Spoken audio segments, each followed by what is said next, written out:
It's nice to meet you. Missed you, Adam. Yeah. You got some, you're gonna have to quit your job, I'm pretty sure. Yep, that's what we need to do. Pretty sure you're gonna have to quit. All right, so we're officially gonna make the Patreon now. Yeah, it's all gonna right. be Patreon. We're gonna put a Patreon page up. It's gonna be so support Michael and Adam for the podcast So to they be can their live. only source of income. Make their own schedules and That's because we suck. Anywho, hi. Hi. What cast is this again? Is this the? It's been a while. The not happening cast. Not happening. That's the very sad often thing is that it's really only been. I mean, I could look at the. It's been like 2 weeks, I think. It's been like a week and a half, but it feels like it's been a month. Yup. And I know the audience has just been chomping at the bit. Like, where did y'all go? Where the fuck are you, son of a bitches? Nah. They just moved on. They're listening to like better podcasts now. I suppose. I mean, understandably, it's kind of a flooded. They're like, yep, they peaked. Episode 10's over with. Yep, they did their 10. Yep, I'm tuning out. I think we even mentioned that we had talked about it in the prelims that we would do 10 episodes, and if it failed, we wouldn't do it. Oh, it was gonna fail. Yeah, that lasted like the first episode. I was like, it was guaranteed fuck no. to fail. It's guaranteed to fail. Hello, everyone, and welcome again to the end of time. I'm Michael. And I'm Adam. We are back from too long to wait. Yep, we were resurrected. That fucking spawn timer, man. It's killing you. Yep. Yep. No, the schedule timer is what's killing the both of us. Oh, yeah. Adam, it's been a while. What you been doing this last week? Last week and a half. Oh 2 my weeks. god. I played a bunch of different games, actually. Oh. Yeah. I actually got some gaming time in. I played a little bit more Andromeda, trying to knock out the check boxes and shit like that. Mm-hmm. Going through and fucking, oh, you need this? Okay, well, I guess I'll help you. Okay. Have you beat it yet? Have not beat it yet. I'm kind of slowing down because I'm realizing that, I want to milk it for as much as it's going to be worth. And I'm also, at the same time, I'm also having to, deal with some life stuff and get my fucking gaming life in order, you know what I mean? So I'm trying to go back and kind of milk every single solitary experience I can. I like how you specified that you had to get your game life together. You don't want the audience to worry now. Yeah, it's pretty terrible. Pretty fucking terrible. Had to get a little Kerbal Space Program in. Had a wild hair pop up my ass. Out of nowhere, random Kerbal play. Yup. I got this one guy that's been floating around in orbit. I kind of left him there forever. What the hell? Adam, what is Kerbal Space Program? Kerbal Space Program is a Kerbal-based space program simulator. Kerbal-based. You take these little green guys and you make them have a fucking thing all the way up from like the beginning roots of space flight to absolutely nothing, you know? Right. Absolutely. You take them and you just ruin their little dreams. Oh, God. No, you kind of tech up. Yeah, you start off with like a rickety little thing. And this is still in beta, I believe. I don't think it's fully came out yet. This is space revolving, is what we're, for those that don't even know what Kerbal is. I mean, oh, yeah. You're basically just managing a space program. You manage like the funding and the building of the rockets and what you're trying to do, and you try to accumulate more scientific research so that you can develop bigger and better, you know, instrumentation, rockets, fuel pods, life support systems, stuff like that. Train your fucking pilots better and shit. Yeah. So you know, that my ultimate goal is to one day make it to the moon with all my Kerbals still alive, so I can walk around on the moon. Mm-hmm. I've been playing this game for several years, and I've yet to do that. I have slammed into the moon at 400 miles an hour before. I've done that multiple times. Would not call that a success. I would call that, hey, check it out, I made it to the moon. But as far as building something, I refuse to look online and get guides. Mm-hmm. So I'm just kind of winging it with different builds. You know, I've sent a couple people out into the unknown, never to be seen again. Oh, wow. Yeah, where they miss the moon completely. So they're out there somewhere in space just drifting. Wow. Just drifting forever. They starve to death. No. Kerbals don't starve, so I can always go checking on them. You know what I mean? Isn't a Kerbal just a person? Or is it They're like a little green dude. Oh. They're like little green men. Okay. Yep, and they're completely insane from what I've seen. I've got this one guy that's just floating around in space and has been there for years. Like I said, he's just orbiting. Mm-hmm. Like his spacecraft like crashed back down to the Earth and he wasn't on it. So he like ran out of the like, you know, the little, I guess it's you know the stuff they spray behind them to kind of move around in space while they're doing like spacewalks and stuff like that. Yeah. Well, he didn't have enough of that to get back to the ship. Oh. And so the ship kept circling. He kept circling, and he was like just far enough away to where he couldn't grab onto it. Mm-hmm. And yeah, he never caught up back up to it. It crashed back down to the planet's surface. He's still up there. I've had a couple missions trying to take him back, and the most they've managed to do is get really close, but not close enough to where he could like do anything about it. Oh God, how horrible! Yeah, and so he's been up there for several years. He sees his rescue mission coming and they fail. He's like, no, and he can't even die. Oh God! So yeah, this mission sucks. So I've been playing that. I played a little bit more of my airships game. Mm-hmm. I'm waiting on them to put some kind of update out on this thing. It's a really good game, but I built a ramming ship. I like specialized in a ramming ship. Oh shit! So this ship has got like a shit ton of engines on it and goes really, really fast. Mm-hmm. It's got a bunch of different command and control things, so I can issue commands really fast to it, so I can zoom around, and I basically just ram into things at max velocity, trying to destroy their ships. And it works out really well against certain things, like you have these giant spiders, and they're like, "Hey, let me just stick my web to you and like keep you from going away and like try to pull you towards me." Well, that's the wrong fucking answer when you're dealing with this ship. This ship's like, "Oh, you want me to come towards you? I'll come towards you." Oh yeah. Oh yeah. And it basically one shots the spiders. Jesus. So I mean, they're just massive. What about anything particular that you can think of? Just spot touching on old Andromeda. Anything that was of note? Maybe like one time this one really cool thing happened? I'm only asking because I just want to make sure that the game hasn't lost its luster for you. Andromeda. Here's the thing about Andromeda. Okay, there are enough little. Like I said, I will give this game about an 8. Okay. Mm-hmm. It's a good game to me. Mm-hmm. You know, being a Mass Effect fan kind of adds a point to it. Yeah. But the actual gameplay itself is a 7. Gotcha. It's a pretty good game. It's not a bad game. It's by far not a bad game. Mm-hmm. It's just not a good Mass Effect game, if that makes sense. It's got it's got a lot to live up to as far as the series go, and even Mass Effect 2, which was kind of controversial to a lot of people will say, okay, well, it was a good game. I just didn't like the changes they made. Yeah. You know, this one, it's a good game, but it feels like there's something missing. Mm-hmm. And that something is all the stuff you had going on in the Milky Way. Well, and the best parts of the game are when they kind of mention back to it. You know what I mean? They kind of harken back to it. They just recently put out a new patch doing even more facial animation and stuff like that, and re-upping it. But in Mass Effect news, guess what I just heard? BioWare Montreal, the guys who put this game out, got EA just shit stomped them. Oh. They split them up and sent them to go work on other projects and put both Mass Effect and every other project they were working on hiatus. Wow. I'm hoping that the DLC comes out. Yeah. BioWare Montreal still exists, but they basically got backhanded by EA for this fuck up.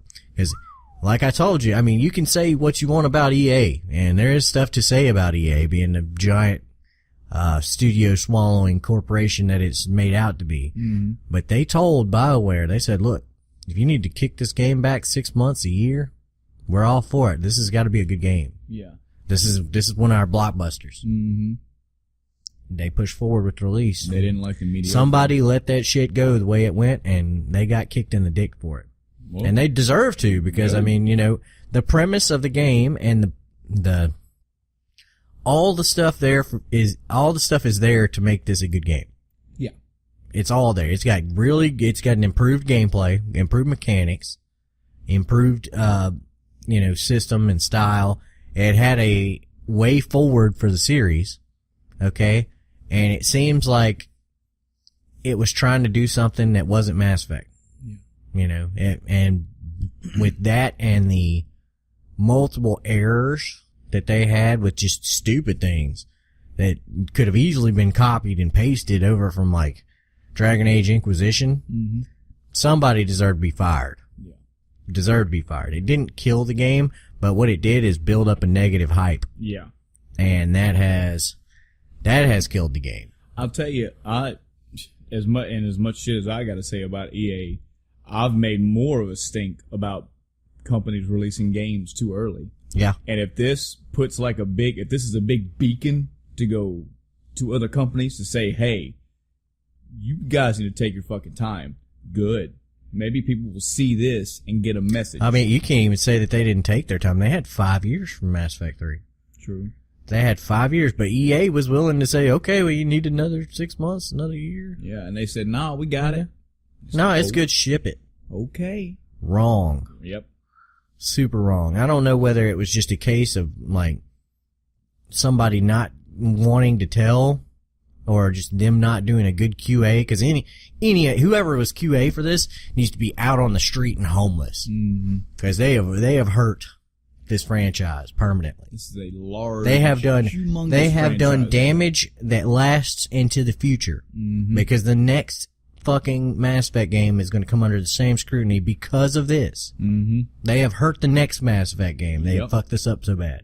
Because it's going to come out and they were like, well, y'all remember Andromeda? Let's hope they don't do what that one did. Yeah, let's hope they don't fuck that up. Instead of it being Mass Effect's on the way. Everybody going, oh! Now it's like, well, Yeah. I hope they fix their problems. Yep. I hope they got their shit Hope they got right their this time. shit together this time. You know. You know? And that's absolutely the wrong way to be looking at another Mass Effect game coming out. Exactly. Absolutely the wrong way. So you played some Mass Effect Andromeda. I did. You played the Kerbal game. You Yep. played them I played Armor. Armor. Oh man, my fucking Armor. I love that game. Armor. Just make Armor. Armor Games makes good Flash games. Yeah. But played a little Arma. Got a little tank action going on. We actually talked about you and I about a game that's getting some really good press right now. Yeah, PlayerUnknown's Battlegrounds. Battlegrounds. Yeah. It looks like it's going to be fucking totally awesome. Actually, I've seen a lot of Let's Players and stuff like that playing it on YouTube now. Tell people about Arma if they don't. Arma know what is Arma the premier military simulator. Mm-hmm. It's got a couple of things that are trying to unseat it. A couple of games are coming out that are trying to be better military simulators, but right now it is the creme de la creme of, let's just make this game as realistic as possible. Yeah, the realistic is the key when it comes to Arma. It's all about trying to be as accurate as possible. Yeah. So you play a character and you run 30 minutes. For one, you can't run 30 minutes. Your character's gonna get tired. Yeah. So he loses all his steam. And, as soon as you get done sprinting, you go to aim and your aim is all fucked up. Mm-hmm. Cause Yep. you can't aim. You can recover faster if you lay prone. Mm-hmm. You can recover faster if you kneel down. But you'll recover the slowest standing up. Mm-hmm. If you're wearing more, then your gear determines how fast you fatigue. And your, gear determines how much shit you can carry. And your weight of your gear determines how fast you get fucking fatigued. Mm-hmm. So, combat itself has all its little. Combat itself is, you have long brutally detailed. It's brutally quick too. It's, it's very realistic in that, you hear a snap of the first bullet and then a few seconds later somebody's dead or wounded or, the situation becomes very dynamic. Mm-hmm. It's not like, don't go into it looking for like a Battlefield kind of experience because you're not going to get that. Yeah. When it gets very Battlefield-like and shit starts exploding, there's no cool dramatic music playing or anything like that. You hear the snaps of the rifle rounds going off, and you hear, the fire burning in the background, and birds chirping. Yeah, but it's all, there's no musical score what to speak of, except for like menu screens and stuff like that. But it's very, if you're a military sim buff, it's awesome because everything, in Battlefield and stuff like that, a lot of work goes towards balance. Okay. They try to balance the attack helicopter so that it's not dominant on the battlefield. Right. They try to balance the tanks so it's not dominant on the battlefield. In reality, a guy in the back of a Nissan pickup truck with a 50 cal on it is going to fuck up a squad. Yeah. Unless somebody, manages to snap him off that before he starts shooting. He could potentially kill, 4 or 5 guys with ballistic armor on by just shooting them with that fucking, heavy machine gun. Yeah. And so this you game, just expound that with a chopper. If there's 20 guys on the ground, they're shooting, there's one guy in a fucking attack they're shooting helicopter. explosive rounds that do AoE damage, lethal AoE damage, in a 5-meter radius, and he's just going ta ta ta ta ta ta ta. Yep. So it's very easy to murder people in a helicopter. And that's with just the gunner going, yep, let me look around. Okay. Now he's dead. Yep. Same thing for a tank. Tank finds you 1,000 meters out. You got a rifle. Tank has fucking FLIR on it. Yep. And you're like, well, I was trying to hide in this bush, but I'm dead now. Because there's a crater next to me. Yes. And it's, it's like that. It's just, they had no interest in being fair. Let me ask this, talking in that vein.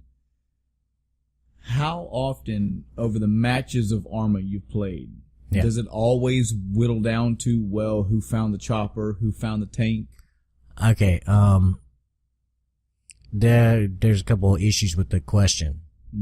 Arma doesn't have matches. Okay.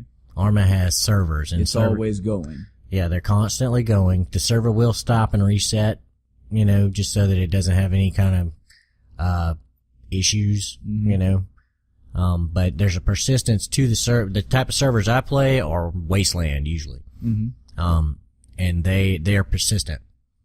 You start with X amount of cash, and you'll go to like a gun store or something like that and pick up, different types of equipment and guns and whatnots. But then you can deposit any money you have left over into a bank. And if you find a vehicle store, you can take your money out of the bank and then buy a rather expensive vehicle if you want. And you've got that till you die or you save it and log out.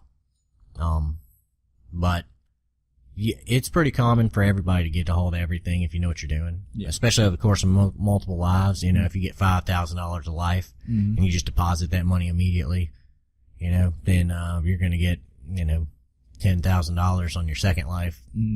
And it's maybe $100,000 for a fucking plane, like a premier, like A-10, kind of plane. Yeah. So you're not looking at it being huge, but every server has its own rules. Every server has its own style.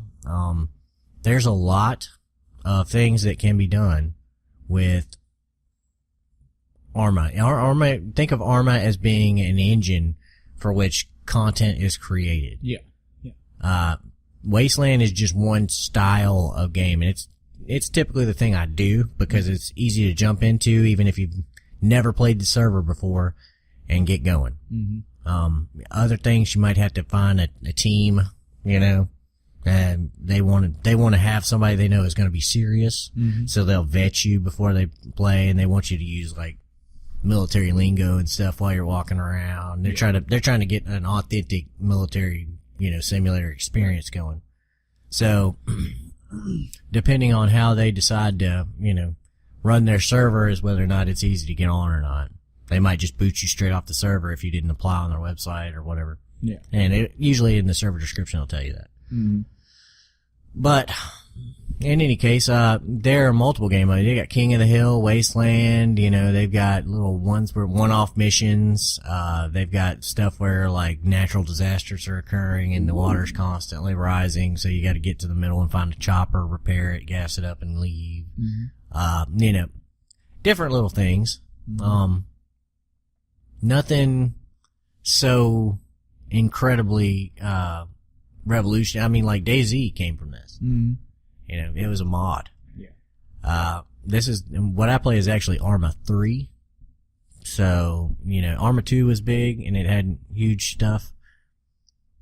Arma 3 is getting there. Arma 3's been out long enough to where people are starting to put all kinds of crazy mods and weapons in there. Like, they put in AK-47s and stuff like that. Mm-hmm. There's just all kinds of really cool things that can be done. They have, a role-playing one where you just, like, you walk around as a civilian with no weapon and you go and work, and you have people that play cops and there are people that, like, do, like, drug deals and shit like that. Yeah. And they go get the cocaine and then they bring the cocaine to the, plant to refine it and then they sell it for a shit ton of money, buy guns and boats and helicopters and shit like that and go wreak havoc on the other civilians. And stuff like that happens all the time. But, the game is pretty freeform. Yeah. There are all kinds of imagine it just being a toy box that you open up and you set the parameters you want and you go. That's the way this game is. Sounds cool. The game we were talking about, PlayerUnknown, is very much like Arma, mm-hmm. but it is, they've refined it more. Yeah. So you have the weapons, you have this, going through and scavenging all the equipment and having, you find like a better helmet, so you put that on. You find like a better vest, so you put that on. You can carry this amount of crap, etc. Yeah. All that kind of stuff is still there. The fatigue, the running, the basic concept of it is very similar, and the mechanics are very similar, but they tweaked it more in the arcade direction. Yeah. They give you stuff like a health bar. Mm-hmm. Bullets aren't necessarily going to kill you if they don't hit you in the head. Mm-hmm. Whereas but in Arma they will. In Arma, all it's got to do is hit you hard enough to take you down to half health, and you're laying on the ground. Yep. You're laying on the ground. You're half dead. I promise you, there's not a person in this world that when they're half dead will be walking the fuck around like nothing's wrong. Well, yeah, and I mean, from what I hear, it goes even further than that. If you get shot in the arm, that arm's inoperable. You gotta, like, repair it. You have to, get first aid for it somehow. You can't take 2 bullets in your left arm and then, pick your weapon up with your left arm and aim and trigger with the right arm. Your left arm's like, all depends on what the settings for that particular server are. Yeah, true. They will dial some of this stuff back mm-hmm. at will, just to make a certain type of experience. Mm-hmm. So if you don't like the way one server's running their shit, you can go to another one. Yeah. Some of them limit the speeds on the vehicles. Mm-hmm. So they don't go to their maximum speed, because their maximum speed can easily get you killed. Right. If you just floor a truck, how fast does a truck go? Mm-hmm. 120 miles an hour once it gets going, So, there are lots of little cool experiences that you got out of that, and I can see them happening on the PlayerUnknown game as well. Yeah. It's, situations where people make little blockades using vehicles, and, like, as soon as the vehicle comes, they, like, open up on it and it slams into the blockade trying to get through, stuff like that. It's some cool things I like about the PlayerUnknown, which for neither Adam and I have personally played it. Adam has more experience in this because he's played Arma. I've played neither. But there's an island, pretty much. Yeah. And you and like 7 other people are in this plane, in the C-130. You're flying over the island. Try 100. Or 100, sure.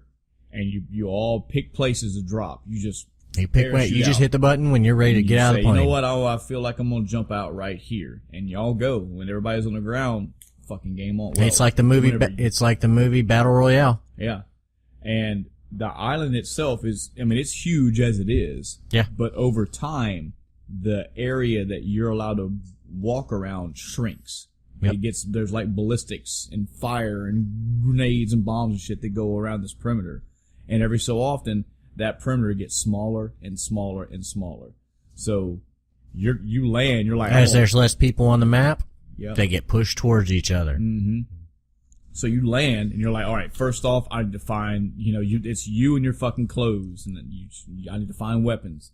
I need to see where I am. Am I in a good place where I can hold up? Is there a vehicle around? Maybe I didn't land in a good spot. I want to go somewhere else. So I want to run all the way there. Do we need to find a vehicle to get there? Yep. What do I have that I can defend myself with, and what do I have that I can attack people with?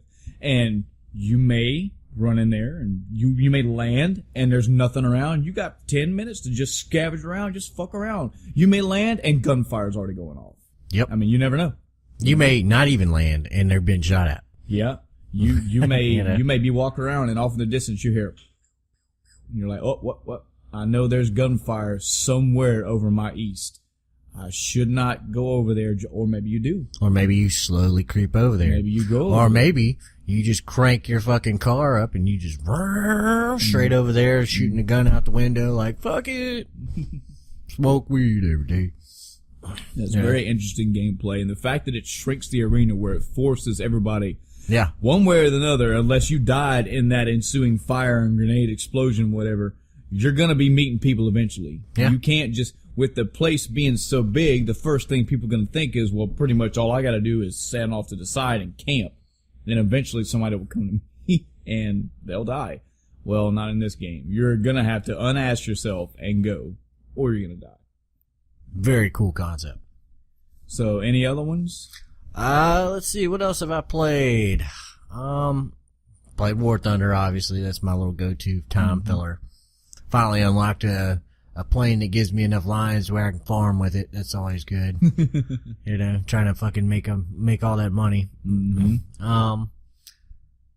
My game Kenshi got a couple updates here recently. Oh, yeah? Kenshi is really awesome. That's that one I was telling you about with the, it had arm-specific damage, and you can either get, like, the Holy Sword start, or you can be, like, a captain who had, like, a lot of combat experience, or you can be, like, a group of people that want to start a settlement or something like that. Mm-hmm. So you end up with a lot of, little interesting stuff like that.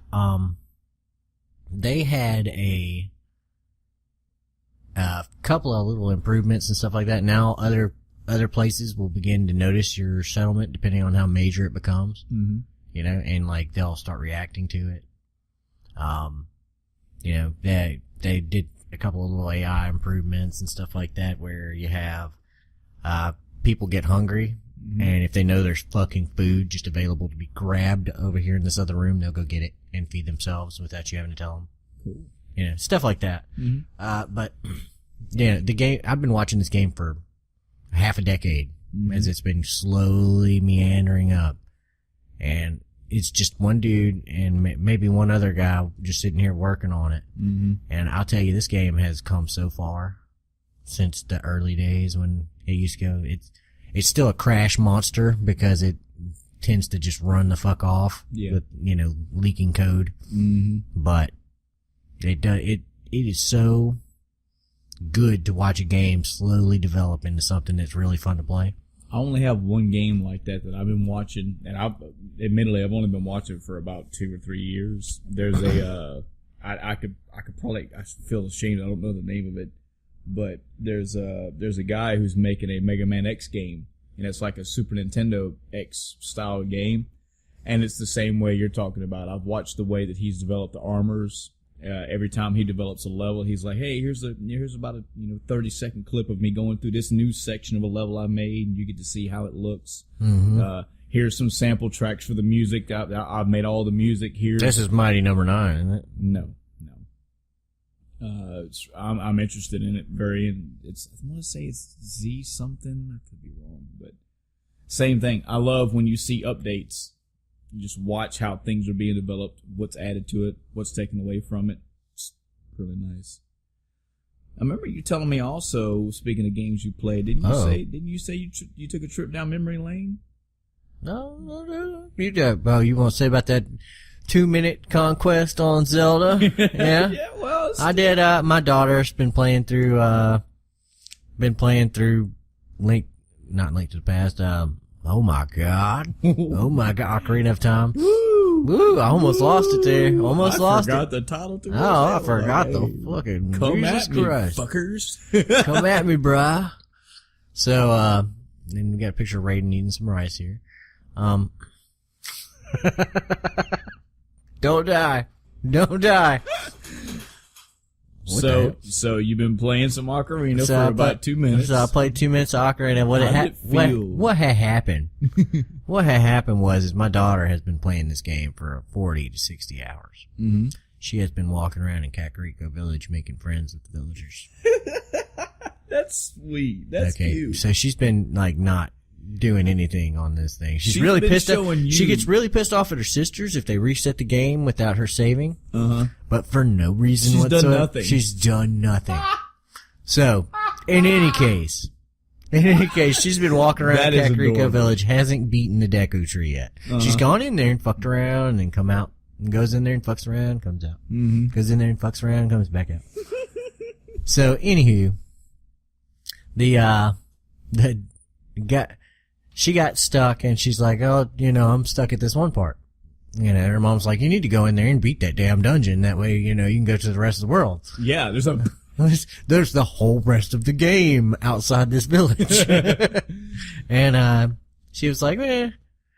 And so she finally, got her to go in there and she's like, I keep getting stuck at this part. And I was like, I will fix it if you let me. Mm-hmm. And she handed me the controller and I was like, all right, it's time for daddy to do his thing. Yeah. This is the Hitches moment. Up his belt, This is the like, most important moment in my parenting career show right you here. what gaming dad is like. Yep. Watch me just beast mode this dungeon for you. So I grab hold of the controller and oh man, it's like an old glove that I just took off. I was like, all right, okay, here we go. I beat the fuck out of some Ocarina of Time. Mm-hmm. This is my shit. Mm-hmm. Oh God. You didn't blow it, did you? Okay, this is the Deku Tree. Yes. This is the baby basic first fucking thing they do. But the first thing I immediately noticed, which was jarring, is that the analog sticks, the first generation of analog sticks on the N64 controller are nowhere near as sensitive as the ones from today. No. And, oh my God. And they wear and tear easy. It's got 3 spots. It's got not moving, the halfway point, and the all the way point. Okay? So I was like, oh God, alright. So we can do this. We can work with this. And I put the Z targeting on and the camera slams into Link's face. And I was like, oh God. Oh no. Oh no. Like, yes, I'm showing off for my dog. So I'm getting just shit stomped. And I'm trying to remember how to unfuck the camera. Okay. Yeah. Yes. So I'm like, oh God, okay, there's a way to get around this. I remember I used to play this game. Yeah. So I'm like, okay, you just dust this off. And I'm like, in the meantime, I can't see anything. So I'm like, I'm just dodging. I'm making sure that I'm not going to get crushed. And it's not perfectly working because there's multiple enemies. Mm-hmm. And I'm like, oh no. So I'm like, I refuse to die in front of my daughter. So I managed to pull it out. And I was like, okay, let me just bitch whip all these enemies real quick. Mm-hmm. And I don't remember any of their patterns. So I'm just like, dodge, wait for him to swing in, do the leaping slash in, cause fuck this. Do you ever play games like this and if ever you start getting beat or you die, you think, I've played and beat Dark Souls. Yep. There is no reason I should not be just wailing. Well, I mean, at this point, it's the same thing we always talk about, man. There's a difference between getting killed by skill and getting killed by mechanics. Yeah. Okay? If you're not good enough to jump off something, say you're playing an ice level on Mario or something like that, and you jump and you slide off the edge, that's your fault. Yeah. If you jump and there's like a half a second delay between when you hit the button and when the jump happens, that's the game's fault. Yeah. Yeah. Okay? So, that goes back into that second category, but at the same time, I refused. So I managed to get out of that situation just barely. Mm-hmm. And you looked at her and you said, planned it. Yep. I was like, this is all, I was like, set up. It's just a setup for I was something like, bigger. get wrecked, little kid. Threw the controller at her. Oh man. Nah, but it turned out it was the very first little spot where you had to hit the eye with the acorn. Yeah, you swacked it with the fucking thing. Yeah. That's where she was stuck. I was like, look, there's a fucking eye right above the door. That didn't stick out to you? Yeah. And I swacked it, and she's like, wow, the door opened. I was like, welcome to Zelda. This is why I really think games like Zelda are really good starter games for gaming in general, because it shows one of the key reasons why we play these is to figure shit out. And Zelda is prominent for, here's a room, go into the room. Okay, you're in the room. Look around. What should you be doing right now? Well, I guess I gotta go to the next room. Yes, you do. Well, there's a door. All right. Get through that door. Oh, I can't. It won't let me. Well, what should you do? I don't know. All right, well, look around the room. Do you see anything odd, anything out of place, anything that don't look like it belongs in a room? And just so on and so forth. Yep, you just kind of go down the checklist. And that's how we did it. Yeah. That's how we do it to this day. And Zelda's a good little place to be like, just figure it out. Let me teach you how to game real quick. You know what I mean? Yeah. And so anyway, that was a good little moment, but did I consider that to be one of the games I played? Yeah, I guess so, but nah. It was really more like a 3 to 5 minute thing where I was just like, it's cute to hear that your daughter was playing Zelda and you was gonna come in. She plays that in you Minecraft. Fucking cracked your knuckles and popped your neck and you were like, sit down, wee one. I've got it for you. Let me tell you. And you got spun to fuck around. Oh God! couple of years ago, my daughter started playing Minecraft. Mm-hmm. Okay. And, oh man. Now, so I introduced them to like TNT and, you know, all this other stuff. And they're playing on fucking passive creative mode because they just like to play with, you know, they get on there and they play, you know, she plays with their sisters and stuff like that. Mm-hmm. And they just live in a house and pretend things are happening in the house. And I don't know. Yeah. You know how kids are. Yeah, pretend land. Yeah. So, oh man, that was bad. So I showed them TNT. Mm-hmm. And the wonders of TNT and it blowing stuff up. So I go back on there a couple months ago and I was like, hey, you know, well, just, let me show you how to make a landmine. And they're like, I already know how to do that, Dad. Oh, look what you did. I was like, ooh. Ooh. You go into their server and like, there's like giant craters everywhere. They're like, we have mastered the TNT. But it turns out they've been watching YouTube videos and learning how to do all this stuff. Oh, yeah. Man. Yeah. So now I'm useless. Just FYI, just completely. You've been replaced by I've been replaced. Now they're going to get stuck in Zelda and they're going to be stuck in the water palace and they're just going to go look up YouTube. Oh, I'm going to make certain that, you know, they know that if they beat Zelda by watching YouTube videos, that I'm not speaking to them ever again. That's an understandable response. They've been shunned by their own father for this transgression.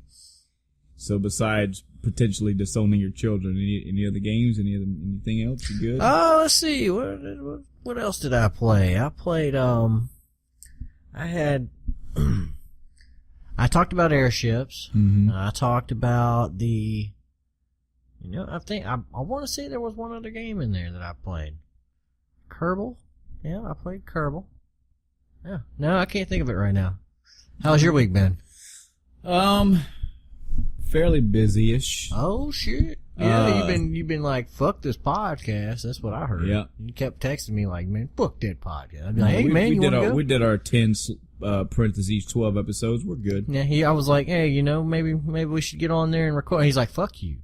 Yep, that's exactly. And I was like, but the fans, and you were like, nah. No. The fans know that I love them. Uh-huh. The fans know that I'm here for them. Yeah. So yeah, I beat Breath of the Wild, had all that going on, and I decided to go play something else. And there's been an ongoing dilemma with me throughout the past probably 2 decades of my life. Whenever I do beat a game, I get in this inner turmoil of don't know what the fuck to do. And I'll start, as happens all the time, I'll start like 4 or 5 separate games before I finally settle on one. Uh-huh.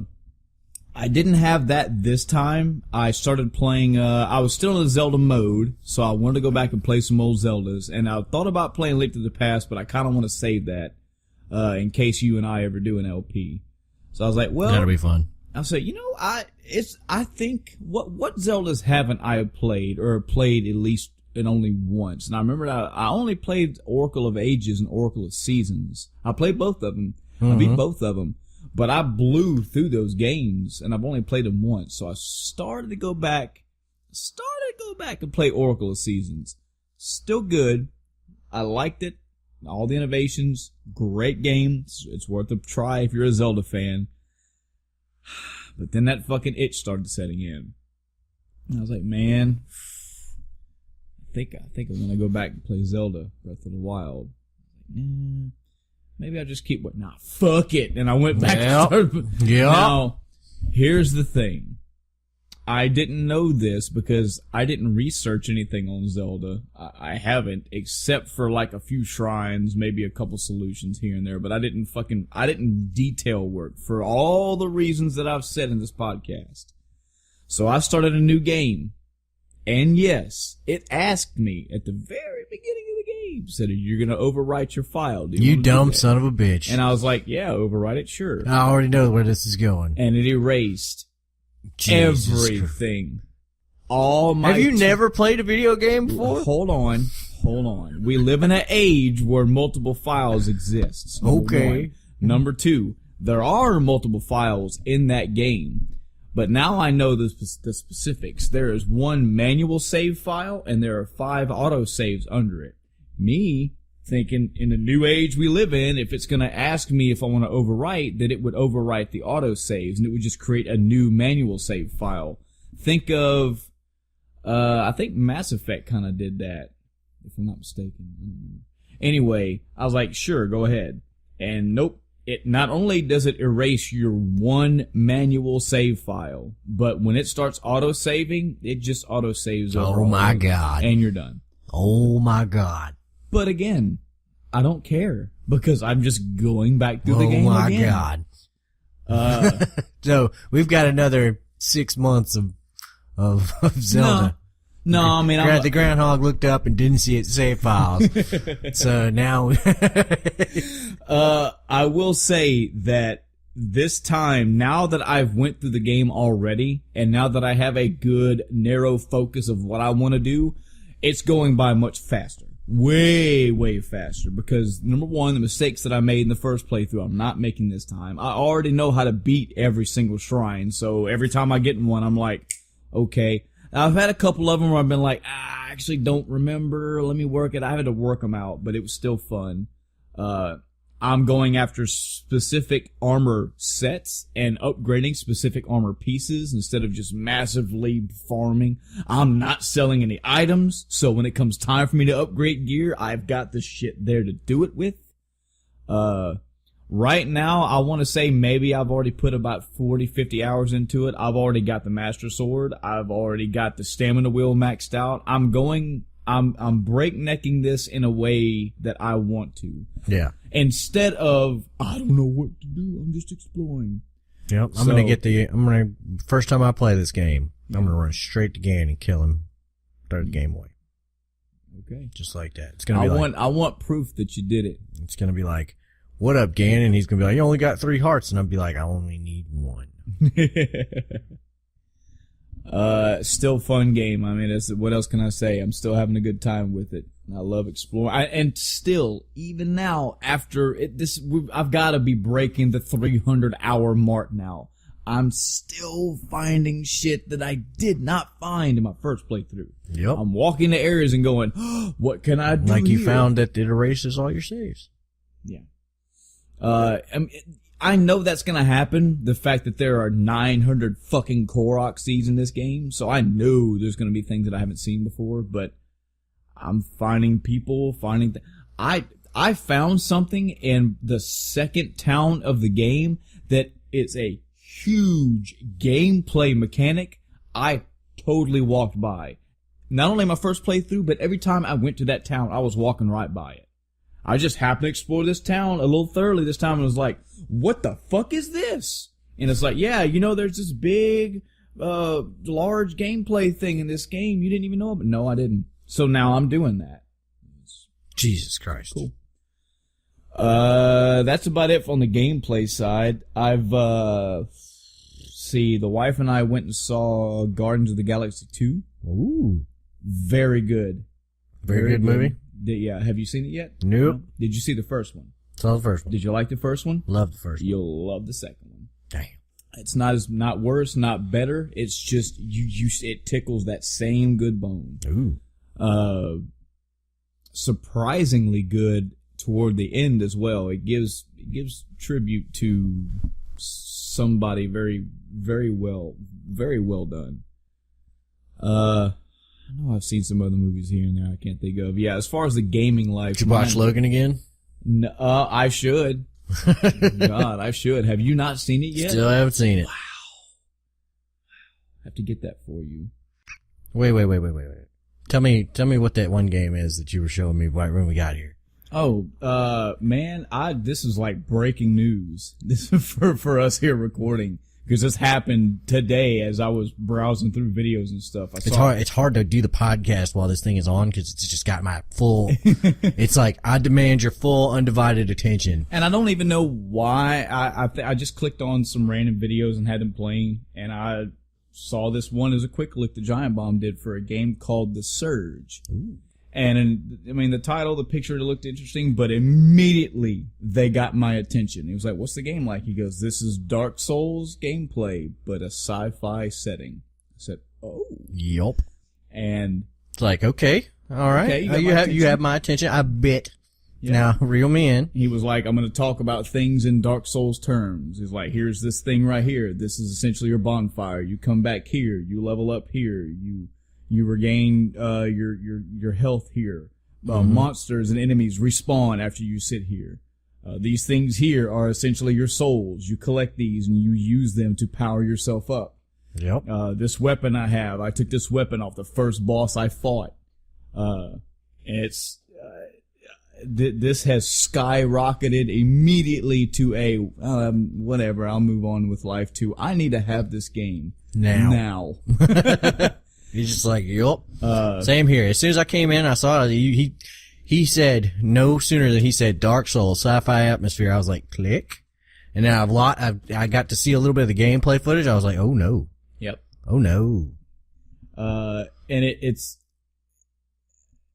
I love the fact that we live in an age where an entire concept for a game is now like, kind of like you said what Arma is. Think of Arma as like the base model and you make around it. Mm-hmm. Well, the quote-unquote Dark Souls or Demon Souls model, the Souls model is a model. Yeah, that hard difficulty, lots of trial and error combat, varied combat. It's just, as soon as that became a thing, that's when gaming, became a thing. It's like, oh my God, look at this. Look at the amount of like skill-based games that are coming out now. Yep. You had kind of the not console, but the platform equivalent with like Super Meat Boy and stuff like that, where it's like, beat your fucking face against the wall trying to play this, but in 3D combat, oh man, that's where this whole idea begins to shine. You know what I mean? Lots of different things that's interesting about this game. I mean, it has the typical fare. You've got enemies out in the world that they can fucking slaughter you. You got bosses that you're gonna find. It actually has a good set lore.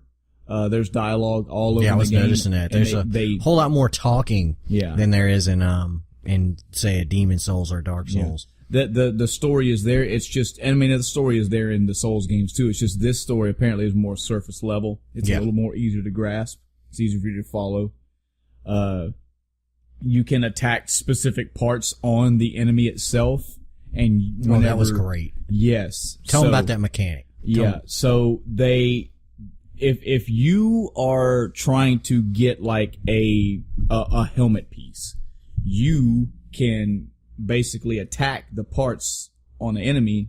You can attack the head of an enemy, and if you do the proper damage or you do the proper move or whatever, you essentially get a piece of that. You can get a damaged piece that you can then repair and use yourself. Yeah, you can use it to upgrade yourself. So if you need like a leg piece, you can go after legs. If you need a head piece, you can go after the head. Yeah. And you can kind of tailor what you're attacking and, kind of use that to upgrade yourself on the fly as needed. Yeah. You know what I mean? Also, this is so fucking cool. I can't wait to get my hands on this game now. now. For real. Another thing that I thought was really cool, it's another thing that just took a premise and they just did it their own way. As we've said before with Souls games, if you die, usually your currency or your armor or something is dropped right there where you died. And you have to backtrack to there and you have to get it.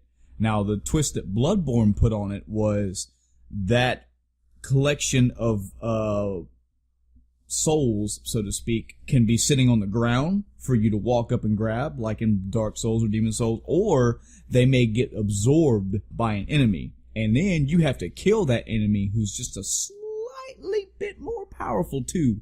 But you have to get there, kill the enemy to get your shit back. Yep. This one, same premise, your shit's on the ground. I haven't heard them say it's up in an enemy or anything, but you have a time limit. From the time you leave your quote-unquote bonfire, you have a set time to get the fuck back there and pick it up. So if you take your time or you get waylaid along the way, your shit can just disappear. That adds just another little level of challenge to it. Yep. Really cool. Oh man,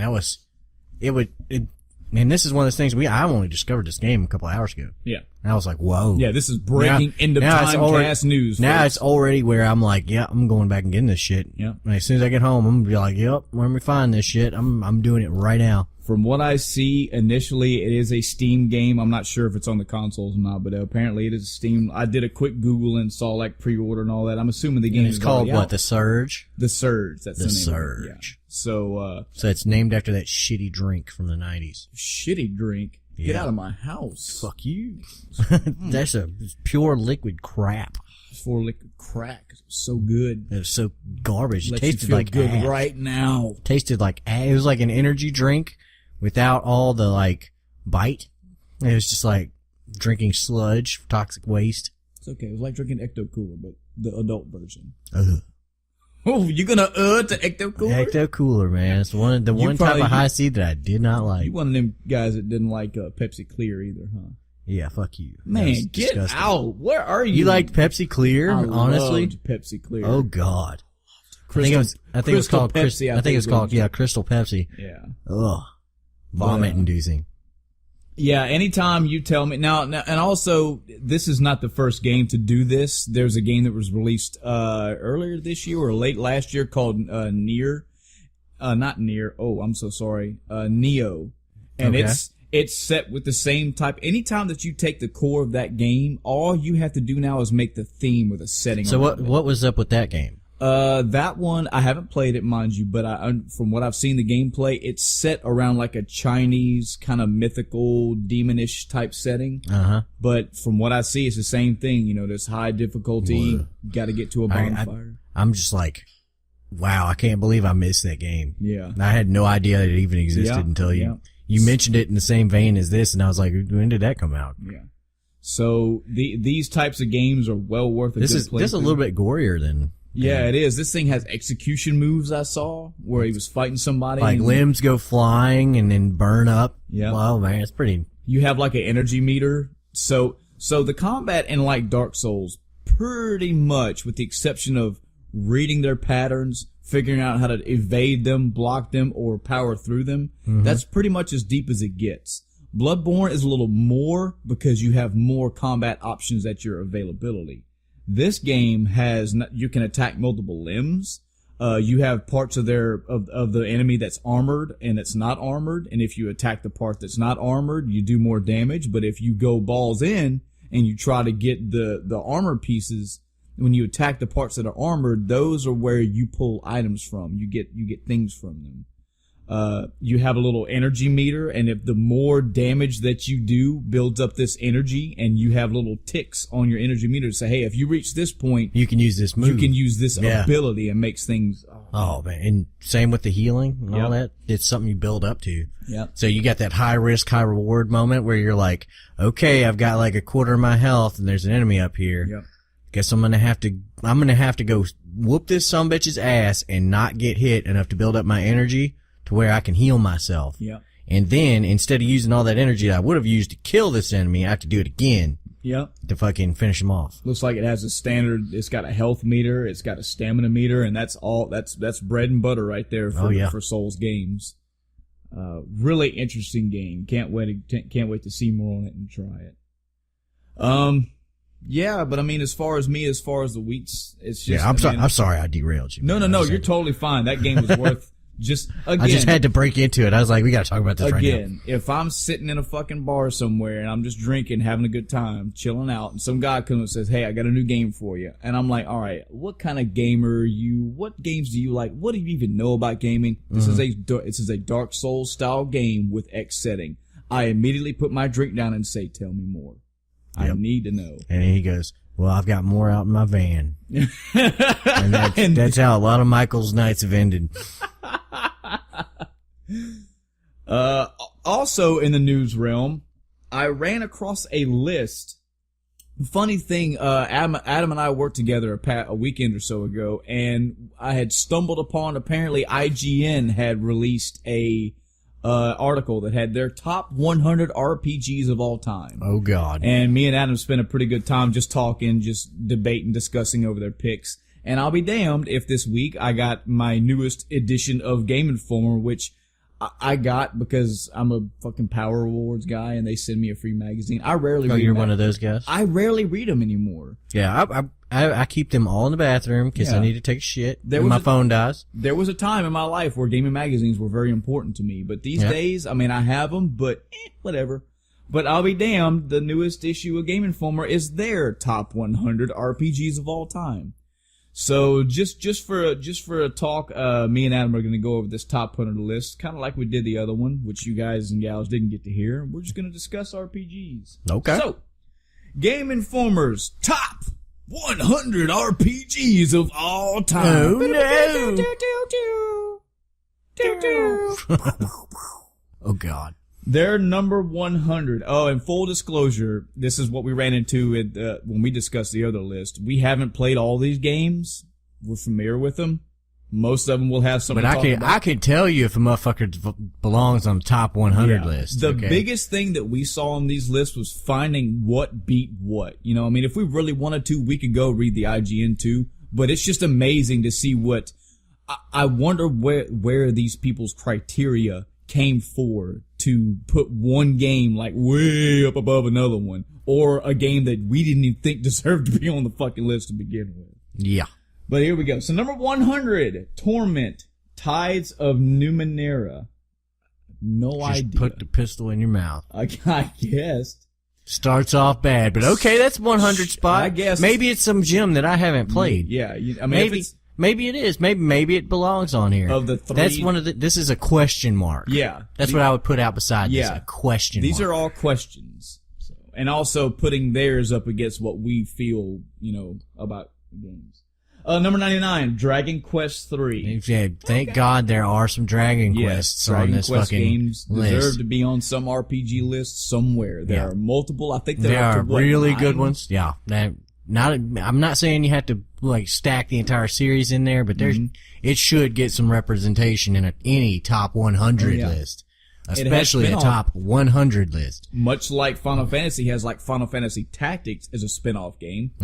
Dragon Quest has spin-off games too. They have like Dragon Quest Heroes, and it's like a Dynasty Warrior style game. They're really fucking good. So I can't remember which Final Fantasies, man. I know a couple. I know at least 2 of them made it, but I can't remember like if 7 made it. Oh, on the IGN? Oh, I don't know. On this list. Well, no, this is the Game Informer list. This is new for me and you both. I haven't read this list. Me and you read the IGN list. Oh, okay. So this one may have different results. Maybe. If it does, who knows? They're gonna know. They're gonna know. All right. So let's see what's the next. I mean, like I said, we got time. We can do both. Number 99 is. We just did that one. Number 98 is Vampire: The Masquerade Bloodlines. You said you played. I have played this, and it is a good game. Does it belong in the top 100?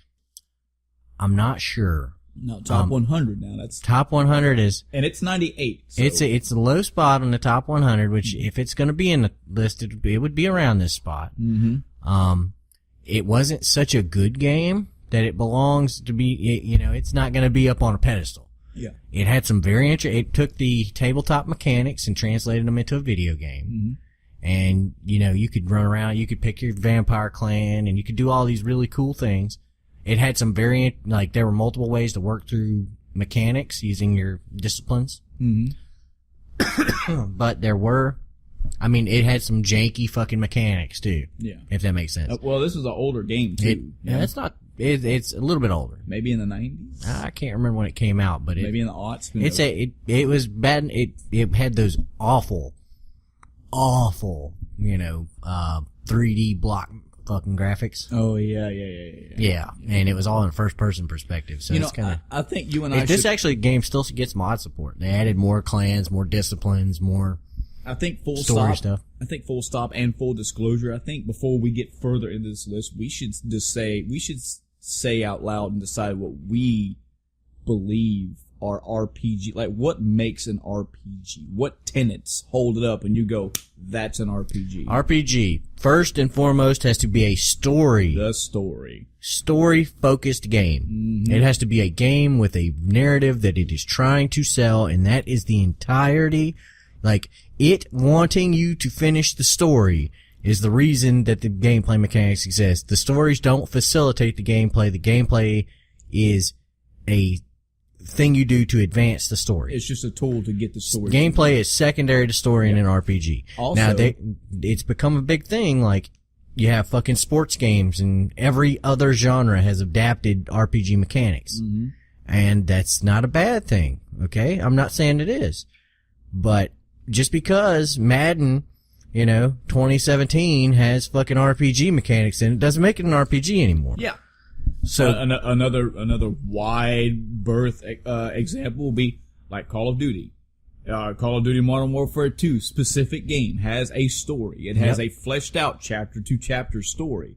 But it's pure first person shooter. It's a first person shooter. Yeah. And there are first person shooters with RPG mechanics that still don't become RPGs. Exactly. I think also a depth of a story too.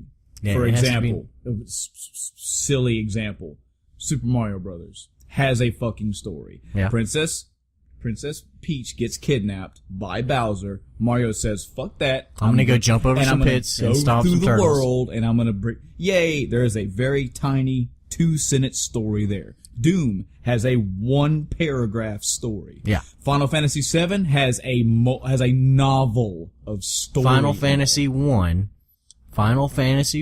has a story, and you're like, okay, well, I need to go over here. I need to go from A to B to get this. Mm-hmm. But you can talk to 20 townspeople on the way there and get all these other little snippets of story that you want to add into that. Yep. Okay, so it's a story-focused game. The entire purpose of the game is to give you the story. Yep. And for you to role play the hero. Role play an RPG? Oh, wait a second. Somebody's light bulb just went off. Yeah, click. Also, the characters inside the game have to have some type of growth, be it storyline or in the game itself. I don't know. I've played Chrono Cross. Oh, you had to work. You got to work Chrono Cross. I'm going to pull that dagger out. I'm going to pull that dagger out every fucking time. I just want you to know that every time we have an episode and you do mention Chrono Cross, the fact that you're saying the name means you're elevating that game one more notch. God damn it. You're talking about that game again. God damn it. All right. You hurt me. So the bottom line is, when we think of an RPG, we think of first and foremost story. It can have a good battle system. It can, matter of fact, I prefer RPGs that have, slight innovations to the battle system. Yeah. But it could be active time battle system. It could be real time battle. It could be, straight turn based, or, it doesn't matter. Mm-hmm. It could be any hybrid in between. The point is that you're trying to uncover a plot. And you're having to work through it yourself. Yep. It's not being spoon-fed to you. Yep. All right, so moving down the list, number 97, Dark Cloud 2. Have you ever played either Dark Cloud? I have played the first Dark Cloud. I don't think it belongs on this list. Yeah, me neither. I have not played Dark Cloud 2. Maybe it was a fucking massive innovation over the first one, but from what I could tell, it was just bigger and better of the same. Yeah, and I will put a question mark beside this, but I will say that unless that second game was so much better than the first game, it didn't belong in a top 100 list. I will also Sounds say like they were struggling just to find titles. Yeah. Mind you, and we wouldn't. I don't think you and I would have trouble. No. You give us about a month and a half, we'd have a list down. Yeah. Dark Souls. Boy, I've got that game on my mind now. Right? Woo, fiending.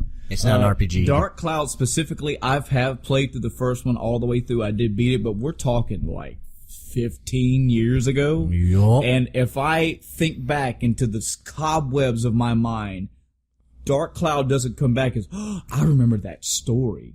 Yeah. I remember like the dungeon crawling, finding the parts. I remember building the town. Building the town, exactly. Yeah. So, yeah. Number 96, Lost Odyssey. Yeah. That's a good game. It is, and damn, it's pretty far down this list. It's pretty far down the list. I don't know that, I think it belongs right about where it is. Yeah. It belongs on the list. Yeah. And so good on them for getting this on the list and then kind of close to where it should be. Mm-hmm. Cause I can't tell you exactly what number it would come in on my list, but I can tell you that it would probably end up somewhere in the 90s because it is a good game, a worth mentioning game. Yeah. But it is not so revolutionary that it just blows my fucking mind. But it was a great concept. And I'm trying, behind the clouds, Adam and I, behind the scenes, Adam and I both are actually looking at this list, and we can see ones ahead. I'm trying not to look ahead because this was the issue that I had, that he and I both had with the IGN list, is seeing like, and this is the first one for me, is seeing, okay, Lost Odyssey. It's on the list, it's down in the 90s. I wonder what beat out Lost Odyssey. Yeah. Because we saw games on that fucking IGN list that were like, wow, you telling me that Mario RPG got beat out by Chrono Cross? Are you fucking kidding? You know, shit like that. It's like, you just elevated it just that. So, 95 I did, I'm sorry. No, this is on you. You ain't gonna throw it back on me, you dark man. I'm a Dark Souls. I can't. You got it stuck in your head. We just need to cut the podcast and go play this game. Number 95, The World Ends With You. Have heard about it? Heard about it, never played it. It could be that good, but yeah, okay. Maybe it belongs on the list where it is. Yeah. Maybe. I'll put a question mark by that one too. Yeah. Number 94, Golden Sun. No. No? No? No. What? Have you played them? Never played it. That's what I'm saying. I know. I thought you were saying no, it don't belong on the list. No, I don't think it, to me, that's a question mark. I played and beat the first one. I was at an odd time in my life. I played this Golden RPG Sun. when Describe I was it. Maybe I have played this game. Describe it. It was on, I want to say it was on the Game Boy Advance. Okay. The battle system was kind of like Tales of Destiny, I believe. 2D kind of side view. Maybe I have played this game. I could probably show you screenshots and maybe a jar. I played this RPG when I did a deployment with the military in the desert. And I was kind of, the times where I had to play a handheld game, it was like, play through a chapter, okay, go back to focusing on something else. So it didn't stick with me. I remember it being fun, but I wish I could tell you more about it, but unfortunately wrong I can't. fucking game. Google that. I'm trying to type in Lost Odyssey. See if I can pull some pictures up, see if they jar any kind of... Yeah, I think I have played this game. Yeah, I mean, I think this game pissed me the fuck off, because I think I played it too, and it ends on a cliffhanger. Yes, because there's a second that the flying middle finger doesn't belong on any fucking thing ever. Oh, wow. Flying middle, if any game, it's just like, let me just fucking leave you hanging right in the middle of the goddamn story. Fuck you. Yep. Nah, that's not what sequels are for. Sequels are not to be continued. So here's where all the points I was completely wrong. It was not. Maybe it wasn't the Game Boy Advance. I think maybe it got re-released on. Yeah, the I think DS. they re-released. So it was on the Game Boy Advance, and the battle was more like Phantasy Star. You had the character. Yeah, I do remember this game. Yeah. Yeah, fuck this game. Oh my god. Okay, fuck this game. Nope, doesn't belong on any list. It beat out Lost Odyssey, so fuck you. Number 93, Pillars of Eternity. Great game. Great game. Oh man, there's a this game is a Baldur's Gate style release from a couple of years back. And it is every bit of what you want. If you love that genre and you were mad that it disappeared, this game fucking revived it for you. Because it is all you can do a whole lot of things in this game. The story is very interesting. It's very intricate. I would put it somewhere around here on this list. It probably doesn't belong too far up. It wasn't ultra groundbreaking or anything. It didn't take a whole lot of risks. It was like, let me take the formula, let me release a standard, let me put out something that is equal to and in the vein of Baldur's Gate. Gotcha. And it did not fail at all in that mission. Okay. It was like, here's the thing, there you go, have fun. Gotcha. All right. 92 on the list is Tactics Ogre, Let Us Cling Together. Tactics Ogre was a good series. Yeah. See, the problem that I run into with Tactics Ogre is I did play this one time, and I don't know if this was the title that I played. I think I played a version on the Game Boy Advance. It might have been like Ogre Battle 2, maybe like a remake. I wish I could tell you. I don't know. But I made it maybe 4 or 5 missions / levels into that game. It was like, I've played Final Fantasy Tactics. I'll just play that. It didn't draw my interest. But then again, for people that are way into like these turn-based type RPGs, like Tactics and Ogre, this is apparently really good. I wish I could tell you where it belongs in my list, but I didn't play it. 91 is Bastion. Bastion. Super neat. Super neat. Super neat. Good story. It's got a narrator that constantly explains your actions. He's like, so the hero decided to go over here. Actually, no, he changed his mind. Yeah. Yeah, and that's really, I thought that was super, neat, I guess was the only word I could come up with for it. But was it revolutionary? No. Did you actually play it? I've played a little bit of it. I've not played enough of it to be like, okay, well, it doesn't belong on this list. Yeah. But I will say that it is a interesting game. All right. Number 90, I think. Number 90, Panzer Dragoon Saga. As one of the all-time classics. Really? Probably belongs a little bit farther up than it is. Wow. And by a little bit, I mean like at least half that number. Wow. Yeah. Okay. So it's up there on great RPGs.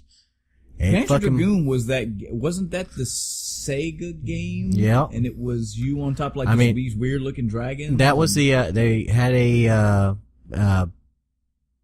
had a couple of different versions, that came out, but it was, oh man. It was a wild ride. It's been a couple years since I played it. Yeah, that's fine. But, I mean, all I remember is that I had a blast the entire time I went through it. Okay. And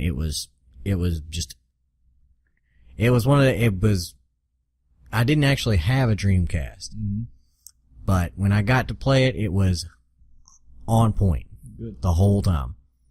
And from what I've seen from everyone else that's ever played it is they remember the exact same thing. They were like, man, I have never, that was one of those games that just carried me through that generation. Clear my confusion here. Okay. I played Panzer Dragoon Orta for the Xbox. I guess that was the same thing. Was what I'm getting at was Panzer Dragoon Saga an actual RPG or was it an action flying type game with a story in it? Because I think it's pretty actiony, pretty flying-y, but you got upgrades and stuff like that. Okay. All right. I wouldn't put it in the RPG category so much. Yeah. I guess they decided to. Let's see. Tales of Symphonia at number 89. Don't know? Yeah. From what I saw, it didn't belong there, but, I mean, maybe it was awesome and I just didn't play it. Maybe I missed a gem. I think, isn't Tales of Symphonia the GameCube game? I remember it being something about music. I think I want to say it's out on Steam. Actually looking it up as we oh yeah, okay. This is the game that I had. Now this is where the asshole in me is going to come out. Uh-oh. I've heard great things about the Tales games in general, and I heard great things about Tales of Symphonia, and it was, I don't know, this is like a decade after the game's been out, so I picked it up at a local store for like $10-15. Uh-huh. Got it home, got in a mindset. And it just massacred you. Let's play a good RPG. And it had voice acting in it. Oh no. English voice dialogue. And I just could not get over it. Oh no. The acting, I couldn't get into. The actual dialogue, the way they were acting it out. That's one of the things about Andromeda, is that if the voice acting is off, it can immediately unimmerse you from a game, and that is the absolute last thing you want to happen in a game's opening. Yes. Okay? So I know that I'm shooting myself in the foot. Obviously, this game made a top 100 list for somebody, so it must be good. But man, I could not get over the voice dialogue, and it just turned me off and I made it probably 40 minutes into this game that said, "Nah, I won't turn it. I'll trade it in." Damn. Number 88. Radiata Stories. You ever played this one? Nope. Okay, let me do my best to describe this one. It had multiple characters in this game. Think of akin to Suikoden. It had a lot of characters. And this is back on the PlayStation 2. And all these characters, they had their own, I want to say they had their own internal clock. They would all move around this world and do different things, and you could interact with different people at different times. You could find people doing different things at different parts of the day. Some people had jobs, like, you have somebody working at a shop, and they'd go out and deliver baked goods somewhere. That was the main thing that drew. I think it ran on its own internal 24-hour clock, so to speak, and it became kind of quest specific for different players. I think you were trying to recruit all these people akin to Suikoden. And you had to find these different people at different times during the day. You had to go on different quests, and the whole thing with the time passage sounds really fucking interesting. Yeah, the fact that it had a large cast of characters and the world itself it had its own big internal clock. That's what made it interesting. Huh. I also, if I remember right, the game went linear up. It went linear. No, the story went linear, and at a certain big point in the game, it split, and you had to pick which faction you went. So that's kind of like The Witcher 2. Yeah. So you had two different types of endings at least. Cool. I need to go back and play this again. This is another one of those games that I just ran through one time and played it and was like, cool beans, and moved on with my life. As far as how far up the list, the fact that it was back then on the PlayStation with that living world, yeah, I can see that. The story was pretty good. Pretty good. Which got beat out at number 87 by Vagrant Story. Belongs here. Yeah. Belongs here. Very good. For anybody that doesn't know, this game is about hobos. Yes. This Vagrant game Story. is in the wheelhouse. Uh-oh. Oh, yeah. Oh, no. You dropped the wheelhouse. Some shit's about to go down. He's popping out the wheelhouse. There was a time in Squaresoft's existence when they made good games. When they made these games that were great. This game came out in the years spanning around like Final Fantasy Tactics, Final Fantasy VII, Final Fantasy VIII.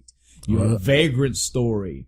And I know there's like 4, 5, 6 other great they were also branching out. They had games like Guys, where it was a fucking fighting game. They had games like Einhander, which was a fucking scrolling shooter game. Yeah. So, I mean, they had this shit down back in the day. I just don't know where it went, where they went wrong, but the drugs took effect. I guess so, because they are not where they used to be. You drop acid once, you got a pretty cool trip. You drop it 76 times, and eventually you can't remember where where you left your dragon. If you think back to Final Fantasy type games and you like the theme and the setting of like Ivalice, where it's that old Renaissance type deal, but they have magic involved, political intrigue, if you like the political stuff of Final Fantasy Tactics, Vagrant Story is going to be right up your alley. And yes, I wholeheartedly agree. It deserves. I also believe this game should be a little further up on this list. Probably. 87 seems kind of low. Yeah, but it made it. I don't know. It made it, so cool. Number 86 is Pool of Radiance. Well. Any idea? It sounds like some, very bright water. Sure. I haven't played it. I'm guessing you haven't either. Nope. All right. Might of Magic. World of Zine. At number 85. What the shit? No idea. Do you know anything about the Might and Magic games? That's not Might and Magic. It says Might of Magic. Oh, it says Might of Magic. I mean, it may be a misprint. Who knows? But Who knows? no, I have not played enough of those to be like I could fling this out. Oh God, here's your game. Oh no, our old friend Mike from the guest cast would love to hear this. It's on a fucking 100 It has RPG. already made a top 100 RPG. Is it list. even an RPG? Well, let's ask Mike. Hey, Mike, what's going on? We had Mike here the whole time. Hey guys, Oh, he does not sound. this is great. You get robotic animals, man. Makes the best RPG of all time, man. You got the bow and you shoot. It's really cool because you got a bow and you shoot it at the robot animals. He's gonna be so mad. Robot animals. You need to stop. That's your friend. I haven't played this game, Adam, so I don't know. I haven't either, but I can tell you right now that it doesn't belong on any list, much less top 100 RPGs. More hatred for Horizon Zero Dawn from Adam. All right, number 83, Xenoblade Chronicles. Xenoblade Chronicles. Now, I wanted to play this, but I never got the chance to. Yeah. It looked really cool. I heard some really cool things about it, but, no. I can't speak to whether or not it belongs on this list. Well, I guess sometime I'll eventually have to talk about it because I got it right. Oh man. Yeah, he's got That's right. My Wii U library has expanded. I have Breath of the Wild, Xenoblade Chronicles, Star Fox Zero, and Donkey Kong Country Tropical Freeze. Yeah, you just wait until you have to shake the controller to do the Donkey I even Kong. got a little. Oh, look at your little Yoshi thing. That they can't see at all. This is not good for public. It makes a horrible noise what too. I gather from this game, the Chronicles is apparently it's a big fucking open world. There's lots of enemies, lots of monsters. You're apparently dropped in this planet, and you're like, we gotta figure shit out. So I will try it and see if it's good. I hear that it makes really good reviews, so I don't know. So next on the list. Next on the list is Number 82. Oh no. South Park, The Stick of Truth. Yes! Now, does this belong on the top 100 list? Maybe. And I'm going to tell you why right now. Because this is not just an RPG. This is a parody of an RPG. Yes. This thing, it takes South Park and it takes an RPG parody and it combines them both perfectly. Yes. It's like, here are the tropes of South Park, here are the tropes of RPGs in general. Let's fling them all together and point out how absurd they are. Mm-hmm. And it was a really interesting, really great mix up. I had a lot of fun while I was playing it. I would argue that this game belongs on the list. Do you think it belongs? Number one, as you said, it is a parody of RPGs. And it is itself an RPG. Yes. And it does have some innovations in it as well. And it brings a lot of RPG attributes in and puts them fairly perfectly together. So the fact that if you would concede that if it belongs on a list, the fact that it's so far down the list, I think it deserves a spot. Yeah, it is definitely a stark look at what RPGs are and what they do. And how unrealistic and unfavorable they are. Yes. It's like, okay, hey man, I'm gonna need you to go to get this thing for me. You seem like a real fucking asshole when you do that. You send somebody on a fetch quest, you're like, alright, dick. Yeah. But it's such a prominent thing in RPGs, Yeah. It's like, hey, I need you to go do this thing for me. Well, what does that have to do with what the fuck I wanted you to do? And why can't you do it yourself? Oh, well, I got stuff to do here. Yeah. I will agree that it is satire RPG, but it is still an RPG. Yeah, it's just pointing out the things that you take for granted inside RPGs that are completely absurd and throws them right in your face. Like, yep, what kind of an asshole does that to somebody? Let's see. Number 81, Destiny. I don't know. My little brother could talk about this. He played it a lot. I mean, but to me, I look at Destiny, I'm like, man, that's the fucking Halo knockoff kind of game, It's apparently a mixture between Halo and an RPG. But I've just told you that RPG elements aren't necessarily enough to make a game an RPG. I know. So I'm looking at that and I'm going, I'm questioning this as vanillity. It's vanillity. Vanillity. How vanillity? Shut up. Nobody likes you. Nobody likes you. Everybody loves me. And my diction. Oh God. I wish I could tell you I played it, or I know I haven't even watched gameplay or tweets or Twitch play of this, so I know Twitch? I You play a Twitch? Yeah, that Do you want to fucking hit me up? Can somebody tweet me, please? Nobody's gonna tweet you. I don't ever. know nothing about it. However, knocked up for the list is number 80, Odin Sphere. Have you played this? No. No, I have. This is an Atlas game. You have five or six different characters. It's side-scrolling action. There is a deep story in this game, and all the characters intertwine, all their storylines intertwine. It's one of those things where like you play through as one character, and then you play through another character and see how everything revolves around them, how these two intertwine. You play the third character, you see how they intertwine all the way around. This is not stating the biggest draw to this game is their artwork. It's all cartoon. It's all hand. Adam, stop doing silly things. Stop doing silly things to break my concentration. There is hand-drawn animation in this game. Not really cel-shaded. It's more like just hand-drawn artwork, and it is beautiful. It pushes what sprite animation should and can do. That's cool. Belongs on the list, and I'm cool with it. Now, how old is this game? Maybe a decade. Damn. Maybe 2005, 6, 7, somewhere around there. What if they came out with a sequel? It's a and it was PS2 era. And it was called like Loki Odin Cube. Loki Cube. So yeah, I went with the double switch. Loki Cube. Got it. Loki Cube. Next up the list is Dragon's Dogma 79. Oh snap! Haven't played it. Have you? No. Nope. Can't talk about it. Sorry. Heard it's really good. Now, I think this is unless I'm completely wrong, which I usually am, I think this is the game that's supposed to be a very, very, very watered down version of a Dark Souls game. I guess. I haven't played it, so I can't confirm or deny that, but apparently somebody decided it should be put on a list. Here it is.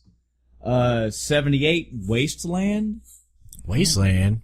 Is that the one they just put in? If I'm thinking it is, it's the one they put up on Steam. Maybe. It was an old school.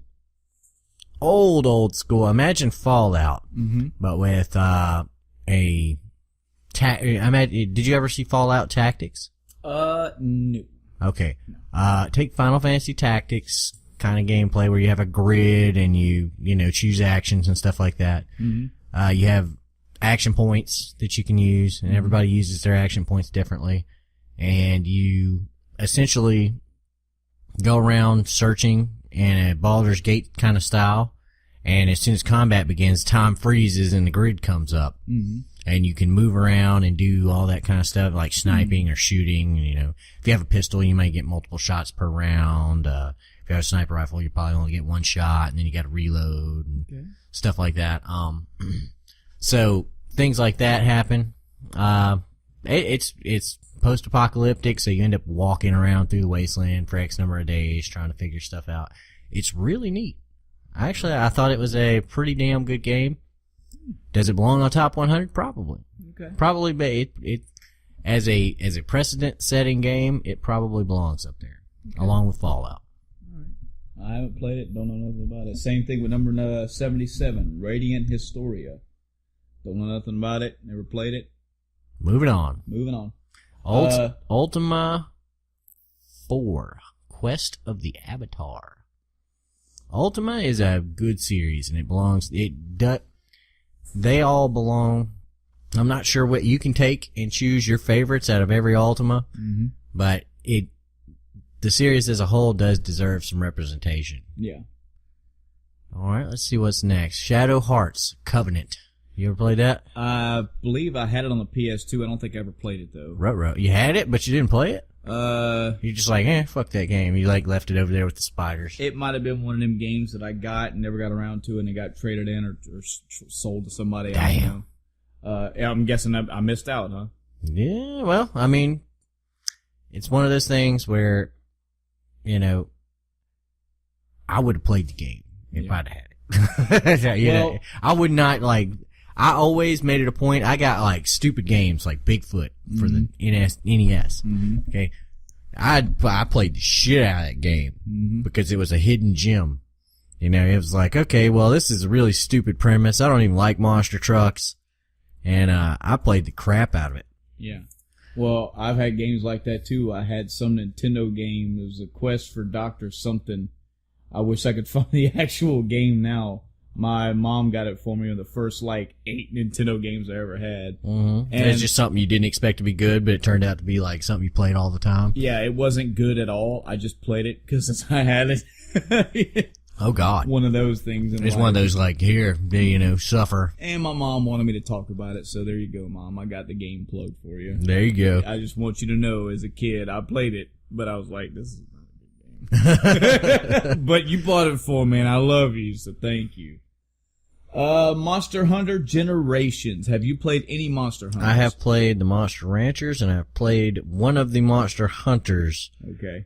A while back. Okay, well, Monster Hunter has nothing to do with Monster Rancher. Really? Really. I was kind of expecting that little thing with the eyeball to pop out eventually. No. And I was like, man, I just don't get this new generation and their newfangled things. You don't put your favorite Limp Bizkit CD in and you get a monster that you hunt in Monster Hunter. They're already out there. Damn. I've played Monster Hunter 3. Final Fantasy VII would give you a fairy.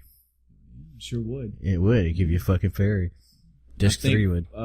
Chrono Cross gave you just a penis. Final Fantasy, fucking Chrono Cross just immediately erased all your save files and burned your PlayStation to the ground. Is it actually summoned a demon? ChronoCast. I've played Monster Hunter 3, I believe. It was one for the 3DS. I actually bought a copy for me and my wife with the intention that we were going to play it together. She never got around to playing it. I played it for probably 20, 30 hours. I can't remember how far I made it. I made it the third, fourth area. I'm probably saying that wrong, but. Damn. To tell you the honest truth, the draw that I would see you would like of Monster Hunter is that you know how when you're playing the Dark Souls games, your hits have a follow through? Mm-hmm. Like if you have an axe, you can't just go, hit the A button and he hits him. He's got to pick the thing up and heft it over his shoulder and slam it down. Yeah. That is the way the gameplay is like in Monster Hunter. Your weapons have attacks, they have patterns, they have all these things. So you have to plan how you're attacking an enemy. If you got one of the little monsters running at you, you can't just take your axe and just go, because he'll probably hit you first. Or you'll whiff and you're not angled just right and he'll run right by you. It's got some it takes a little bit of strategy. There's some archaic combat in there is what I'll say. Okay, well, here's one thing. And it has nothing to do with games whatsoever. Okay. One of the things, they had a knockoff of this game, of this series, the Monster Hunter series, in one of my favorite anime of all time. Okay. Is Anohana. Okay. Have you ever heard of it? Oh, man. It's or I may have, and I just don't remember. It's one of the fucking most evil anime you're ever going to watch. Okay. This guy, I'm not going to ruin the story for you, but this guy, he's he wakes up and this little girl is kicking the shit out of him. It's yo, man, this must be his a little sister or something like that. And she's just kicking the fucking shit out of him. Mm-hmm. And he's completely ignoring her. She's like, get up, you're fucking late, blah, blah, blah, blah, blah, blah, blah. She's not fucking, but she's 7 years old or something like that. And he's in his teens, mid-teens. Mm-hmm. And so he gets up and he scratches his ass and goes in there to make himself some ramen, and she's like, put an egg in there. And he finally goes and grabs the egg and she's like, now scramble it. He's like, fuck that. He just drops the whole damn egg in.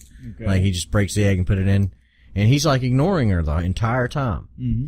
Come to find out, this little girl is a goddamn ghost. Oh, and only he can see her. Mm-hmm. Everyone else is completely oblivious to her, so he can't react to her or else he seems fucking crazy. Mm-hmm. And it's one of the best. But anyway, this is one of the games that he and one of his estranged friends fucking loved playing this game. Mm-hmm. And she moved on to the popular clique as they grew apart. Mm-hmm. and had all these popular friends, but she still really loved this game secretly. Mm-hmm. You know, and he was always playing that game, but she was secretly playing that game. You know what I mean? And it was basically like a ripoff. So when I think of Monster Hunter, Think of Ghost. I think of Dad's little sister. it wasn't actually her little sister, but yeah, that's what I think about. I think about Anohana, or whatever, however you want to call it.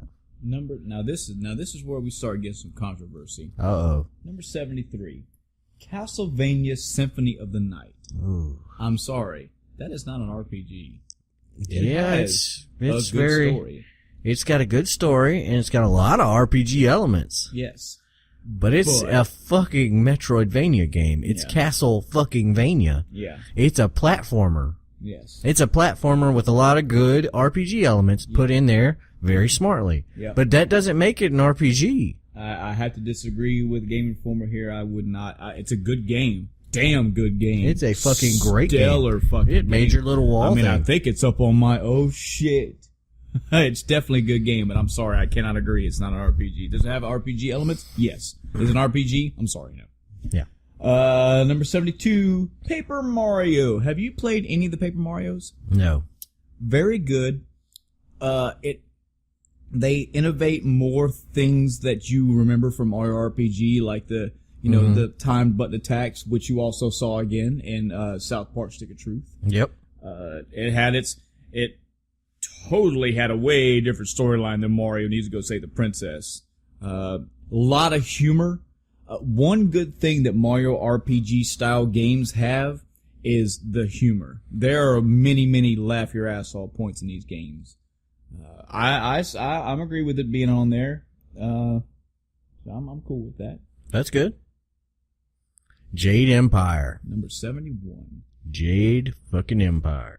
Now, I heard this was a great game. Yeah, I keep hearing this game pop up more and more lately. Mm-hmm. I'm beginning to wonder if this is a good game, and I just don't know shit about it because I've heard the title, but I don't know. It could be. I mean, I can't remember who made it exactly. Mm-hmm. But I remember it being I think it was like BioWare. Maybe. They'd have to look that up. But I think that from what I've heard, it was a immaculate game. It's an old Xbox One game, it seems. Yeah, it was made by BioWare. Sure was. Wow. So it's probably a fucking awesome game. Well, that definitely elevates That narrows it down a little bit. Yeah, it's probably totally fucking awesome. I can't believe I will have to try to play it now. Yeah. Number 70, Undertale. Ugh. Oh, come on now, Adam. You're not an Undertale here, are you? Adam. What I don't do is jump on hype trains. Okay, and for a lot of people, this was baby's first RPG, and they were like, oh, look, you can run through it and be all nice, or you can run through it and be a dick. But Adam, but Chrono Trigger may have been baby's first RPG for some people. Sure. But at the same time, one is timeless, and the other one is just only renowned for the fact that you had two different ways to go through it. Well, Chrono Trigger was timeless. It wasn't timeless when it first came out. Yes, it was. Well, I mean, that's actually it was. It was actually like blow the fucking doors off the world. You have the 2 decades of time to look back on Chrono Trigger and go, oh, fuck yeah, right? But here's the thing: I had 2 decades of time to look back at Chrono Trigger and find some glaring flaws in it. Mm-hmm. Okay, and I found a couple of things that I'm like, okay, well, that's not perfect. There were better ways to do this. Yeah. But yeah, no, it was pretty much, it was exactly as campy and as whatever as it needed to be. Undertale just goes after this whole premise of like, it just seems like I don't know whether it's just stuck up its own ass. I don't know what the fuck the problem is, but a lot of people seem to give this game a lot more credit than I did. I thought it was I thought the box thing was cool and what they did, how, you dodge the attacks and stuff like that. Mm-hmm. I thought that was pretty cool. I thought it was cool. But I thought that was the only part of the game that I thought was pretty cool. Come on now. The way that you or enemies interacted with each other, like if you ran into specific enemies in specific ways on the field, like 2 different enemies would talk to each other in different ways, or it had its quirks. It was quirky. Here's the thing. But, I mean... This is the thing for me. Is that enough for it to be on the top 100 RPGs all time? I don't think so. Yeah, I don't put it up in my top. I wouldn't. I will agree. It's a good game. It's enjoyable. I'm not shitting on the game. Yeah. I'm not trying. I'm not trying to. Oh, but you are. I'm not trying to. Just but say you hate Undertale. I don't hate Undertale. Just say that it's a better. If I hated it, I'll let you know that I hated it. Is it better than Final Fantasy VIII? Oh. Whoa! Really? Wow!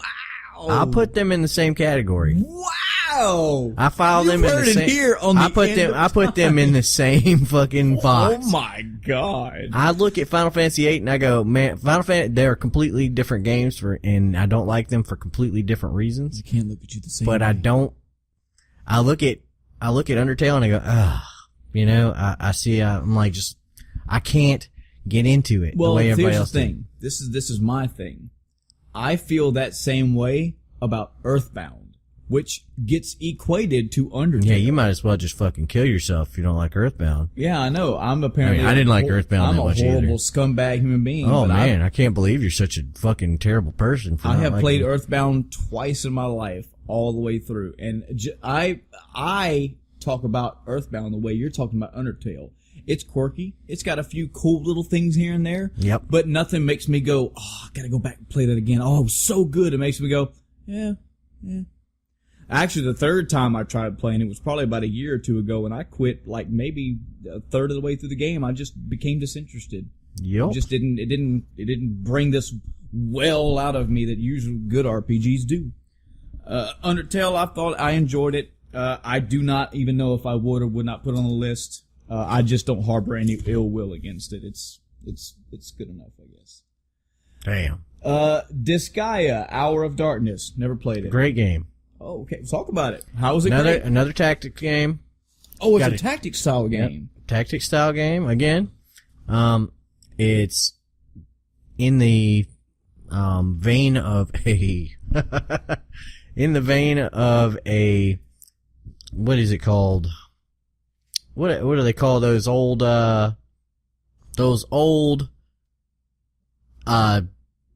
story novels? What are they called? Like graphic novels? Graphic novels. Yeah, it's in a very graphic novel kind of way. So they take the graphic novel setting and they tell the story through that, and then you go into these little dungeons and you fight, stuff, and you can take these you can take any of the little enemies inside the dungeon and convert them over to your team and use those as characters to fight against, or go through and level up besides your normal main characters, and one of the really cool things is that you can get a shit ton of levels in this game. The level cap is like ridiculously high. I think there's like 1,000 levels. Jesus. So you can become level 999. Wow.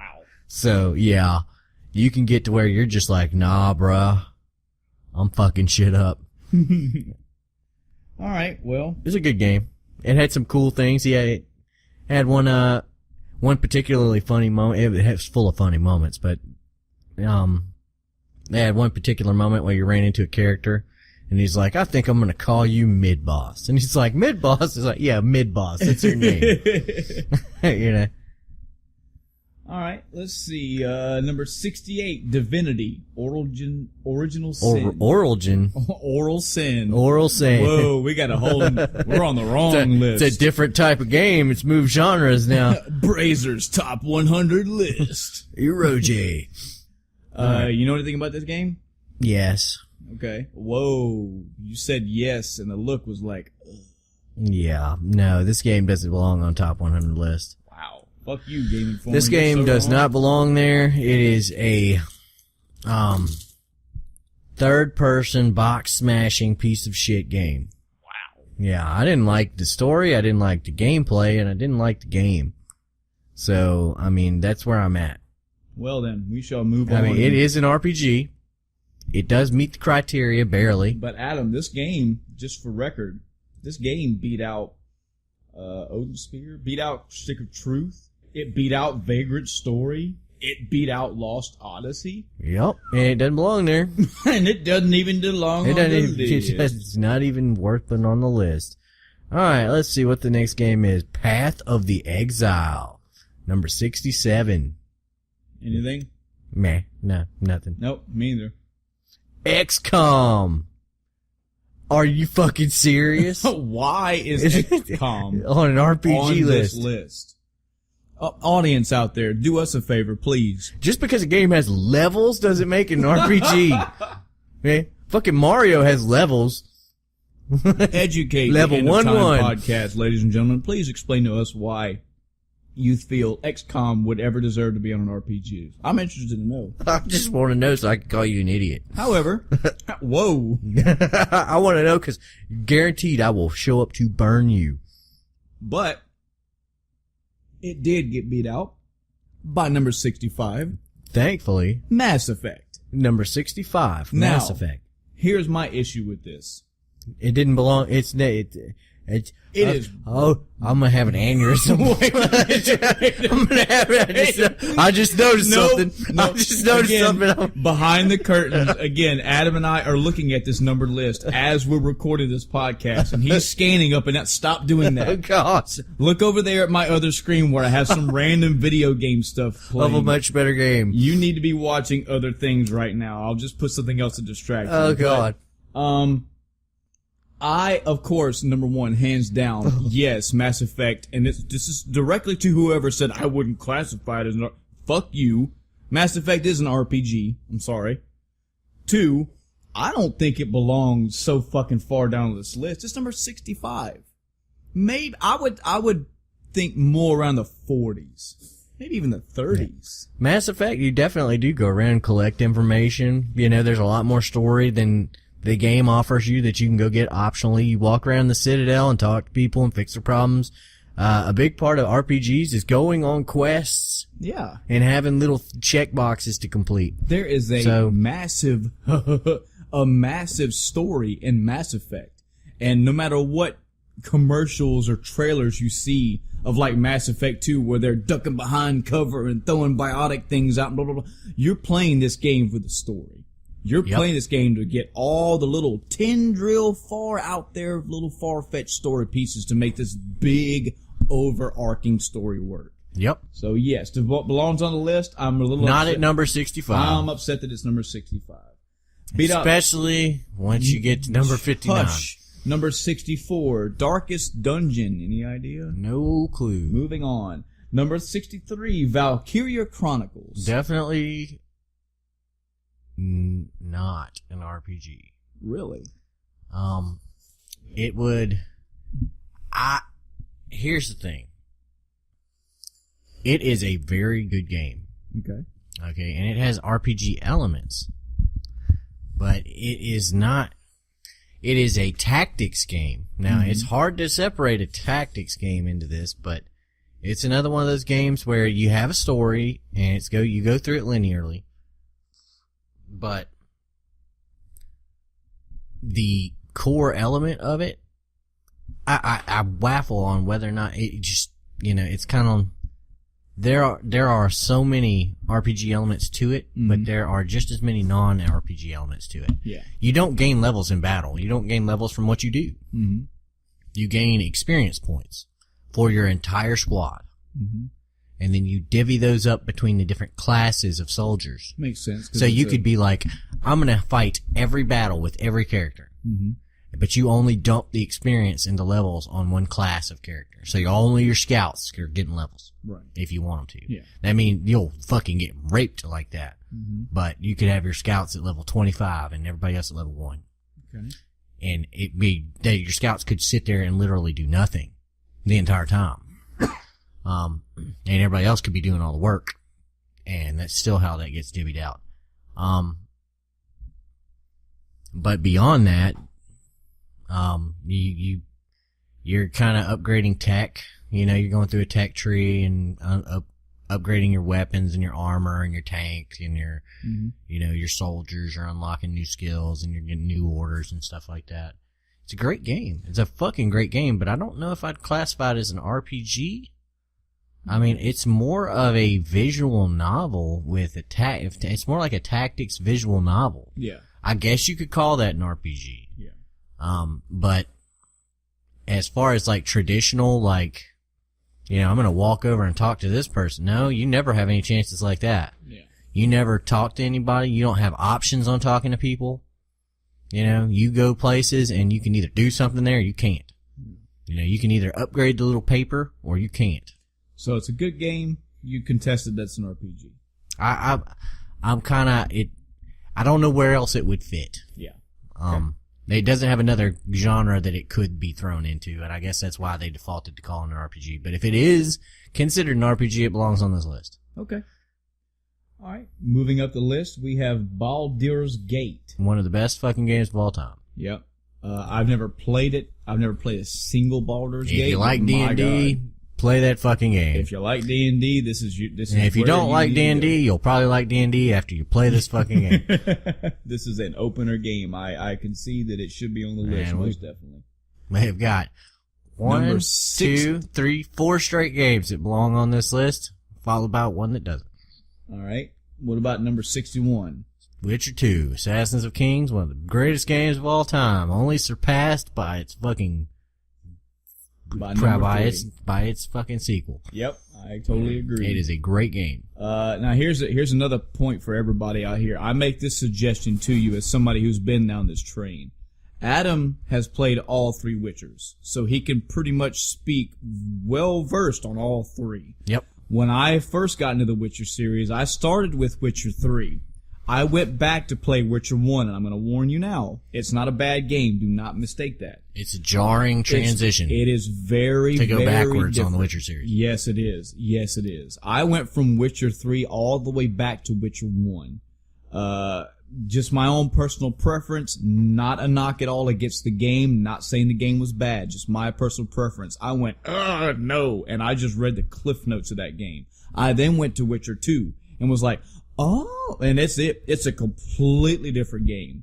The battle system, the way the cinematics are held, the way the gameplay itself as a whole. The Witcher 1 was made with the, I believe, Knights of the Old Republic engine. Yeah. And it was mouse-based combat. Mm-hmm. You know, it had a Witcher 3 style potion system, which was great. Yep. You know, which is really a Witcher 1 style potion system. Yeah. So the potions lasted for X amount of time. You took them and they just were on until they were off. Yeah. But Witcher 2, really, they came up with their own engine and they started refining it. And they started ramping it up. Yep. And they ramped up the everything on it. You can tell the production, the story, the graphics, the battle system, the mechanics, the way the world is laid out, everything just got a big up. You can tell it got a budget increase. Like a severe. You can tell that first game was successful. Yes. Definitely belongs on the list, and I hope to God Witcher 3 is further up this list somewhere. Yep. So, number 60 is Icewind Dale 2. Have you played any of the Icewind Dale games? I have not, but I have friends who have played them extensively, and I've watched them play it, and I can tell you that every single one of those games is any of the Neverwinter Nights, Icewind Dales, Baldur's Gates. I have seen people lose weeks of their lives playing. Yeah.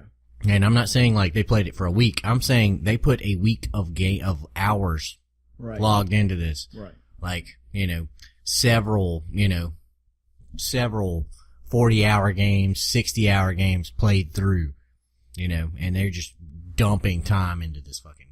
Gotcha. Which brings us, I'm going to let you take this one, Adam. Now, I want number 59 doesn't belong there. Moving on to number 58. Hold on, let's go. No. We're going to talk about, because I want you to realize what's been beaten out by number 59. Number 59 has been beaten out by a Dragon Quest game.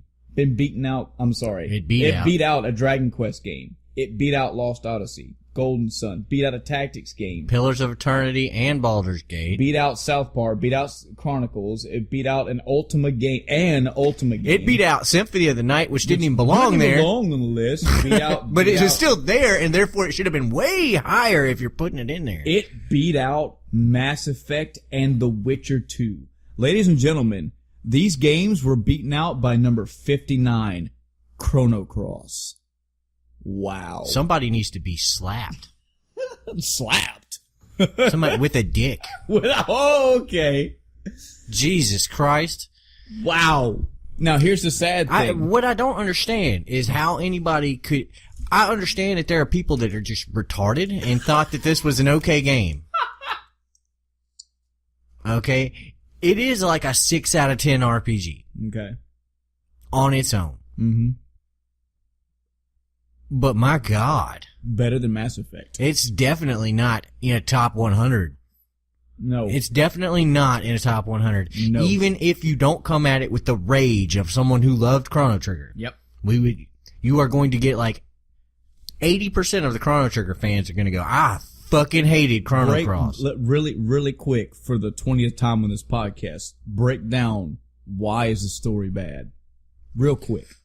There's no real quick way to do that, but Because let's just say it's a convoluted story told in a convoluted way that makes no sense and very vague references to the original story. Okay? You walk into it, if you walk into it expecting a sequel, you're gonna get fucked. Yep. If you walk into it not expecting what to go, what is going on, then you're just not gonna know what the fuck is going on. Or why anything is going on the way it is. Because if you don't pay very, very close attention the entire time you're doing it, and Game of Thrones, worse than Game of Thrones because there's no foreshadowing in any of this. Mm-hmm. Okay? If you don't remember every little thing that every little person fucking says, then you're probably not going to be able to piece it together on the first playthrough what exactly the fuck is happening. You're just going to be why. going through and killing the last boss, and you beat the game and you go, I don't know why I did this. What was all that about? Yeah, who is that? Why is this? So you're admitting, Adam, that this is your fault that the game isn't that good because you just didn't understand it. That your intellect is so low that you just couldn't go through the game and go, I got it. #triggered. So the game gave you like Dark Souls, it gave you all the tools, but your little mind just couldn't handle it. Are you insane? Okay, so as far as story goes, yeah, it's a convoluted fucking mess. They dump walls of text on you. So multiple, not just once. So did Xenogears. Xenogears did it because Square cut their fucking funding in the second disc. They only did it in the second disc. They only did it because they were trying to rush the game out. Are you mad that I just compared? Yes, Xenogears? I am. Are you really triggered? I am really triggered. You are actually triggered right now. Alright, so, Xenogears was like, great fucking game, and you get to the second disc and they're like, okay, well, time to shit out a bunch of story. And they didn't shit it out quite in the way that this did. They had nice little pictures in the background to explain what was going on, like a picture of Xenogears flying into an area and, a bunch of people chasing them or something like that to tell you. Yeah, it kind of told you what was going on in the box. Yeah. No such thing in Chrono Cross. Chrono Cross, they just zoom up to the ceiling and show like the big fucking nonsensical steampunk bullshit. But Adam, the game had lots of characters and all the characters had life. Yeah, and none of them got any fucking story development beyond their fucking original quest. They're like, oh, this is Jim Bob. Jim Bob sucks dick for a living. This is what he does. He licks on the dick sucking farm. He sucks the sperm out of the dudes and he spits it into a bucket and sells it. Was that a plot point? That was a plot point you missed. So, he does that. Oh my god. And then, but 5 seconds after Jim Bob the dick sucking fucking farmer joins your party, then you go to fight the big giant dick and he's got no he's got no special dialogue. The difference between Suikoden in this game, which is immense, but one of the main differences is if I took a character who had a shtick and I brought them into a situation where their shtick would be relevant, they'll make unique comments. Mm-hmm. So if I take, the guy who's like a fucking blacksmith and I take him to fight another blacksmith or something like that, he's like, ha, you are not a true blacksmith. A true blacksmith would do this. Mm-hmm. No one would do that. So they have some little development beyond their normal thing, and that's one of the really cool things about having 108 characters is that you can go back and sub them out and see different results every fucking time. Mm-hmm. Well, no sir, not Chrono Cross. Chrono Cross decided they just give them a generic text box and everybody says the same fucking thing. Lame. No, man, you know what? But Adam, you know what? What about the battle? System? I can barely contain my rage just talking about somebody who likes this game. But seriously, it's number 59 on our top 100 list. Here's the sad thing, and you remember this. We may just do a really quick run through the IGN one too, just discussing what beat out what is bullshit. Chrono Cross made both of these lists. I don't care that it's wherever on the list. I care that it's on the lists, period.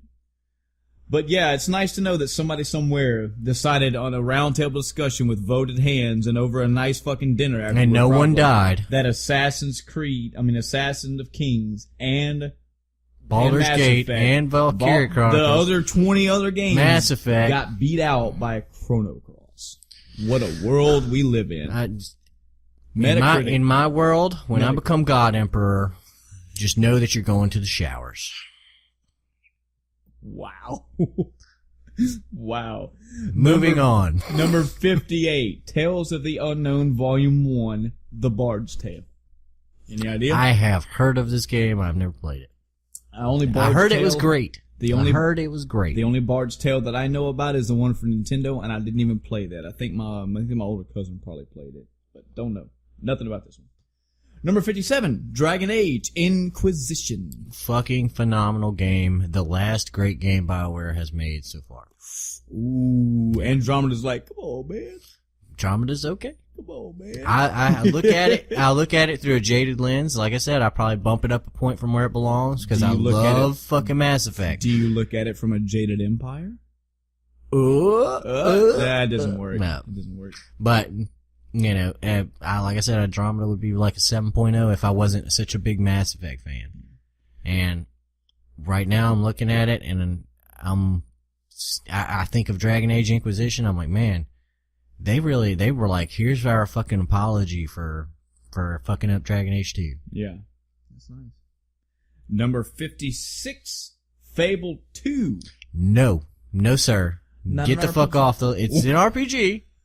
I won't take that from it. But no, it does not belong on this list, and it does belong above Chrono Cross. I love that. But that's the only one that it is above, that it belongs above. I love God Emperor Adam. I won't take the RPG title from you. I will let you keep that. But you belong not on the list. You can, as you send it back you send it out of your kingdom empty-handed, begging, banished. I will not take your life, but you may never return. I have not played a single Fable. I know about them. I got some of the gist of it. Tell me what you think a Fable game is. Just give me the real quick point by point what you think a Fable game is. From what you've heard. You have a character. Yes. Okay. You can pick how you want them to be, like good or bad. If you mean that you can make small choices and they have positive or negative actions, then yes. And that's it. Good job. It's a fantasy setting. It's got a fantasy setting. You can choose to be either a giant prick or you can choose to be a good person, but none of it really seems to have much consequence. Mm-hmm. It seems very ham-fisted and not taken seriously. Yep. And when the game doesn't take itself fucking seriously, that's when you get to be like, well, you know what? I don't think I want to take this seriously either. I've seen this stuff from afar, and I never saw anything that really appealed to me, that drew me in. There's a difference between stick of truth, being like, I'm not taking this seriously. Yeah. And I'm going to make you see how absurd it is. And then something that just like, I'm trying to be, I'm selling myself as a serious thing, but I'm not being serious. Yep. About it. Moving on to number 55, Skies of Arcadia. I think this is Dreamcast? It's a Dreamcast RPG. It's fucking awesome. You get to upgrade your ship and go fuck people up. Mm-hmm. They have all kinds of little air battles. It's an RPG. It's a true RPG. Yeah. I've heard it's a good Now, RPG. the cool thing is that Vice, the hero of this, and a couple of the other side characters from this game make appearances in that previous game I told you about, the Valkyria Chronicles. Mm-hmm. They're actually in that. Cool. And they have little side stories and stuff like that. Not necessarily like side quests, but like, you can look up their, their little history and biography and stuff like that. And it's like, yeah, he dreams of one day he has dreams about himself being a sky pirate and, ruling the skies in an airship or something like that. It's a nice really little cool. kickback. That's really and when cool. From the Valkyria Chronicles, whenever you have characters that are in the same, or near each other or anything like that, they have little bonuses that randomly kick off in the middle of battle. Mm-hmm. Okay, anytime he's with one of the characters from his own game, they all get huge buffs. Oh snap! Yeah, That's kind of like Suikoden in a little way. Yeah, when you get different people. So in the same group. it is a very cool game. I recommend you play it. I'm not sure if it's an RPG, but I mean you can come to your own decision. I will get on it. You should. Number 52. I'm sorry. Number 54. Grandia 2. Yes. Yeah. Good RPG. Definitely a hidden gem for me. I picked this up on a whim somewhere back on the Dreamcast, actually. I don't have a number off the top of my head, but the Dreamcast had a relatively small library. So your pick of games were you were limited. And I tried to pick out different games to try to get outside my wheelhouse. Like I played Hydro Thunder, which apparently was a really cool arcade game. Uh-huh. That was cool. I played Soul Reaver, which wow, I got way up into that series. My first time playing it was on the Dreamcast with Soul Reaver. Mm-hmm. And I saw Grandia 2 and I was like, it's a cool cover art. People tell me it's a really good RPG. I'll check it out. And wow. Yeah. Really good. Great voice acting. Great story, great character development. Love the battle system. Hands down, deserves to be on the list, and I'm fairly comfortable with it being where it is. Adam, take number 53. Star Ocean, the second story. Great game. PlayStation. You could pick the main character. You could either be the male lead or the female lead. And different things happen depending on which one you chose. You had a main character who basically got cucked by fucking some dude in the middle of to throw cuck up in the cast. Oh yeah, cuck cast. Well, I just want everybody to know, if you live in 2016 or 17, cuck is the big thing. So you know the word exists. That's right. So you go in there and you meet the female lead and you're like, oh man, I'm so sick nasty. And she's like, oh yeah, I kind of like you. And he's kind of like working his way up to being like all cool with her. And then the main dude comes in, or the main Sephiroth looking fucking dude that they put in every 90s fucking game after Sephiroth appeared. That guy with the silver hair and the sword. Yep. He rolls up in there and goes, ah. And you're like, what was that? You're like in the, you go through a tournament. Okay. And, you're in there just shit stomping everything. And he's in there just shit stomping everything. And y'all are like, okay, that's cool. And you finally get to that last battle and you're like, all right. And he's like Mr. Steal Your Girl the entire time. She's like, oh, she's all checking up on him after every fight and all that kind of stuff. And you're like, man, I'm gonna fuck him up. He gets in there and he just like holds you down and takes your ass right in front of her. Wow. And in front of that entire arena. And you're like, Daddy, no. No, Daddy, no. So, but that wasn't even the best part of that game. The story was awesome. Yeah. I'm not going to take anything away from the story, but the cool part was like it had this really ornate crafting system / skill system. So you mix ingredients together and you can cook stuff. Okay? Well, if you also mix, you can level up your cooking so you can cook better stuff. Well, as you learn to cook stuff better, it tells you once you hit this level in cooking, it increases like your critical damage or your attacks with swords and stuff like that. Like Breath of the Wild. Right? And then you're like, wow. So you're trying out different recipes and gaining experience and doing all these other cool things. And every little thing from first aid to magic to fucking, reading books and doing, melting it out, like armor smithing and all that kind of stuff. All that stuff factored into your characters getting stronger and stronger and stronger and stronger until you could finally just be like, get fucked. Yeah. And the game had like 255 levels, so you could go beyond level 100. Yeah. So it was a really cool game. It had an active time battle system. Not active time battles. It had you had an ATB bar that would fill up. But you basically ran around on the field until your bar hit, and then you could do an attack. And you hit you map buttons to the controller. You hit one button and it does that attack for you, or you could choose to use an item or whatever. Right.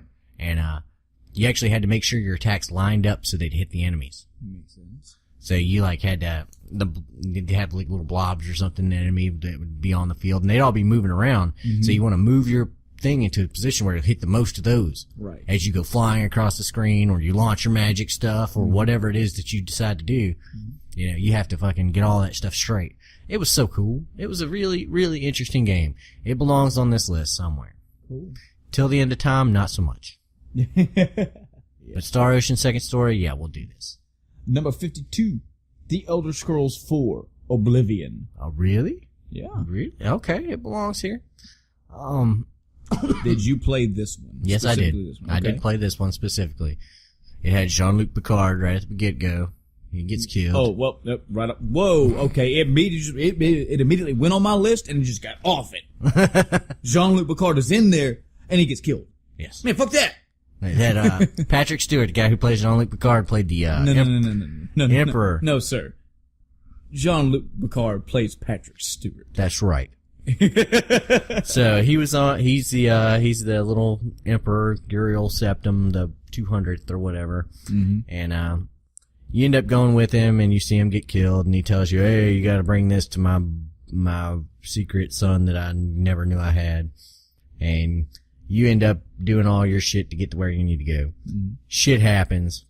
You save the world just like every other thing. But this guy's named the Oblivion guy. Mm-hmm. The Oblivion guy. The Oblivion guy. That's what me and my friends colloquially call that's our little fucking nickname for this guy. Cloaca call it. He's the Cloacia guy. The Secret Trope Cloaca call it. The Secret Trope game. Wow, this is completely fucked up.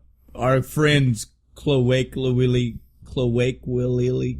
Secret Trope. I think you've lost your mind. The Oblivion guy. That's a lot of words. Right? A lot of syllables. So, you have the, in Morrowind, Elder Scrolls 3 in Morrowind, you had the Neverine, who was a god character that came back and was reborn and, reascended to godhood. Mm-hmm. He was badass. He's written about in the lore. Okay? He went around, he kicked the shit out of stuff. And the game that came after this, you have the Dragonborn. He's this mythical dude that gets born every so often, and he basically stands the gates at Sovngarde and fucks shit up with the power of the fucking dragon's voice. Okay? This guy is about 3 sentences in a book about Martin Septim. So how'd he get his own game? He did all the work. Martin Septim got all the fucking glory for his game. So you play through Oblivion, and all the shit you do, none of it matters. Wow. It gets condensed down to about 3 sentences. Jeez. You are the hero of Kvatch, the guy who saved this one town one time. Wow. You get a statue made from you in the game. I don't think it lasts because of all the fucking turmoil that part of the country's under. Yeah, so, yeah. Poor guy. He does all this work. He fights literally Oblivion itself, the realm of the Daedra. He closes all the portals by himself. Man. Goes around and fucks over all 9 fucking princes of Daedra. And he gets hand wiped. He gets hand wiped out of history. And that's this one, the Oblivion. Yep. Wow. It was a great game. Still a great game though. Great game. It just sucks that everything he did got completely forgotten. Dragon Quest 8, The Journey of the Cursed King. Yay! Have you played this one? I have not played that. I did. PlayStation 2 Dragon Quest game. Was it good? Oh yeah, it's got a good. Here is one thing, and I think somebody else just talking about Dragon Quest games. I think Jar the Completionist. And he made a very good point that I felt throughout my whole time of playing any Dragon Warrior, any Dragon Quest game. If you're looking for a very deep, very thorough, just intricate spiderweb, political intrigue, fantasy intrigue story, don't go to Dragon Quest for those. You're going to get a very, I don't want to say basic or watered down, homogenized is even a bad way to put it. You're going to get a very acceptable, decent, cool, everybody gets it fantasy RPG story from Dragon Quest and Dragon Warrior. The way the stories are told, the gameplay involved, great. The last one on this list, the last one on the top 50 anyway, is, a good old number 50, a Pokemon Gold and silver. Now Pokemon is not an RPG. I was gonna say, this is where you and I already differ. I'm not making a fighting stance for Pokemon. I'm saying that there are some clear arguments to why it is an RPG. I'm saying that the story-based, quest-driven character narrative of a game Pokemon is not fitting for Pokemon. Pokemon is all about fucking the Pokemon. It's a collectible game. That's what the game is known for. It has a lot of heavy RPG elements. Mm-hmm. I'll give it that. It probably falls into that same category that I put Valkyria Chronicles in, where I don't know what else you would call it. But I think RPG is kind of a misnomer, if that makes sense. It's not really about Jimmy's progression to a Pokemon master, okay? But it is. But it's not. He's trying to be the very best, like no one ever was. And he has to Get go the fuck from out. town to town. He has to go from town to town and take quests and take out gym leaders and find items and find Pokemon and progress a story. Yeah. And in the meantime, just like Suikoden, he recruits, catches a bunch of characters, Pokemon. Uh-huh. There's no real. I will say that it doesn't have. I don't know what else you would call it, but I feel like that just does not fit Pokemon at all. Then, ladies and gentlemen of the audience, write in, message us, email us, let us know, what do you think? Do you think Pokemon should be considered an RPG? On the list or not list, notwithstanding. Do you think it should be classified as an RPG? And if it was an RPG, I don't think it would make this list. I think only the original Pokemon should go on that list. Well, there are several Pokemon games. I think the original, what was it, Red and Blue? Was Red and Blue the original? Red and green and yellow? I don't know. Oh, red and blue and yellow, I think. Perhaps. But or red and green and blue. And red and purple and turquoise. Shit. But that's okay. Hey, that's okay. Hey, that's okay. If you don't think it should be moving up the list, we get to 49. It got beat out by Xenogears. Definitely belongs on the list. Definitely in the top half of the list. I would have put it in the top 25, but I guess 49 is better than below Chrono Cross if Chrono Cross is on the list. The way I feel about where the games are, if I feel they should go up, I want to start seeing what else it was beaten by, and I'll go yeah or nay. So we'll see. Great RPG though, great story, characters. Great it is battle hard system. to swallow. It is hard to take, and there's a production reason why, but that shouldn't be held against the game. The game still presents itself very well. Yep. Next up is Persona 3. Awesome. Yeah, so we're here. Here's my Persona discussion. I know nothing about. You know what? We should do a Persona. If we decide to do Let's Plays, we should do a Persona. I know nothing about the SMT series. I'm assuming that Persona fits into that series. I don't know if it's a spin-off or if it's. We could do Persona 3. I don't know if it's just a rename of I don't know if like Shin Megami Tensei 4 is actually Persona 3. I don't know. All I know is of all that series, the only thing I ever played was the very first Persona. And this was back in like 97 something. And I played it for maybe 3-ish hours. I couldn't get into it. It's not that it was bad. it wasn't my cup of tea. And I have never played anything. So flash forward like a decade or two, and everybody and their fucking mother that plays RPGs is like, the SMT, the Digital Devil Saga, the Shin Megami Tensei, and Persona. I'm like, wow, what? They're like, yeah, this is like one of the greatest RPG series of all time, and I know nothing about it. I'm so sorry. Well, we're gonna learn you, boy. We're gonna learn you some Shin Megami Tensei. I did find a chart recently that listed out like pretty much all the games, and it gave like synopsis of like, this is basically what the game's about. Yeah. This is a prequel to this game. It's a sequel to this game. This is where it sits in the timeline. This may be a good starting point. This is not a good starting point, etc. So yeah. I may utilize that list one day and get into the series. But if you out there, audience, have any suggestions, hey, this is where you should start, or what if you just want to talk about it, let us know. I'd love to know. Because again, I hear that in general, this whole entire series is like up there. Final Fantasy, Dragon Quest, Persona, or Shin Megami Tensei. So if it's worth it, I want to play. 47, may be controversial depending on who you talk to, but it's already on the list. 47, Legend of Zelda, The Breath of the Wild.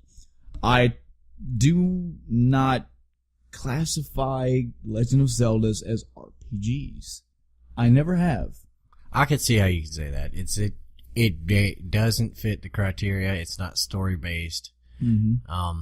There was a time when you could say, okay, well, this is borderline. Yeah. You take your Link to the Past and your Ocarina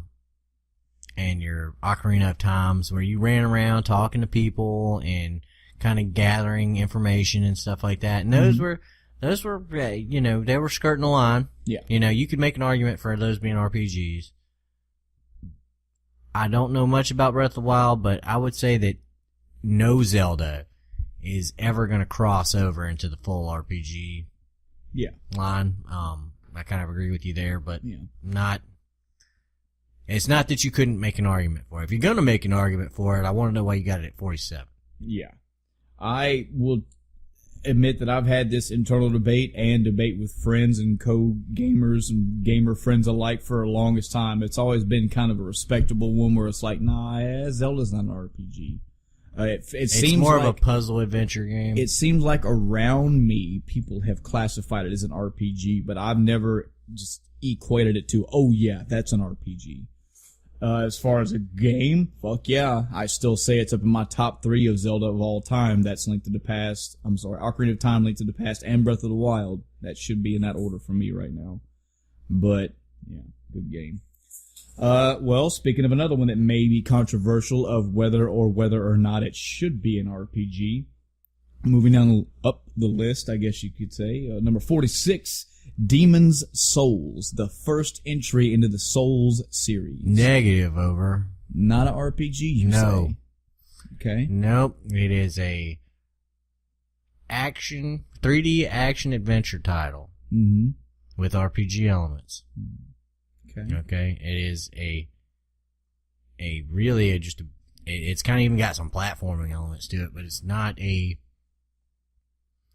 RPG in the strictest sense to me. It's centered around the combat, bottom line. Yeah, the combat is the star of the show. The story is just window dressing. Yeah. And there is story there. There is a deep, very story there. hidden. I'm not saying there's not. I'm just saying that the story could be completely fucking removed and make no sense. And it often does. And the game is still good because you're enjoying the combat. And that's all you care about. Every other element of the game is there to make the combat better. And I'm as we go up this list, I like to bring that point we made earlier too. Like I'm really trying to figure out where they were coming to these holes, where they were like, we got to fill some gaps with some games. Well, let's get some games that they could be considered RPGs, and I think this is another one of them. It's just, it's a damn good game. It's a good game, but don't know if it should be on an RPG list. Debatable. Nope. What do you think, audience? Let us know. Number 45. They're gonna have like 20 different fucking things to say. Good. They're gonna be like, we love. Good God, I'm gonna re-listen to this because they asked for like 400 things. Please let us know. We love all feedback. Number 45. Fire Emblem. No, you skipped number 45. Oh, Mass Effect 3. God, I know you hate Mass Effect 3, but you still need to talk about it. It's on the list. Mass Effect 3. I don't hate Mass Effect 3. Yeah, number 45, Mass Effect 3. Hey, RPG. Hey, on the list. Hey, controversial, but a good end cap to a awesome series. Yeah. Deserves to be on the list. Deserves to beat out Chrono Cross, that's for sure. Fucking yes, it does. Does it deserve to beat out Xenogears? That's a rough one. That would take me sitting down and playing both of them back to back and then making an analysis. Yeah. I would say it's that level of it. It's not a clear defined, yeah, oh no, yeah or no. Now here's the thing for you and me personally. The first 3, mind you, how do you rank them? In Mass Effect? Yeah. I would say they go in order, 1, 2, and 3. I say 1, 3, and 2. That's just me. So for me, this list fits me so Brings it down to number 44, Fire Emblem Awakening. Have you played any Fire Emblem game? I have played some Fire Emblems. Yeah. I do think they are good games, and they definitely deserve a spot on this list. Mm-hmm. I don't know if that one specifically does, but it wasn't my favorite. But I will say that it does. There were no bad games. Yeah. I'm such an external on these because this is another series that I played not one game. As a matter of fact, the only reason why I even knew of Fire Emblem was from playing Smash Brothers when you have fucking Marth and forget the other guy's name.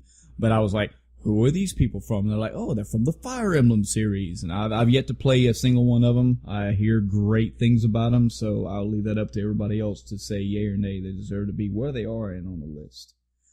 Number 43. Number 43, Wizardry, Proving Grounds of the Mad Overlord. It's got a hell of a title. Never played it. Neither have I, but damn. The Proving Grounds of the Mad Overlord. That sounds like you know what this sounds like? A quest from Witcher 3. Mm-hmm. 42, man, I wish my older cousin was here. He could probably talk about this. Is Shadowrun. Shadowrun. All right, let me tell you about Shadowrun. I didn't even know about Shadowrun until I played the first-person shooter on Xbox fucking 360. Mm-hmm. And then I went and found out that this is like a big fucking deal, and there are like all kinds of games about it. Oh, man. I've heard it was really good. I've never played it. Yep. This is one of those games, just of several, mind you, that I know my older cousin who, if you remember from the episode that's not on the cast anymore. You talking about Dickbag or ass nuts? Jughead. Yeah. Jug nuts. I know he played this. This is how sad I was. I had a Game Pro or a Nintendo Power, I don't remember which one, and it had, you know how sometimes those magazines would have like 4 or 5 page little guides to it? Mm-hmm. Well, I found a little Shadowrun guide, and I knew that he loved this game. So I cut this shit out of my magazine, and I mailed it to him. And It was like months later, we were at a family gathering. I was like, did you get that Shadowrun stuff? He goes, yeah, I had already played and beat that game long after you sent that. And I was like, oh.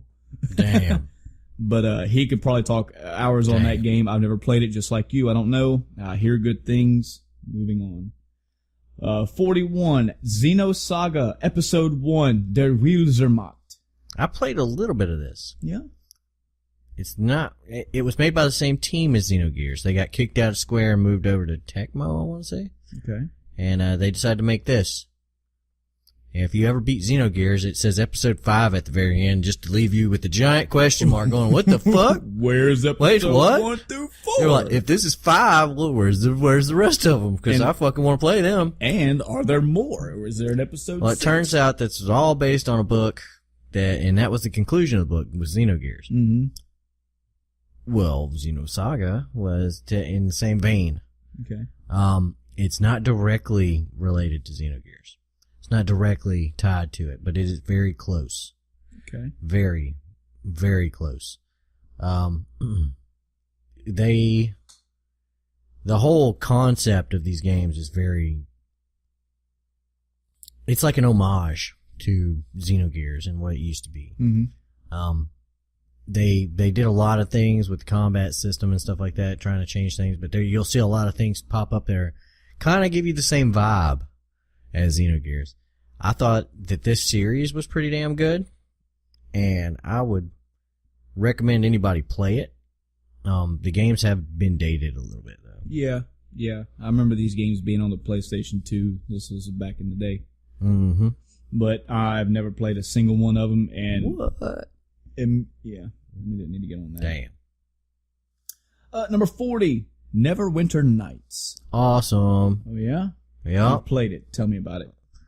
Fucking awesome game. Any of the Neverwinter games, they go hardcore, and they're another D&D game. So just like Baldur's Gate or Icewind Dale, they're very character building centric.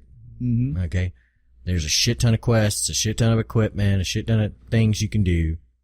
You know, I particularly when I think of Neverwinter Nights, I think of Neverwinter Nights 2 and all the expansions it had. But Neverwinter Nights was the game that started it, and it's really, I mean, if you don't like D&D, you'll like it after this game. If you if you like this game, you will probably end up liking D&D. Let me ask you something. These games that you say are from and like D&D, do they have?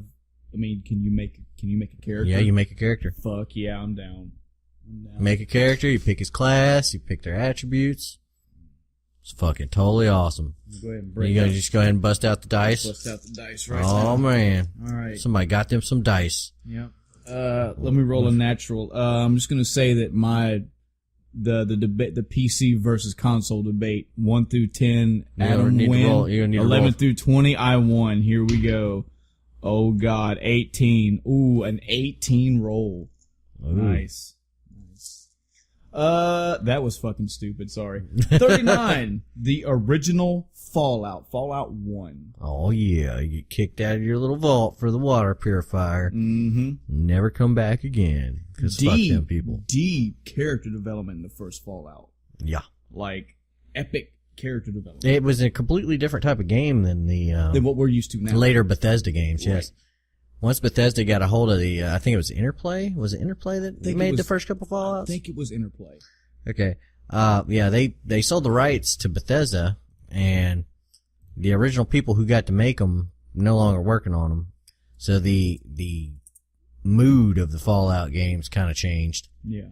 A lot. But it was a huge deal. Huge deal. Yeah, it was Interplay. Yep. Interplay, and then later on Black Isle. Mm-hmm. And Black Isle became BioWare. Oh, wow. You see how all the roots tie together? Yep. I love it. So, moving up the list, number 38, System Shock 2. I've never played any of the System Shocks. I have messed around with them a little bit, and from what I've seen, they are fucking... I heard... Well, let's not get into spoiler territory with this, but this game has a massive twist ending. Yeah. Oh, it's pretty sick. I will go beyond System Shock, and I will make some statements about the Shock series in general. I never played any of the System Shocks. I did play BioShock when it came out. I thought it was pretty good. It was, I don't think they're related. It was yeah. I don't know. Are they not? I don't think so. Okay. Well then, Rip. I guess if they are, then I'll just shut my fucking mouth, because I was totally about to bash fucking BioShock Infinite straight into the ground where it fucking belongs. You're just looking for an opportunity to pounce on it. I'm chomping at the bit for a time to just shit on that game. Number 37, Diablo 3. I played the other two Diablos, but I've not played 3. Would you classify it as an RPG? Yes. Yes, I would too. I hear there are people today, I mean, this goes for any fucking game out there in existence probably, but I hear people today that are still having the same ongoing Diablo 2 game. They still play Diablo 2. I hear okay things about Diablo 3. I hear it's one of those games where you will get thoroughly engaged for, the 40, 50, 60 hours you play through it, and then it just kind of peters out. And I heard it had an expansion, and they had a pretty good time with the expansion, and then they quit. Yep. Whereas I hear, again, like I said, people just pick up Diablo 2 today and just keep playing on through. So I guess time will tell if Diablo 3 has the longevity or not. Bring us to 36, Fallout New Vegas. Yeah. You played New Vegas, yes? Yes. Mm-hmm. Fucking badass game. Was not made by Bethesda. That's news. I didn't know that. All right. It was made by Obsidian. They took the rights. They made the game. So Fallout's just a whore, and it gets around developers. Mm-hmm. But they used Bethesda's engine to make their own game. Mm-hmm. It's got a lot. It's basically, if you played Fallout 3, then you know what you know what you're in for on New Vegas. But it's worth playing it for the story. Right. There are a couple of new mechanics, it's not a revolutionary, it's not a sequel in the terms of like, okay, well, we're ramping everything up to 11. Mm-hmm. This is more like, we're ramping everything up to 1.5, what it was. Yeah. So you're looking at, they added different, more calibers into the game. They added, ammo crafting. They put, you could put sights and stuff on weapons and stuff like that. You could modify. They put new perks in the perk tree and stuff like that. They took a lot of. I guess the biggest difference between it and Fallout 3 was you got to choose your own path more. So they had a extreme evil they had 3 different factions, and you could choose the good option, the evil option, or the neutral option on just about every fucking thing. Mm-hmm. And because they had 3 different ways, it kind of added a little bit more of a, you know how games like, Mass Effect have kind of a duality, it either happened either the best, it's all puppies and kittens, or it's all fire and brimstone. Yeah. Not so much in this. This Really? you could get shades of gray. Yeah. Oh. You get lots of shades of gray. Well, that's interesting. Because the main, here's my thing with Fallout 3. Mm-hmm. I had purchased Fallout 3 and all 4 of the expansions all at one time. Okay. So when I got it, I had the whole package delivered to me, and I played through the whole entire thing. Yep. And I heard after the fact from talking to people, it was like, when did you think the first Fallout ended? The first part of Fallout 3? When do you think the main game ended? And I was like, well, actually, I can't tell you. And they're like, you remember this quest? When you did this thing and this happened to this person? That was supposed to be the end of Fallout 1 or Fallout 3. And I was like, what? Yep. And they're like, yeah, that game did not end well. That's why the expansions were so big. They had to add more nobody felt like the actual genuine ending of the Fallout 3 original game was worth it. Yeah. It was kind of like, I guess it's an ending. So they used the expansions to expand the game and give it a slightly more fleshed out, defined bigger ending. bang ending. Yeah. In Fallout New Vegas, I hear you get it all good all the way through. You get the full works. You can go all one way, all the other. You can choose. There's lots of little winding branches. You may decide to side with the evil dudes and then fuck them over at the end. Mm-hmm. You may decide to side with the good guys and then fuck them over at the end. You decide to side with the middle guys and fuck them over at the end too. You can do whatever you want. At any point where you would probably get a decision, you get a decision. Are you comfortable with it being number 36 on the list? I'm comfortable with it being up there. Okay. Yeah, it should be in top 50 probably. Beating out Xenogears? No. See, that's the interplay that I like to see. Like, it beat out Mass Effect 3. It beat out Chrono Cross. Hey, it beat out the Pokemon games. So it beat out fucking all the Mass Effects. Still can't believe Chrono Cross is so far up. Oh, God. Moving up the list, we have Final Fantasy X at number 35. The game that made me just stop playing Final Fantasy. Yep. This is the 2 games before it, 8 and 9, slowly sucked the life out of me. Mm-hmm. This game is the one that I didn't finish completely. Final Fantasy 9, I got to the last boss and I stopped because I was just bored with the fucking game. Mm-hmm. Final Fantasy X, I got to the point where where Yuna tries to teach him how to laugh and he goes, and I ejected the disc and stopped playing the game forever. Stopped playing Final Fantasy forever. Way to go, Square. Final Fantasy 11 came out, it was an MMO, and I said, yep. Final Fantasy 12 came out, and I was like, yep. Which we still Final have Fantasy 13 came out, 13.2, X2, all these other things came out, and I said, uh-huh. You have no inclination to play Final Fantasy 15. I have no inclination to play any Final Fantasy game. I had Final Fantasy X. Fun story. I was working at Walmart at the time, and the good thing about working electronics in Walmart is that when new titles come in, this is long before overnight, people sleeping out in tents in front of GameStop and Babbage's and shit. We get the shipments overnight. I got to go back and take my one copy out of the box, which I made sure with my manager. I said, is it okay if I do that? I don't want to short people. She's like, no, I don't know what you're thinking the big hype is. I was there at that Walmart that I worked at for the release of Final Fantasy X and for Metal Gear Solid 2, Sons of Liberty. And I got my own personal copy, out of the delivery box that came off the truck. So, I really don't know. I honestly would have to go back through Final Fantasy X again, not because I don't remember it. I have some fond memories of it. I remember the gameplay. I remember the battle system being kind of cool. You had You had the guy that you had Walker that threw a fucking ball, and he could do damage toward aerial enemies really well. You had Orin, who was a fucking powerhouse with a blade. He did really heavy damage. You had the magic extension. I thought that was pretty cool. But here's the thing. The rub. When I talk about whether people do or don't like it, if I was to talk about Cloud, I can tell you about why I care about Cloud. If I was to talk about Vincent, I could tell you about why I care about Vincent. If I was to talk about Locke from Final Fantasy VI, I could tell you about him and why I like him. You asked me about Titus. He was a character. If I was to talk about badass fucking Orin that everybody likes, he was just a badass.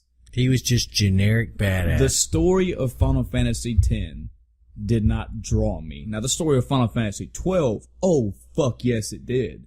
But 10 was, even with the beautiful graphics and the new FMV style graphics and the battle system and the junction grid and all this shit. Mm-hmm. It was a little bit more than middle ground for me. And I should never have to say that about a Final Fantasy. Nope. So, do I believe that it belongs that high up the list? I don't know if I would put Final Fantasy X above some of these games. I really, really don't. I just don't think it is. Moving on. 34, Phantasy Star 4, The End of the Millennium. Have you played this specific game? No, I've never. Have you played any Phantasy Star ever? Never. The only Phantasy Star I've ever played, another fun story, Phantasy Star Online was my first foray into the MMO world. I had a Dreamcast back in the day. I had a network adapter, a broadband network adapter, and I played Phantasy Star. And I had I'm trying to explain my experience of going from Phantasy Star Online to, say, Final Fantasy 11. Because the network coding or whatever, or the moderation in Phantasy Star was not that strict, people would just use like Game Sharks and code breakers and just get anything in that game they wanted. To the point where I had made a character one time, I'd walked into the lobby area of this game, and people, they were typing little emotes and whatnot. I went into a main area, and this guy just walks up and goes, "Hey, you're new." And I was like, "Yeah." And he just drops this fucking money thing on the floor. I pick it up. It's 9999999 gold. He's like, "Yeah, this means nothing to me. I can make these for." He's like, "I can make another one." Boop, and he pops out another one. Boop, and he just litters the floor with all this. And I was like, "What?" He's like, "Yeah, you don't have to worry about farming for money or anything. If you want shit, ask. People will give it to you." Damn. I went to Final Fantasy 11 and tried that shit. I was like, "Hey, I don't have no money. Can somebody just give me money?" They're like, "No." This is not Phantasy Star, buddy. We can't do that shit here. I've heard great things about Phantasy Star. It's a RPG in a pseudo sci-fi setting with aliens and monsters and shit. I've not played a single one. I wish I could tell you where I think they fit on the list, but the legacy of Phantasy Star, I think the series as a whole is probably up in the top 20, top 25 RPG series of all time. Unfortunately, I haven't played a single one aside from Phantasy Star Online, so can't really talk about it. Damn. Moving up the list, number 33, the original bad boy himself, Final Fantasy, the first one. Final Fantasy 1 for the Nintendo. Awesome game. Great game. Awesome game. It was the game that bailed Square out of its fucking slump. Yep. It was the game that drove it right back into its slump. 10 games later. RPGs before this on the Nintendo were heavily text-based. Sometimes you'd have a picture, like Dragon Warrior. You had the enemy on the screen. You didn't see your character. You had the bar that showed your HP, attack, what do you want to do. And when he did the attack, the enemy kind of rattled. It would go, psh, psh, psh, and he'd blink, and he'd go, and you're like, oh, you did some damage. And this Final Fantasy comes out, you see the enemy, and you see yourself. You see like a fucking sword come out of your main character, and you hear the damage effect happen. You see the magic effect go out when a black mage uses a fire attack. The cinematics, the first time you cross the bridge in Final Fantasy, and it cuts to that scene of them looking over, and it gives you the text scroll of what's going on. Just this game innovated a lot that we knew back then as RPG things, and it was the first to do it, and did it so well. You could pick classes, all this stuff. Had time travel involved with the enemy. Just a really good game. Definitely deserves to be up the list. Definitely deserves to be up that far because it was one of the original badasses that started the whole thing. I'm cool with. I'm damn well better be on the list, and I'm glad that it's so far up. Number 32, Adam. Number 32, Valkyrie Profile. Now I take it you played this. Yeah, Oh, I've boy. played a little bit of it. Now This was the again, one for the PlayStation? yes, Okay. I believe it was PlayStation, but it was essentially a 2D side scroller, Mm-hmm. and you'd go around just fucking shit up. It was a lot of fun. You kind of start out. It was one of those games where they start you off with everything and then they take it away. Oh, we love those, don't we? Yeah. Does it deserve a spot on this list? Meh. Would you classify it as an RPG since you've played it? It's kind of like I said, I've only played a little bit of it. Oh, okay. It's one of those things where I can't remember exactly what the skill system was Mm-hmm. or how it related, but there was a lot of story to it. In a traditional sense, it's one of the, it kind of falls back into one of those middle categories. I don't know what else you'd call it, Mm-hmm. but it seemed like at the very least, it was a side-scroller Metroidvania kind of game. Not I won't say Metroidvania because it wasn't that. It was different in enough ways to make it not a typical side-scroller. Gotcha. Okay. I wouldn't throw it in. The top 30? I'm just not, because I haven't given the game its due diligence. Right. I don't know enough to say I would or would not put it where it is. Yeah. Or I would or would not classify it as an RPG, but I would say that I played it enough to be like, man, that game looked fucking awesome. Yeah. I only saw, probably about 2-3 hours worth of gameplay. Yeah. But I want to say I started to play this game, and I remember a character that had a gigantic fucking sword. yep. I think it was- like you think Cloud's got a big sword. Fuck. You think Berserk's got a big Yeah. sword. Oh fuck no. So And yeah, then I'm the same way. then they take all your power. Yeah. I had started playing this game a couple years ago, and I just got sidetracked. I will get to it. Wish I could talk about it. Sorry, but I can't. 31. Ultima 7. The Black Gate. Ultima deserves some representation on this list. Mhm. I don't know if that's the one I would go with, but meh.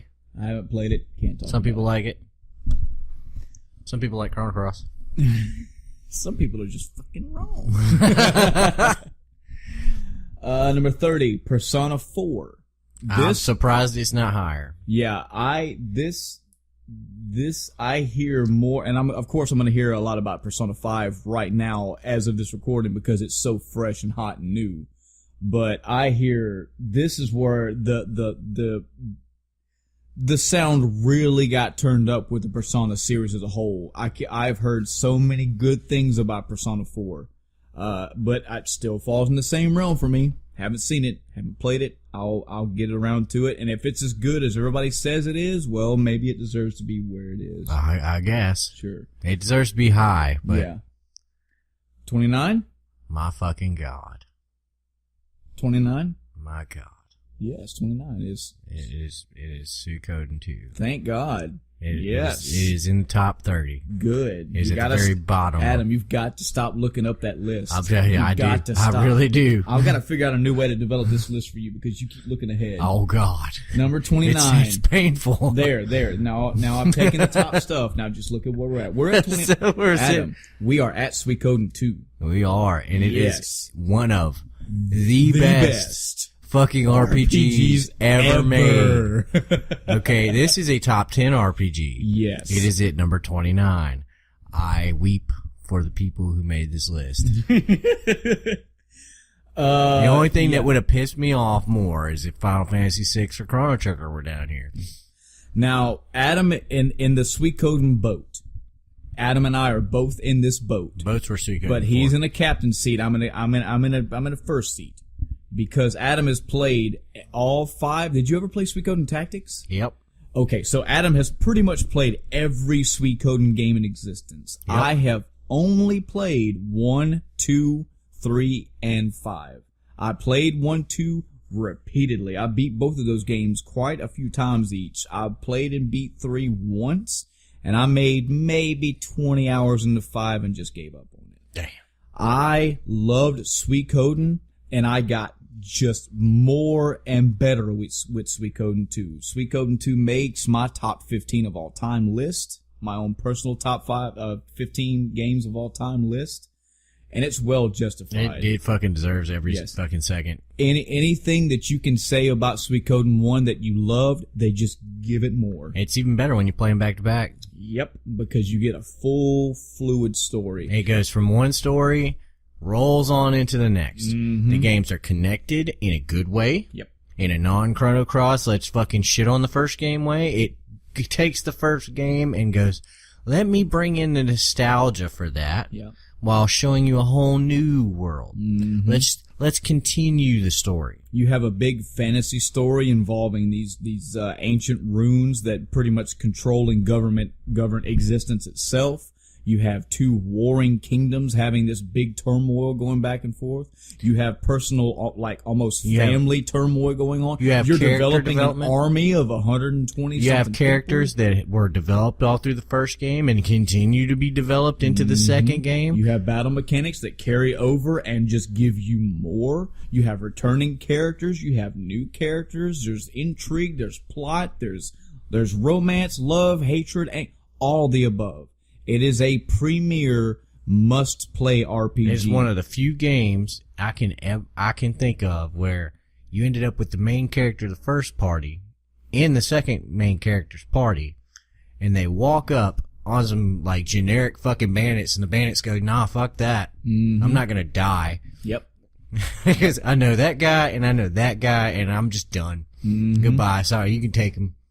I would personally demand that this game be on anybody's top 100. I would demand that it be anybody's top 50. I'm personally upset that it's only 29 on this list. We'll work up this list and see what beats Suikoden 2. But again, as far as me personally, it is in my top 15 of all motherfucking time. It is an RPG, and it deserves to be everything. If you have not played this, please go find this game and play. I want to hear these 28 games they think are better. All right, well, game. Start with number 28. Super Mario RPG deserves a spot in top 25. Deserves a spot. I do not think I'd put it above Suikoden 2. Nope. Would not do that. I'm sorry. It is a great fucking game. Okay, it is a top 25 game, but Suikoden 2 is a top 10 game, and without question, without even the, If you think about it in terms of like sports or something like that, this is like Super Mario RPG would be a college level athlete, and Suikoden 2 would be like, one of those players that made the NFL Hall of Fame. Okay, you have great players. You have this thing that's great, and it should be recognized for how good it is at what it does. But then you also have this entirely, utterly elite fucking class of games that, just should sit atop everything else. Yep. You know what I mean? I don't think there was any part of Mario RPG that was bad. I thought it was all very well rounded. Yeah.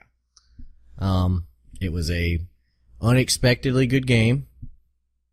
And, there's really not a whole lot more you can say. If these top tier RPGs were having a dinner, it would be nice to have RPG invited. To be like, hey, yeah, there's a good one right there. Mario RPG was a fucking out of left field, who the fuck would have figured this idea? Kind of the same way Smash Brothers was done. Let's just take all these random Nintendo people and have them beat each other up, and look what a fucking phenomenon that developed. On Mario RPG, the original game might not have had the large grandeur phenomenon that Smash Brothers had, but it definitely took a left field a chance, and my God, what a beautiful game it made. Great battle system, Bring back the thing of your attacks when they land. If you hit a button at just the right time, you may defend better or you may land more damage.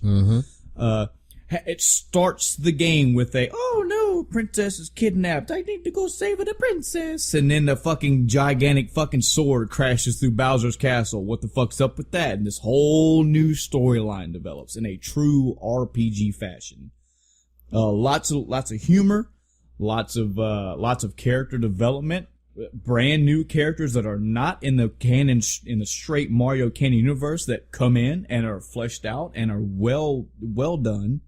Great music, just all the way around a very good polished RPG with a Mario theme to it. Geno sucks. Now you're trolling. And I am in the camp where I have played. Does it belong above Mass Effect? Given the scale that Mass Effect goes to compared to what Super Mario RPG goes to, I would say no. Does it belong above Xenogears? You want to see the other ones, don't you? To see what what it goes above. Xenogears? I'd have to think on that one. I really, really would. Grandia? Grandia 2? Yeah. Yeah, I'd say it's above Grandia 2. Witcher? Suikoden 2? Not at all. Witcher 2? Witcher 2? Probably. Witcher 3? No. I'm good with Mario RPG being so far up this list as it is. I'm happy that it's on the list. It should be on the list. It's another great RPG. Here's a better question. Does it go above number 27? Which is? Earthbound. Yes, it Good. does. Because fuck Earthbound. Okay. Moving on. Number 27, Earthbound. I've already said my piece on it. I've played it 3 separate times. I quit on the 3rd in my life. I get what people like about it. I just don't get the level of excitement and the love and adoration that goes for it. Oh, man, yeah. Earthbound was just one of those games where I was like, you know what? Okay. It's just like, I played it once, I beat it once. I don't remember much of it. This game, I remember it being really wonky, really quirky, and I was like, this is not like any other RPG I've ever played. There are a lot of traits in this game that younger kids relate to. Like, you get money because you call your dad wires you money to, he gives you allowance, basically. Your dad calls you now and again just to tell you he loves you. Yeah. You're out there with your younger friends and you're using yo-yos and bats and you're fighting fucking hobos and rabid dogs. Like, I get how down to earth the game was. I mean, that's basically what every 90s kid did, was go around beating up dogs and hobos. I get how level this game tried to be, and I get all the quirkiness. I get all the little jokes that they were there. I get all the aha moments. But I just do not get this game got blown up about 5 years ago. It just was all somebody remembered it and the whole internet embraced it like they played it. Yeah. And it's just, I remember it in non-fond terms. Yeah, I played it in my teenage years, I played it in my 20s, and I played it in my 30s. And I get it. I give it a thumbs up, but I don't get it I don't even give it a thumbs up. I give it a just, okay. I mean, I can understand that some people might have liked it, but to me, it was never all that great. Moving up the list, number 26, Dragon Age Origins. Totally fucking awesome game. Oh, yeah? Does it belong in top 25? Probably. Is it better than Dragon Age Inquisition? No. I will say this because Inquisition was just bigger and better Dragon Age. Gotcha. It set the story. It set up the world. But what it didn't do, it did some things better than Inquisition. It did some things worse. Would I put it above Inquisition? No, because Inquisition was just bigger, better, beyond. Yeah. Same thing for Witcher 1 and Witcher 3. Yeah. You know, I'm just like, well, you know, this was the beginning, and it had to show you everything. Yeah. And then after all the groundwork that one built, they built, you know, this giant, is the castle better than the foundation? Yes, of course it is. Yeah. But would the castle be there without the foundation? See, No. I agree. I've ran into this. Believe it or not, I've ran into this discussion with my mom years and years and years ago. You had a Dragon Age conversation with your mom? Yes, I did. Wow. I said, "Mom, do you like dragons?" She was like, "Do your fucking homework." And then she beat me because I didn't do my homework. Damn. And then I failed math, and she had to take me to summer school, and it was a. You kept talking about dragons instead of She was math. like, shut up. This is why you failed. No, I just a random out of nowhere. This was back when one of the Batmans were coming out, and I was like, "Mom, which do you like, Batman, whatever, or do you like the original Batman?" And she's like, "Well, they wouldn't have this one without the original, so of course I love the original better." And my mom, and that discussion aside, I do run into a camp of people who they take the original over just because it's the original.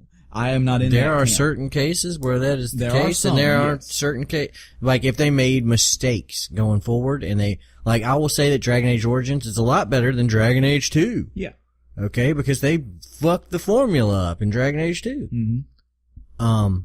But is it better than Inquisition? No, because they fixed it. I'll go one above that. Not to try to one up you, but just saying like just a good broad example. Final Fantasy. Final Fantasy 1 was not the best Final Fantasy in the series. Was Nope. it great? Oh fuck yeah. Was it good? Oh, it deserves all the praise it gets. But is it better than Final Fantasy 6? No. Sorry. It's Well, not. I mean, but Final And I'm not gonna Final put Fantasy it is kind of unique I'm not going to because put it up the list just because it was the first. Final Fantasy 1 was unique because, or Final Fantasy as a series is unique because the games don't directly tie into each other the way they do. Yeah. But even saying, I don't particularly like Suikoden 1 more than 2, Mm-hmm. you know? 2 just expanded upon 1. Yeah. So, no. And speaking of which, if Suikoden 2 was at 29, I don't think Suikoden's gonna make this list. Well, I guess we'll find out, won't we?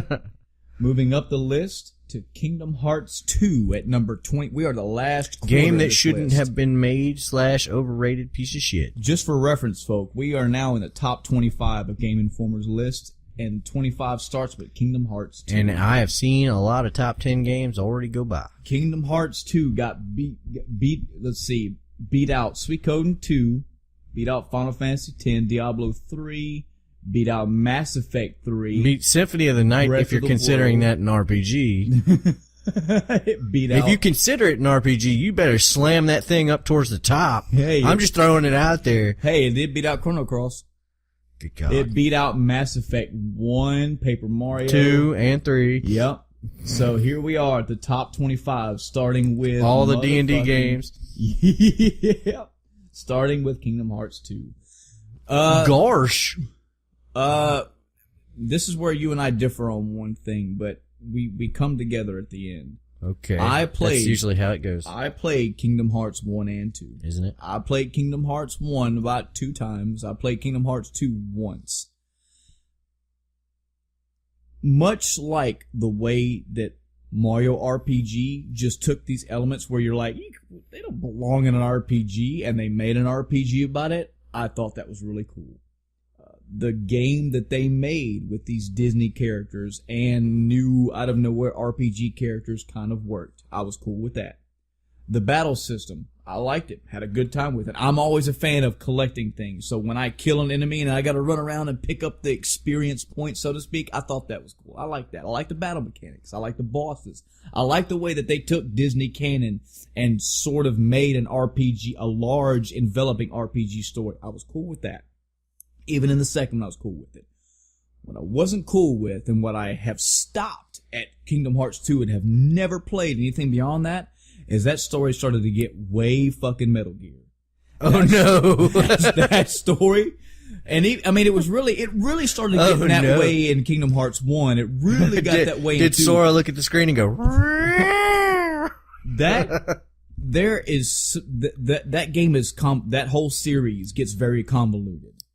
And I'm not saying that because it is a Disney thing and because Disney is more tailored to kids that it should be a dumbed down story. That's not what I'm saying at all. I'm saying that the huge overarching Kingdom Hearts story, even spread across the 5 games, even the shit that I've read about it, I should not be scratching my head trying to figure out what the fuck is going on. right? That's horrible.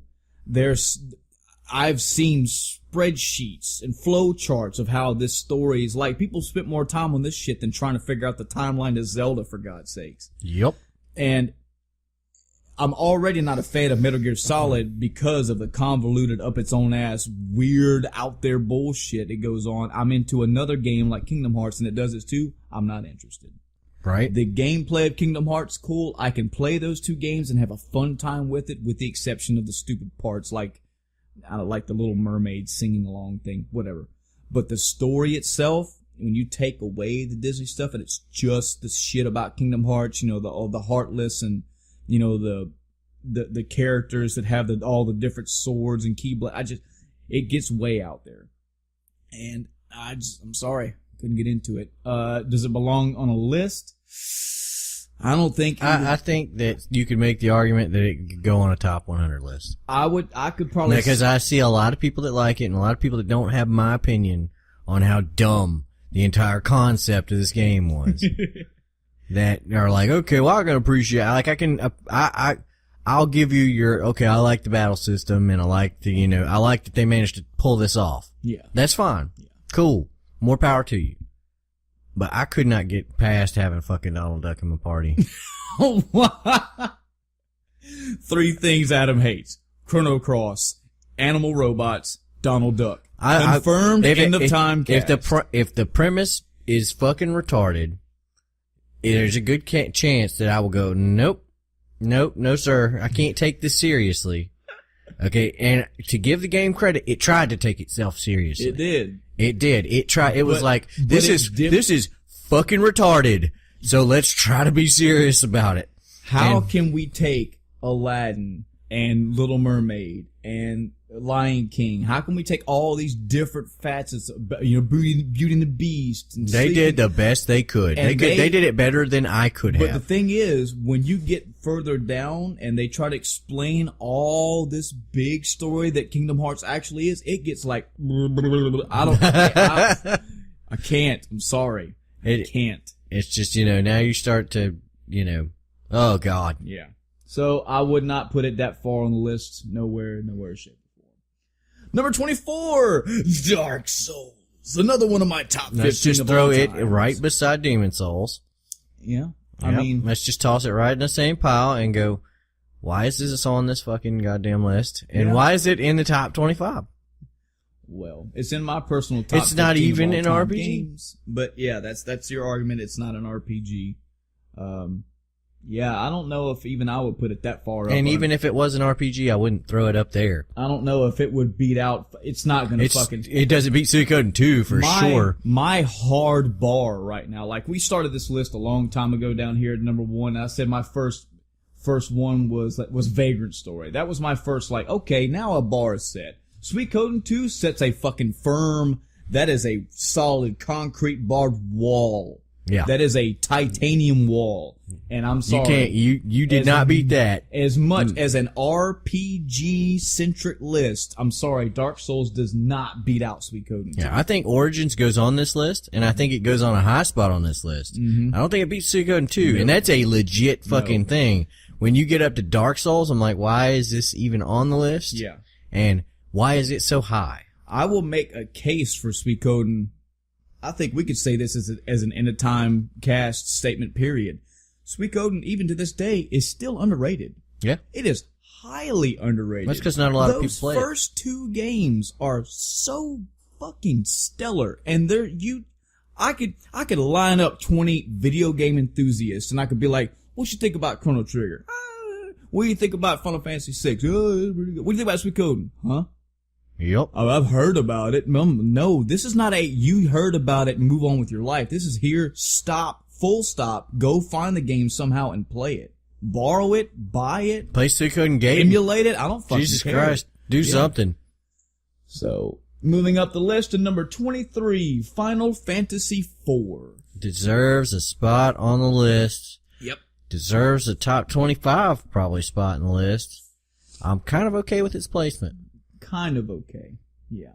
I'm like, you know what? It probably deserves to be somewhere in between 25 and 15. Definitely had a good story.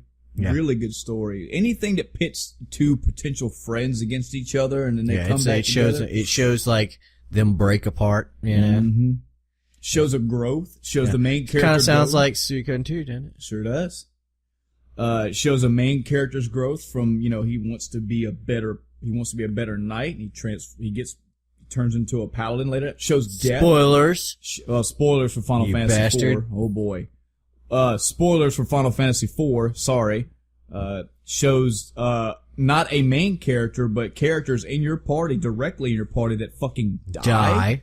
That are gone. Skaputski? Yep. Well, they get, I think Palom and Porum they get brought back later, don't they? I don't think they do. I think they do. Yeah. They got turned into statues, didn't they? Yeah, but Palom and Porum show back up later. I think. What happens if they got turned back out of statues? Then they'd get squashed by that thing.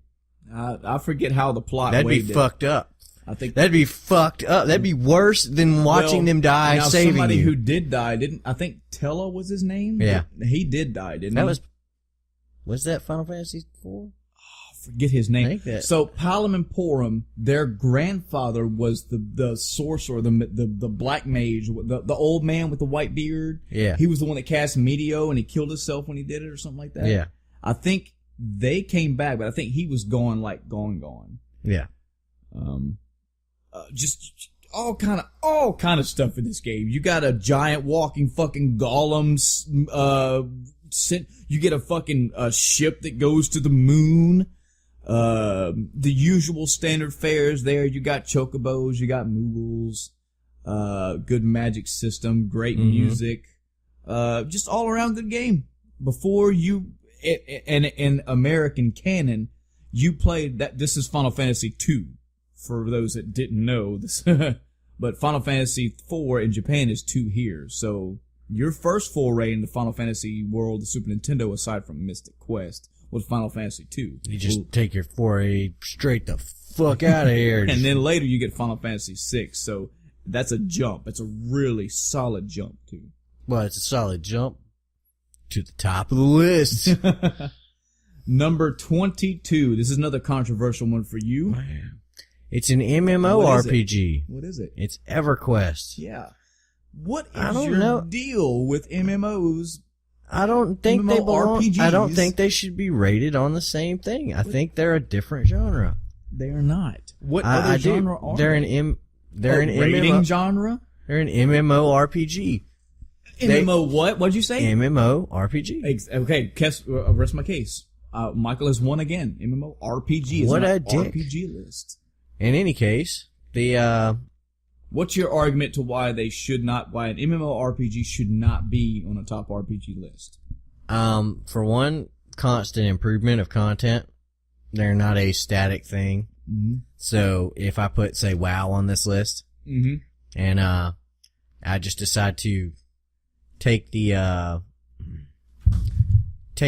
WoW right now, say I WoW as it is right this fucking second and put it on a list. 5 years later, they've come out with 5 more years worth of content. Maybe it's moved on the list. No. They deserve to be judged separately because they change. They're not some static thing in time. I agree. Does that make sense? Yeah. It's not at all the same thing. My argument for why an MMORPG should be on an RPG list, aside from the titular RPG of it, is that I agree. Yes, predominantly people play these games to go raid dungeons and get gear and get loot and get more gear and to raid if they want to. But the main, even if it's underwhelmed, even if it's down below, it's the story you're there for. You're doing these things in these dungeons and in these raids to progress a story. Take Final Fantasy 14, for example. My wife and I both played that. And even when I got beyond the story and was like hardcore scratching the arm, I got to raid, I want to raid so bad. She only wanted to raid because she wanted to play the story. If I beat phase 4, what is that cutscene going to be? What's going to happen to that character? Where are these people going? When an expansion comes out, I'm like, time to get that level cap up. Got to get that loot. Got to do my dailies and get my shit up because I got to raid. And she's like, an expansion, more story. Where did everything go? What happened? So I know that there are raiders. I know there are casuals. I know, but I think every single person, to some degree, is interested in playing those games for the story it gives you. It just sucks that the story. I just you get the categorize- story in those like this. You're just story. I story. categorize the difference between a, say a miniseries and an ongoing TV series. You know, you judge those differently if you were looking at it. Like, what did Band of Brothers accomplish during its, 10 to 12 episodes or whatever the fuck it was? Mm-hmm. Okay. As opposed to what did, Walking Dead. How I Met Your Fucking Mother did. And it's just going on and on and on and on and on and on. Mm-hmm. Okay, well, one of them had a purpose. It sets out to do that purpose. It accomplishes that purpose, and it goes on. Mm-hmm. The other one is dun dun dun dun dun dun dun dun. What if at the end of fucking WoW, they've mentally exhausted their writers, and it just comes to a very shitty, ho-hum conclusion? Does that instantly skyrocket it towards the bottom? I don't know. Would it for you? It kind of would if it kind of ended shitty. You went through.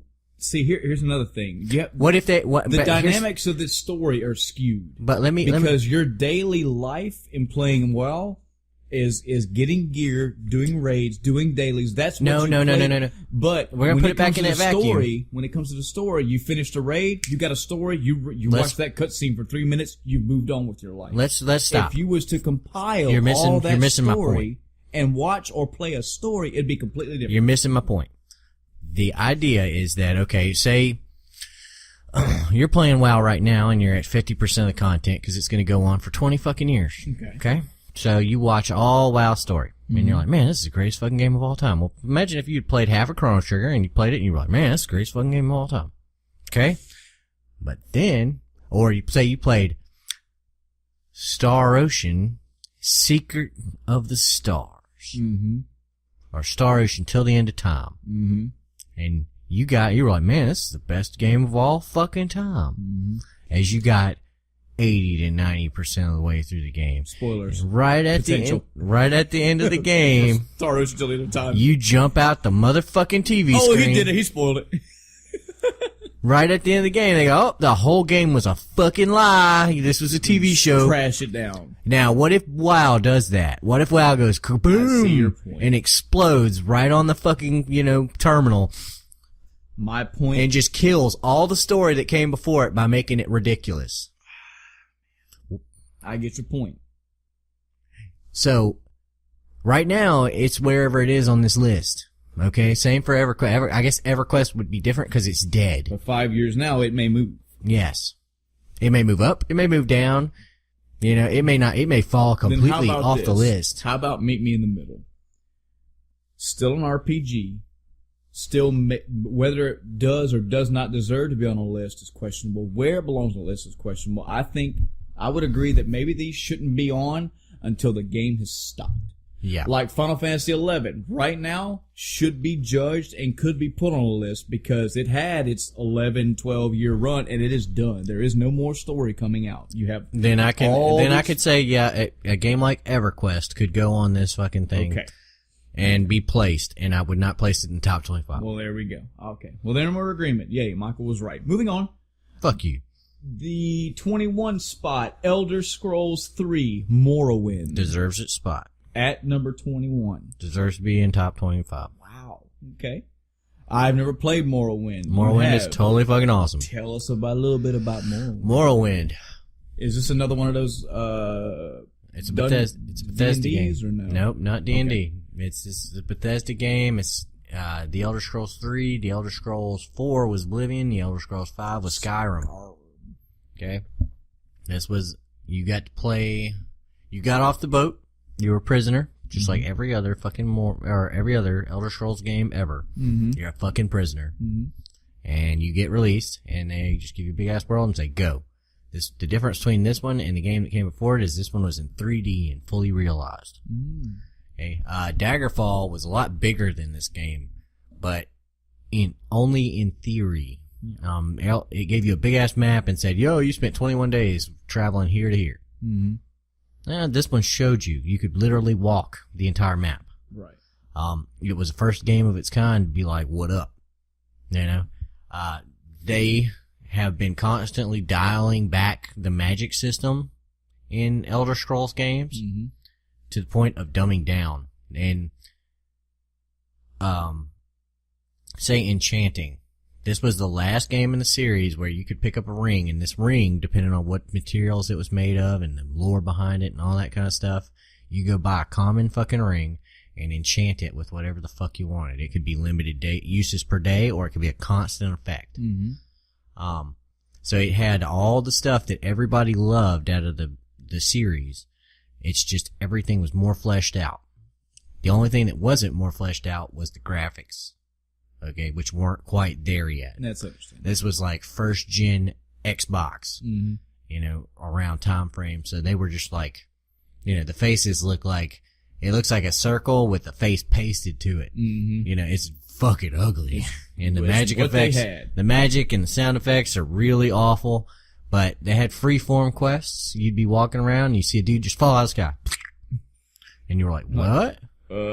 And here's another important distinction between it and the games that followed it. In Morrowind, all your skills, all your attributes, which fucking disappeared in the later games because they decided to dumb the games down. Oh Lord. You had strength, blah blah blah. You know, you had all your strength, dex, fucking intelligence, wisdom, all that shit. Then you had your actual skills, which were like athletics, you know, magic use, stuff like that.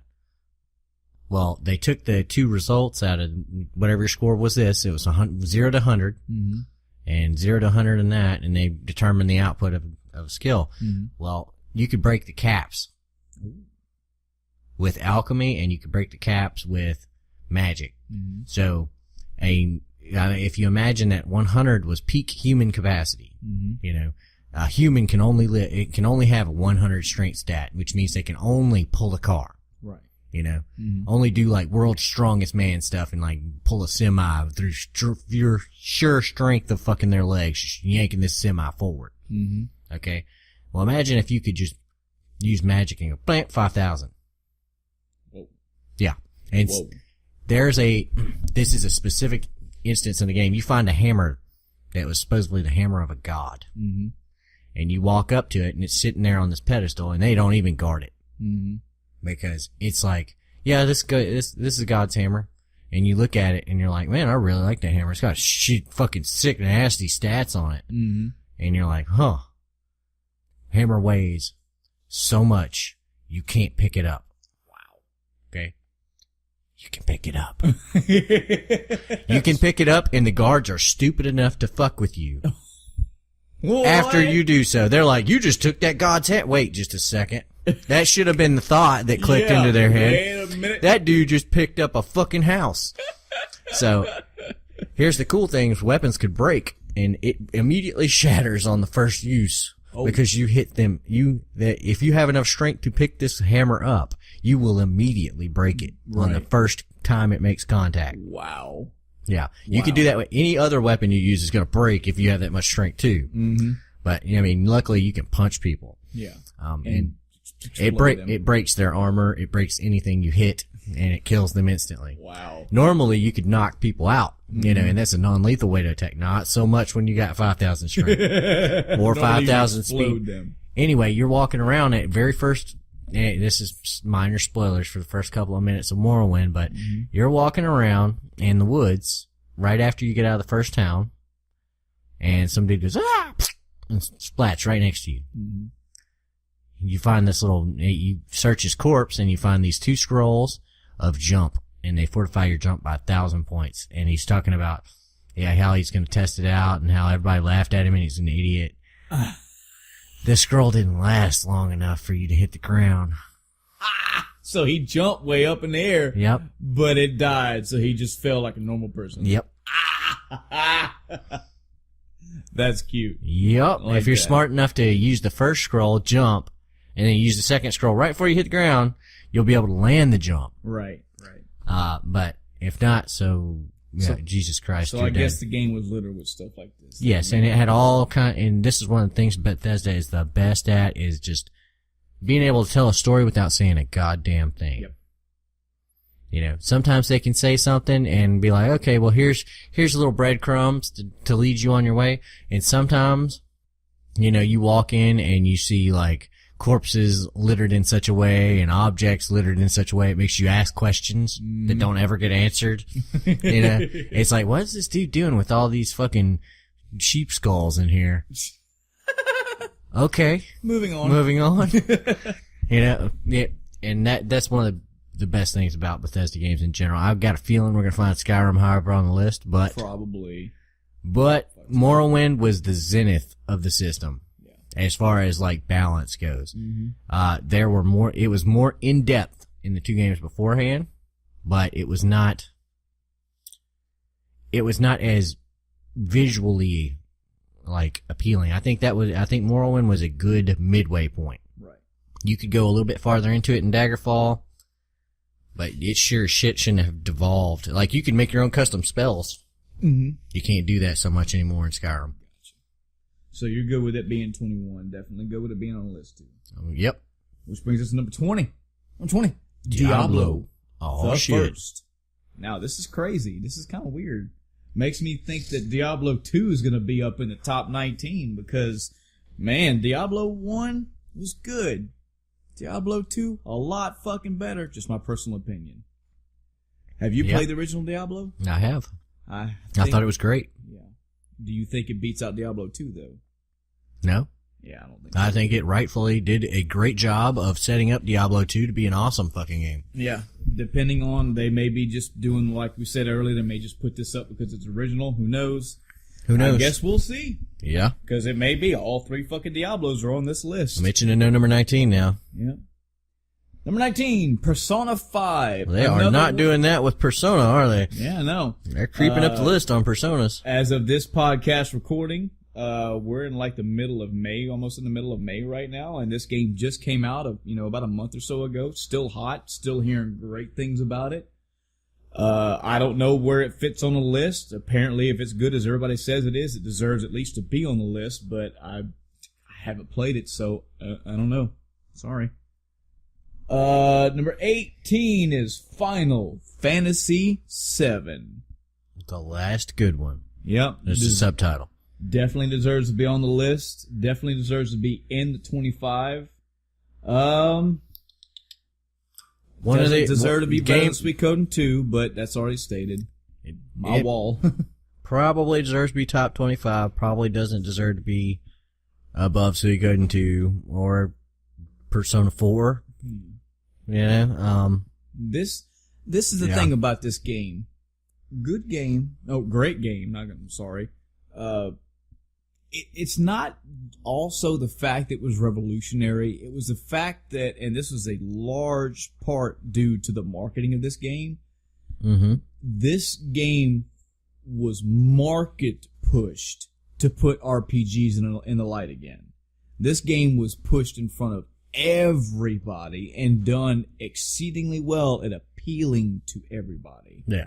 So I think the fact that it reached so many people is why it's usually held up on high. There are RPGs out there. It was a massively appealing game, and it pushed RPGs back into the forefront as a genre to shoot for. Yeah. You know, you saw a lot of RPGs get completely shit out after this. Mm-hmm. And, I mean, it is what it is. I think it was a good thing for the industry as a whole. Yeah.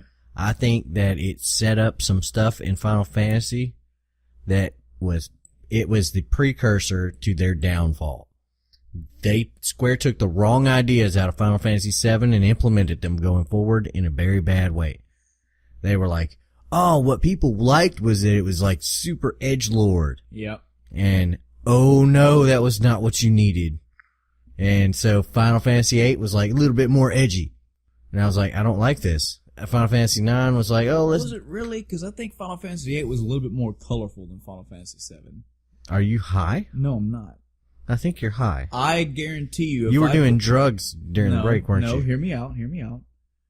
If I was to put the entirety of Midgar and or the slums of 7, which you would agree is a starting area in 7, yeah, against Balam Garden in Final Fantasy VIII, you see two entirely different things. Yeah. Midgar, both Midgar and the slums, dark, brooding, underdeveloped, trashy almost. Balam, you have these higher class students in a brightly lit school with a garden and a fountain and sunshines and rays. But it didn't stay there. It didn't stay in either of those places. You're taking a point in time in both of those games and comparing them directly to each other. Okay. Obviously, that was the darkest part of Final Fantasy VII. It was, but there were other dark parts. Yeah, there are other dark parts. I'm just saying that was the darkest, least hopeful part of that game. It was showing you what it's like to be in Shinra's fucking control. Yeah. Okay? It was setting Shinra up to be a giant fucking big bad through the rest of the game. Name all the edgelord type areas and aspects of Final Fantasy VIII. In Final Fantasy VIII? Yeah. Squall's entire fucking character arc. Now, see, that's what I was going to say. I was going to agree with you. In 8, you had Cloud, who was... In 7, you had Cloud. Spoiler alerts for Final Fantasy 7 and 8. Jesus, God help you. Final Fantasy 7, you had Cloud, which, as you find out later in the game, was actually just a fucked up person. Yeah. With some really bad fucking dual he had some personality fucking syndrome. sick, nasty issues going on. I always took his personality as kind of like, what the fuck ever. I'm just gonna do it. Squall was, meh. I just don't care. I don't like it. At least Squall was like, motherfucker, pay me. I'll do what you want, pay me. You mean all Cloud. right, I guess I see your plight now. Okay, I guess I see the big picture. I guess I'll help. Squall was like flicking his hair back. Just don't care. Now that, as a character, was edgelord. Yes. But the world of 7 and compared to 8, I'd say the world in 7 was slightly more edgelord, and 8 tried to be just a little bit more, I don't know, upbeat. A little bit more colorful. Oh, you're forgetting about that entire city of night and like the sorceress, like the parade grounds where they... Yes, I am. Because I've forgotten a lot about that game. Yeah, well, you're forgetting it. You're forgetting about the trains and the like cities you just rampage through and fucking... The things that I think started with 7, and you can definitely say started with 7 because it was very rudimentary, was that they really tried to go towards realistic characters. They went more towards actual people. Well, I mean, here's the thing. 7 was okay. 7 was okay because it had a good mix between realistic and fantasy. Mm-hmm. If that makes sense. Once you started getting into 8, it became so realistic that it became no longer believable. Yes. Does that make sense? Yes. It was like, okay, well, why on God's green earth would you ever have a ridiculous looking house like this if you're a normal person? Mm-hmm. You know? Well, that was the style, man. The style was, I think, my main problem with the series. I think I'm patting you gently on the shoulder, Adam. I think you need to go back and play Final Fantasy VIII again. I think never. I think you've given that. I think you've just raged against that game unjustly. I'm not putting it. I'll put it above Chrono Cross in only the sense that I don't hate it actively. I just go, ugh. Adam, there was a airship in Final Fantasy VIII. There was a motherfucking dragon. It also didn't make sense on the inside. Adam, They also didn't bother enough to take enough fucking care of this fucking game to go, well, let's make the internal layout of the fucking dragon make goddamn sense. You go left again, you go left again, and you go the right, and then you're fucking 2 stories up from where you started and behind yourself. Adam, there was a movie cutscene in Final Fantasy VIII where there was an actual battle happening on a field with magics and swords at the same time, and fireballs were getting thrown around. You're thinking of Lost Odyssey. No. Stop. I bet money I could show you the scene. There was an actual, like, magic and blade fight in the battlefield. There was like, Squall was like, he was either running across the field or he was like coming down a zip line or something. You could see the battle happening. And there was magic being shot, and people were fighting with swords, and that's cool. What is that? How is that redeeming? Because that's fucking great. That's not redeeming. That doesn't fix its issues. Okay, Do we need to go into Final Fantasy VIII bashing No, here? Do I we need don't. to start? Do I need to start going down the list? No, we don't, because Final Fantasy VIII is not on this list. Final Fantasy VII is. It's in the Okay. top 20. It's in number 18. I am good with it being. I'm good with it being in the top 20. I would say it definitely should be on a 100 list, and I'm good with it being where it is. Okay. Same here. Moving on, even though you need to play 8 again. Fuck you. Number 17, Ultima Online. Not above Final Fantasy VII. No way. It's an MMO, so it gets the same treatment as everything else, but it is a dead MMO, so, I don't really know much about the story of this. Neither do I. I never played I don't a really, single one. I have heard things about it, and I heard it was the greatest one of all time, but the source was really, really, really, really shaky. So I will defer to you on this. I haven't played anything at all Ultima ever, so I don't know anything about it. I guess we're just gonna have to leave this up to the audience out there, ladies and gentlemen. Does it belong on number Does it belong 17? on the list? Is it, oh man, you guys need to stop every life and play this game, or what is it? What do you think? But moving up the list to number 16, Secret of Mana. Now, this game made my top RPG, that debate we had. What was that, episode 7, episode 14? I don't fucking remember what. Episode 14 Whatever. in the future. I already made my case why I picked that RPG in my top like 5 RPGs or 10 RPGs, whatever. I loved it for what it was, but, and this is a big but, there's RPGs on here I would not put it above. I would not put it above Final Fantasy VII. Wouldn't put it above every Mass Effect game ever. Nope. I would not put it above Final Fantasy IV. I wouldn't put it up against Xenogears. Yeah, I'll agree with that. I would not put it up above Super Mario RPG.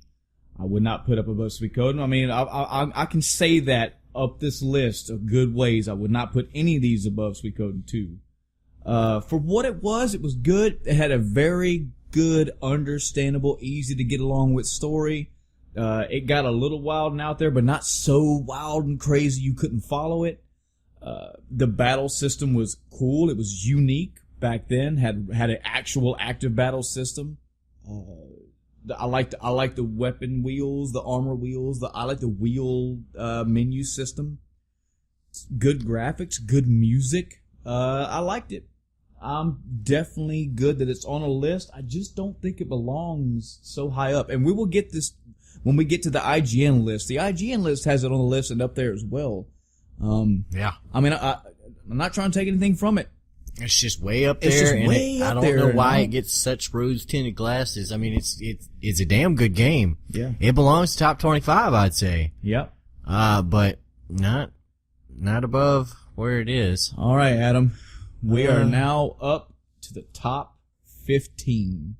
This is about to get hairy. We're about to get to the Game Informer's list. We have gone through 85 titles. We are now at number 15. Oh my God. I think it's about to get real hairy. This is about to be. We're either this is about to be- where we about to start yelling. We're about to either be like, yeah, okay, good, or oh fuck no. Yup. So, starting the list at number 15. Old number 15. Yeah, here we go. Pokemon Red and Blue. Hey, back for another showing on here, just to make you even happier. If it's gonna be on the list, then it probably doesn't deserve top 15 status. No, I'm sorry. No. It is a influential series, yes, but it is not a top 15 RPG. so many. Even if you're RPGs. gonna call it an RPG, it doesn't fucking belong beats- 15. Yep. Okay. Top 25, maybe. Top 50, probably.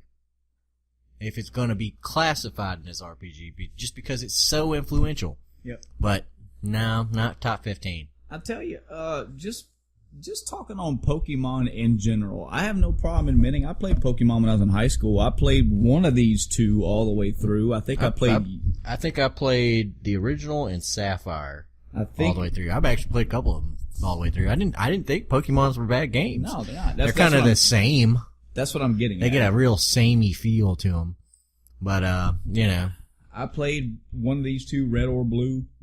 I think I also played Yellow, and I actually kind of stopped there. Now I've had fun playing some off Pokemon games. Like I had a decent time playing Pokemon Stadium. It was my pretty kids cool. have that now. They sit there and play that. Yeah. I've got kids ranged 8 to 4, all sitting around there rooting for the stuff, and they're picking their different things and fighting each other. Back then, it was pretty cool, even as a teenager, back in the 90s, to have to find your own Pokemon and raise them, and then you put them in a stadium and have them battle. That was pretty cool. I genuinely love Pokemon Snap. I can play that to this day. It's very childish. I know it's very, very easy. I get that. It's just a charming little fun game. And again, I'm talking about me and my circle of friends that play games. I don't have any of them that just will just gush over Pokemon. So I mean, Pokemon is one of those games where it's like an internet game. You have all your friends for it are going to be on the internet. Mm-hmm. You know what I mean? You don't really. I've never had a Pokemon friend. Does that make sense? I guess if I was a little bit younger, then that might have happened where you had guys that were all hanging out with each other and playing those kind of games. But no, not in my day. Back in my day, you get beat up for playing Pokemon. There was a time in my life where I could have defended something. This is very bad to say, but I was overseas and somebody had sent out this, for lack of a better way to say it, they sent out pretty much a pamphlet saying, hey, we're gonna, now mind you, in the desert, we're gonna have a Pokemon card tournament, and they got lambasted. Now that's not exactly good to say because we don't want people to think everybody just gets bashed. Because you don't like something or whatever, but that's how they used to do. That's how it is. I mean, I guess you think video games are treated as a child's thing. Oh God.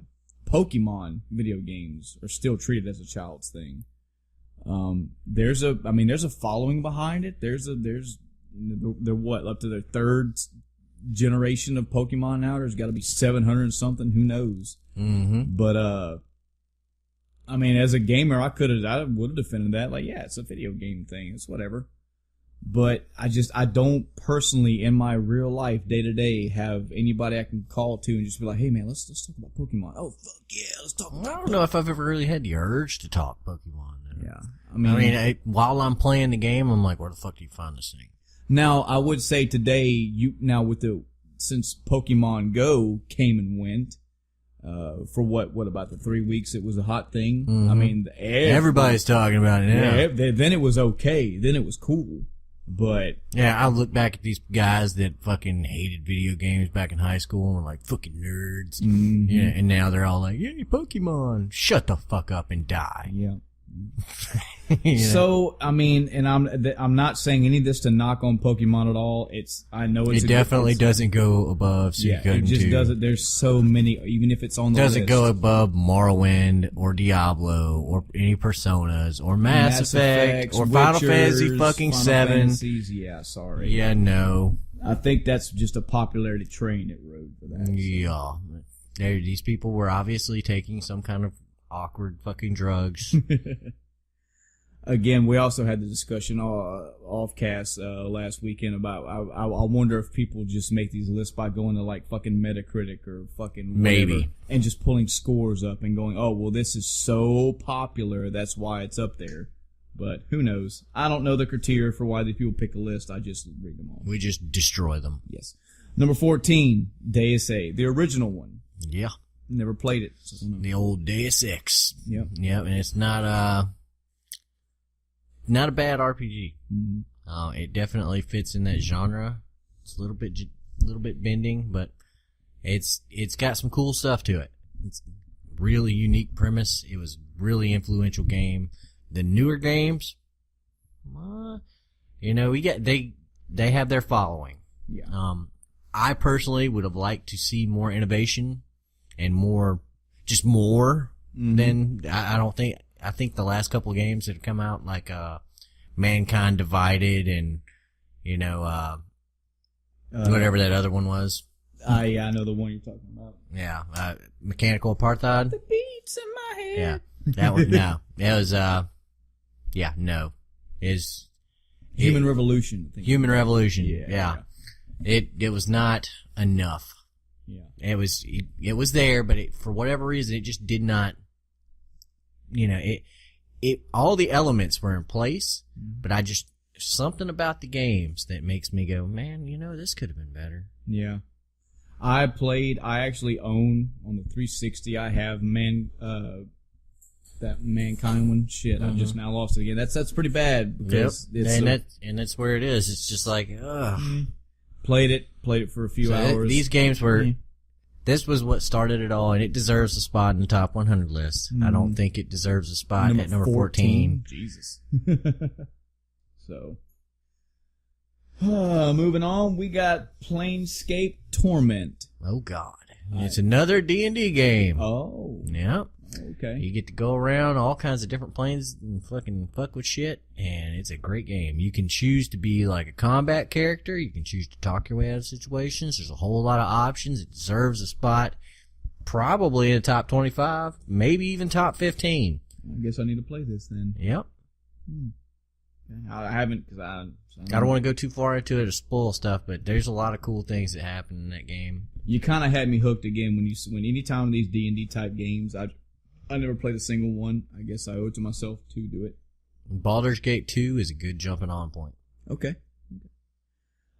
Number 12, Fallout 3. Oh, there it goes. Yeah. Okay, I'm beginning to think this is a bit more of a popularity contest. I think so too, yeah. But, I mean, we all know number 1 and 2 are going to be. Yeah, so, it better be. Need to be. Better be. Anyway, so, Fallout 3, I mean, does it belong on number 12? Not really. I don't think it... No, not really. Maybe in the top... I mean, it's a top 25, maybe? 30-ish. Yeah, Top 35 somewhere. Somewhere in it deserves the spot somewhere floating around the top, but not nearly this close to the sun. Yeah. I know, see, this is the thing. I think if you and I sat down and did like homework, which we're not going to do. We may do a top 100 list. We could. We totally could. If we sat down and literally listed every RPG, every RPG, we're talking, there's got to be like 3,000-4,000 RPGs out there. There has to be. Because I would span even fucking... I mean, we only got to figure out 98 games. You got fucking official advanced Dungeons and Dragons games that were on like the fucking Apple II. They were on like 25 floppy disks. That's still a fucking RPG. Yeah. There's several Nintendo RPGs, Super Nintendo, there's PC RPG, and they span generations and they span platforms. So, if that list gets that I'm gonna make big, a prediction that WoW is gonna be up there somewhere. I mean, we've got almost 11 more games to go. Mm-hmm. Guarantee you're gonna get Final Fantasy VI, Chrono Trigger, World of Warcraft. Yeah. Okay. And let's see, that's 3 out of the 11. Do you think any more that are guaranteed to pop up here that we haven't seen so far? The fact that they put Zelda on here makes me think maybe we're gonna get Link to the Past. Maybe Link to the Past or Ocarina of Time. Maybe. That's really about it. I mean, the fact they've already blown their Final Fantasy VII load, so yeah. So we'll see. I guess we will see. Oh yeah, Fallout 3. I mean, good game. It's got the combat mechanics are cool. It's got a good story. It was Bethesda's first entry, and it was a good one. But again, this is just my personal opinion, and I've played the entirety, including the expansions. The Fallout 3 story for me was very kind of herky jerky. Yeah, it was kind of. It had some ups. It was just there. It was there to be like, look, this is what the Fallout world is, because they had to reintroduce it after it had been out of the light for so long. Mm-hmm. And they put their own spin on it. They put their Bethesda-type storytelling in it. Mm-hmm. But, I mean, the big thing was that it was huge open world. Oh, yeah. Oh, yeah. And it was another, Oblivion/Skyrim type game. Yeah. Where that was coming out and you were like, oh my God, look at all this stuff. Mm-hmm. Oh, look at all the stuff I can do. And, you could blow people's heads off and shit. And everybody liked it. Yeah. And so do I think it was a bad game? Fuck no. No. Fuck no. But do I think it belongs on number 12? No. No. It doesn't. Not this high. We're starting to, this is where the cream is, and I'm not seeing it. Would you put Final Fantasy VII above Fallout 3? Yes. Yes, I would too. Most definitely. Without hesitation. Next. Moving up the list, number 11 is Bloodborne.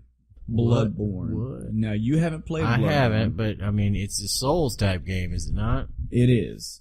I would think it's not an RPG at all then. Yeah.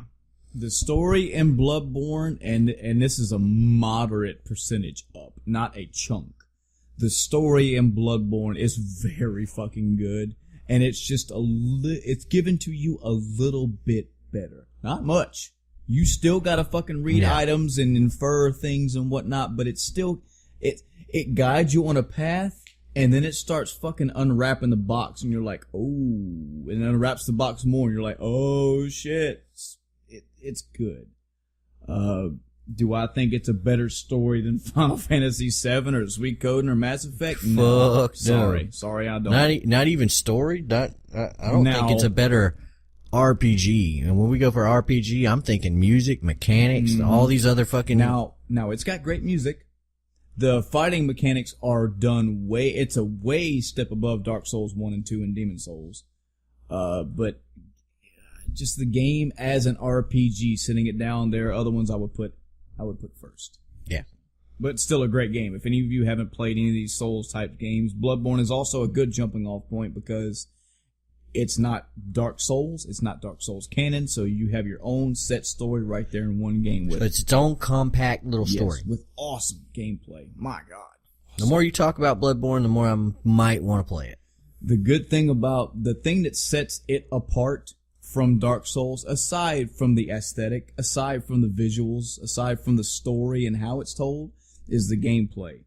Predominantly in Demon Souls and Dark Souls all the way around, you got X weapon and you got a shield.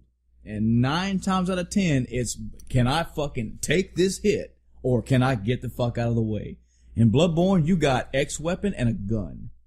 You better move. There ain't no, oh, let me just eat this fucking hit from a great axe. You better move or you're dead. Your healing happens just like that. You're in battle and you fucking shoot your leg with a syringe and you heal up real quick and you get back. It's very, very fast paced. Yeah, but as far as RPG wise, yeah, no, sorry. Number 10. Final Fantasy Tactics. Final Fantasy Tactics. Wow. Now, that's a game that might deserve its spot in the top 10. Well, here's the thing. Yes, it does. Hold on. Did you or did you not say that Ogre Battle doesn't belong? Because it is a real-time is a turn-based strategy game. Ogre Battle belongs. Okay. I thought you had said because Tactics Ogre? Or Tactics Ogre. Yeah. I thought I heard you say because it wasn't RPG strictly because it was more of a turn-based. It was a strategy game. No, that was Valkyria Chronicles. Oh, okay. Well, if we're allowing Final Fantasy in because it has a great fucking story. Well, I mean, here's the thing: is that Final Fantasy Tactics, it was a tactics RPG. Yeah. Your characters leveled individually. You had good point. You had skills and all that kind of stuff. The focus was on the combat, but it was equally divided onto the story. Well, what about other ones? Like, would you put Age of Empires? Fuck no. Would you put Age of Empires is a real-time strategy game. Would you put Front Mission on it? Yes. Front Mission 3 is would be on my list. Would you consider Front Mission 3 an RPG? Yes. Okay. Why? Because the way you play your characters and the way you go about doing things is about watching a story develop. That is the primary focus of the game. Mm-hmm. Okay. The combat is also a primary focus, but it has a split focus. Does that make sense? Yeah. It's got more. And like I said, you could make the argument that Valkyria Chronicles is, although it lacks in things like quests and stuff like that it's still an RPG because it has nowhere else to go. Okay? But Final Fantasy Tactics, hardcore into that fucking RPG. Its story element is, you're not just watching things for your character to develop, you're seeing cutscenes for other characters and stuff going on like that in the background. Same thing, it's just... The story sequences sometimes happen right there on the field. Yeah. They're the enemies or the antagonists are there, and then you show up and it's like, hey, and you're like, hey, like, and you go to it. Between best system in an RPG, if I was to rate RPGs by their systems, Final Fantasy Tactics and Front Mission 3 are gunning for that number 1 spot. Cool. All right. I totally agree, too. If we're both in agreement it's an RPG, yes, it definitely deserves to be this far up. Yep. Especially for the story. So far in the top 10, they've got it. They're 1 for 1, batting 1,000. Let's see what number 9 is. Number 9 is Baldur's Gate 2, Okay, Shadows of Am. I don't know if I put it in the top 10, but damn, I'm not gonna argue. Okay. Is this the one you said is a good starting point? Yep. Okay. All right. Yep. What made this such a good RPG? It is so many things. For one, it's a D&D based game. Make your own character, do your own shit. So much stuff develops. You walk around this entire city, you can talk to all the people, you can find out all kinds of crazy things, and it's one of those things where, if you run across this thing and you ain't ready for it, sucks to be you, buddy. No, you're talking about Lost Odyssey. I'm talking about anything like from Morrowind on where you were just like, okay, well, I'm this level 2 dude and I ran into some shit I ain't supposed to run into till level 10. Rip. Yeah. Welcome to Dark Souls, folks. Yep. You're not ready for this. Now, are you comfortable, and I'm asking you because I haven't played Baldur's Gate 2, Shadows of Am. Are you comfortable with it being at number 9 in the top 10? I wouldn't have put it at number 9. I'd have put it in top 15. Okay. I would not have put it at number 9. But at the same time, we did a top 10 RPG list. This wasn't on mine. Yeah. The only reason it wasn't up there is because no particular it's a solid 9 and 8 across the board. Mm-hmm. It's like good music, good story, good blah, blah, blah, blah. It's got voice acting, and it's solid all the way around. Mm-hmm. If you don't know your D&D mechanics, it's gonna take you a minute to figure out how to play the game. But I tell you what, it's worth the investment. Okay. You could probably pick it up for $10 right now. And you should, because the graphics haven't aged so badly that they're, unforgivable right now. Yeah. All right. Well, okay. What do we got? What beat out Baldur's Gate, I wonder? Diablo 2. Fucking knew it. The entire Diablo trilogy is on this list. Okay, Now, I can see that. I can see that. I don't agree with it being at number 8, and I don't agree with it beating out Diablo 1. That's just my personal. I don't agree with it beating out Suikoden 2. No. Or Secret of Mana. Or Pokemon Red and Blue. Final Fantasy 7. There's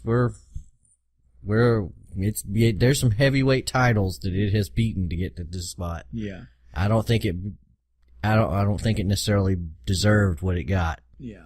Diablo 2 is a good game. It's got a lot of depth. It's got the thing that intrigued me about Diablo 2 before I started playing it was hearing that you always hear this thrown around. Your experience isn't going to be the same. Well, the fact that they have randomly generated dungeons, your experience can never be the same way. And that's once you play the game multiple times, you understand that it's just the level design is different. It's still going to have those key items in there. It's still going to have that particular armor set. It's just going to be at different spots. You go like, I get what you did, but it's still done well. Yeah. It's still entertaining how it's done. So, good deal. It's up in number 8. Number 7, Star Wars Knights of the Old Republic. Belongs on the list without question, but not at this spot. Not at number 7. My God. It was a great game. Mm-hmm. It was a great game, and it put BioWare on the map. Mm-hmm. At that point, it was like, okay, these guys are fucking awesome. Let's see what they do next. Yeah. But no, it had a great story. It had great music. It had the fucking Star Wars score, so of course it had great music. Yeah. But you really felt like your decisions mattered. It further fleshed out the Star Wars lore, period. Yeah, and it was all based on all the mechanics and stuff were based on the tabletop RPG. Mm-hmm. Oh God, it was great. So great.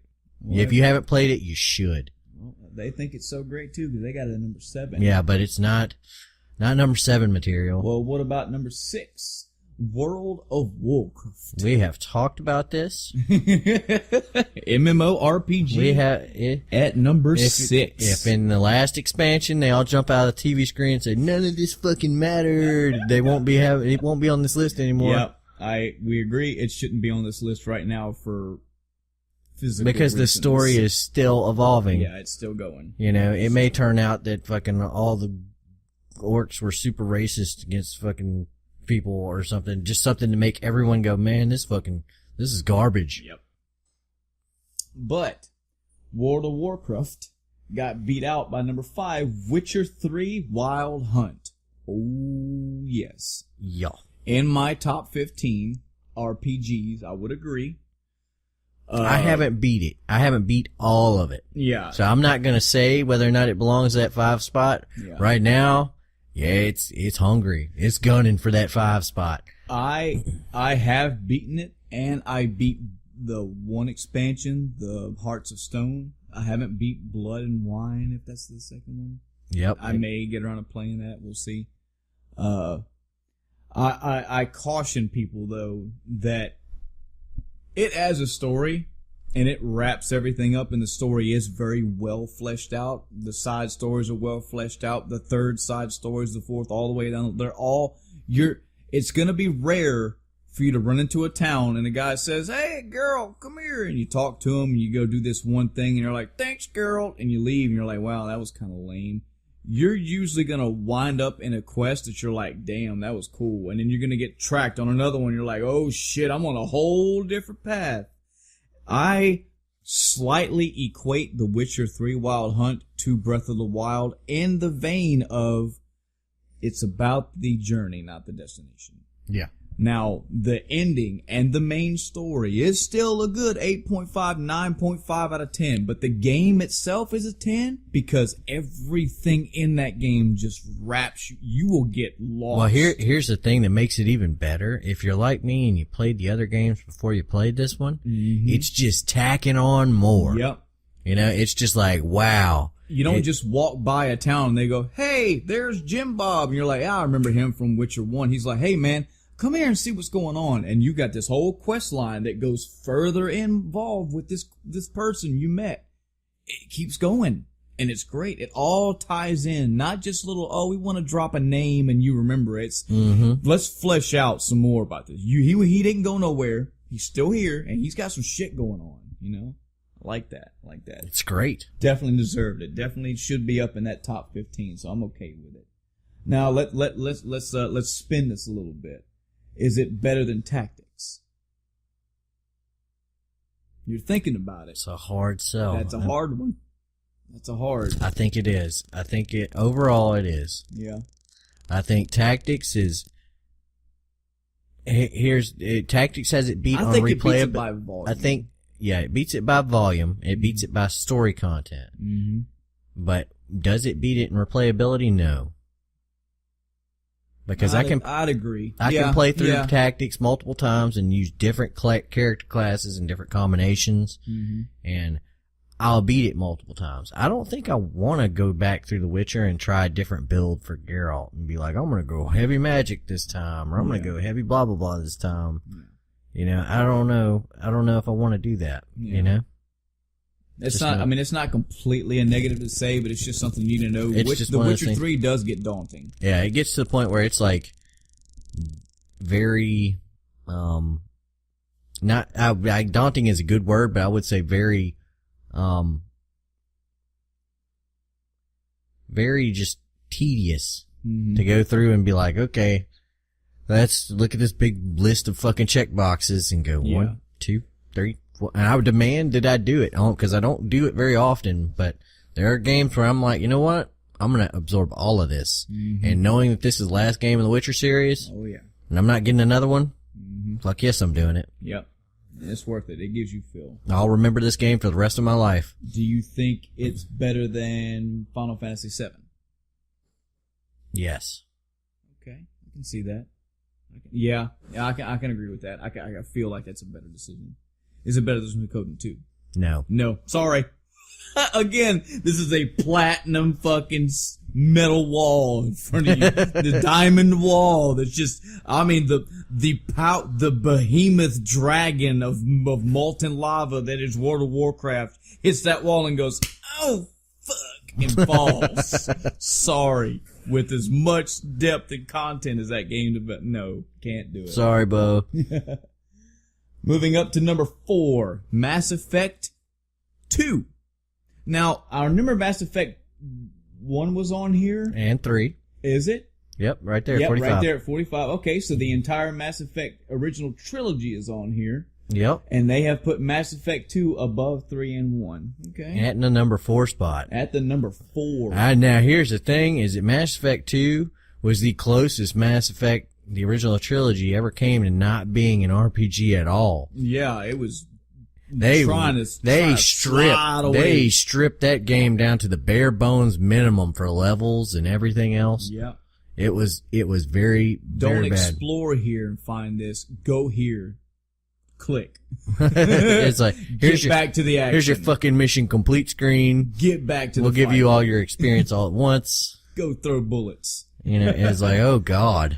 It was a great game. Yeah, we've talked about this one at length too. I mean, it's got more of the first one. They refined a lot of things, but they also changed a lot. They added things. They took away things. They went into a new direction.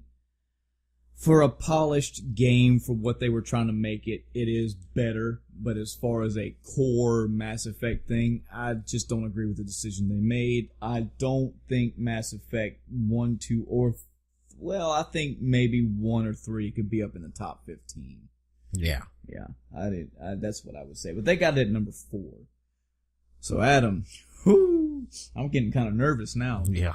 Because I know in my head that the first two, the number 2 and We number had 1 three- better be set. We had three games we picked out. We're definitely up here. Yep. So we are now down to the top 3. Let's see if they're there. Let's see, and if I swear to God, if our 1 or 2 is at number 3, I might be a little miffed. You're gonna be, because Number let's go ahead and 3. scroll up and, yep. Oh my God! Yep. Oh my God! I want, just go ahead and scroll up so we have to just go ahead and scroll up so we can talk about all 3 of these games at once. No, we're not. We're gonna do this like men. Do it like men. Game Informer. And if the magazine is correct, Somebody has made a goddamn error. In May of 2017, I ought to fucking print a link for this and keep it somewhere, treasure it. They have a number 3 RPG of all time, Chrono Trigger. Which means they have got something out of place. Something is badly out of place. Is wrong. That's why I wanted to scroll up and see what it was. No. I'm like, what game did they fuck up on? Let's give Chrono Trigger its due. It deserves the number 1 or 2 spot. 1. God. I mean, you could argue that Final Fantasy VI was better. Yes. And I would accept that was your opinion. Yes. Okay? But you can't say it's number 3, because that means there's another game out there. Another behind the curtains. We may do it on a podcast one day if we could regurgitate the entire argument. Adam and I, as 2 consenting gamers who love both of those games, had a friendly debate. I'm saying that not sarcastically. We didn't fucking go at each other's throats. We tried to decide between us which was better, Chrono Trigger or Final Fantasy VI. And if I remember right, after like 5-6 hours of contemplating and debating and actually making point after point after point, we both said, you know what, if they're both 1 and 2, I don't fucking care where they sit. Yeah. As long as they're 1 and 2. As long as they are 1 and 2. Exactly. But they are not. They are not. Game Informer has Chrono Trigger at number 3.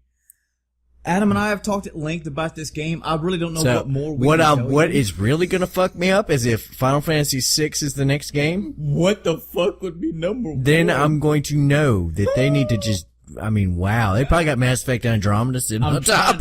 I'm trying to barely click. Oh, God. Oh, God. All right, so, I mean... Let's see if they just kind of fucked up or if they just really, really said, nah, fuck it. Forgive us if we're not gushing for 15 minutes about Chrono Trigger. Just you can check out any one of our previous podcasts. Where we it got gushed a little bit, at least. Yeah, we've talked about it in our RPG debate. We've talked about it in top Super Nintendo games. We've talked about it in just general conversation. We have talked at length. Chrono Trigger is a stellar 10 out of 10.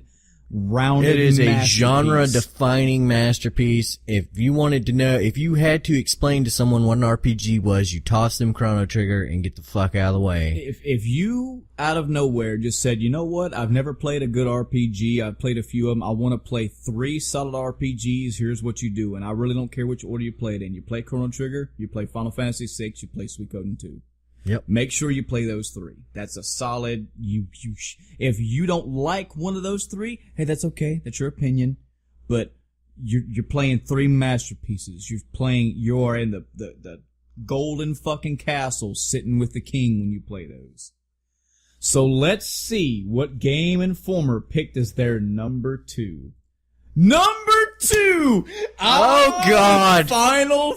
What? So they were just like, What? fuck y'all. Wow.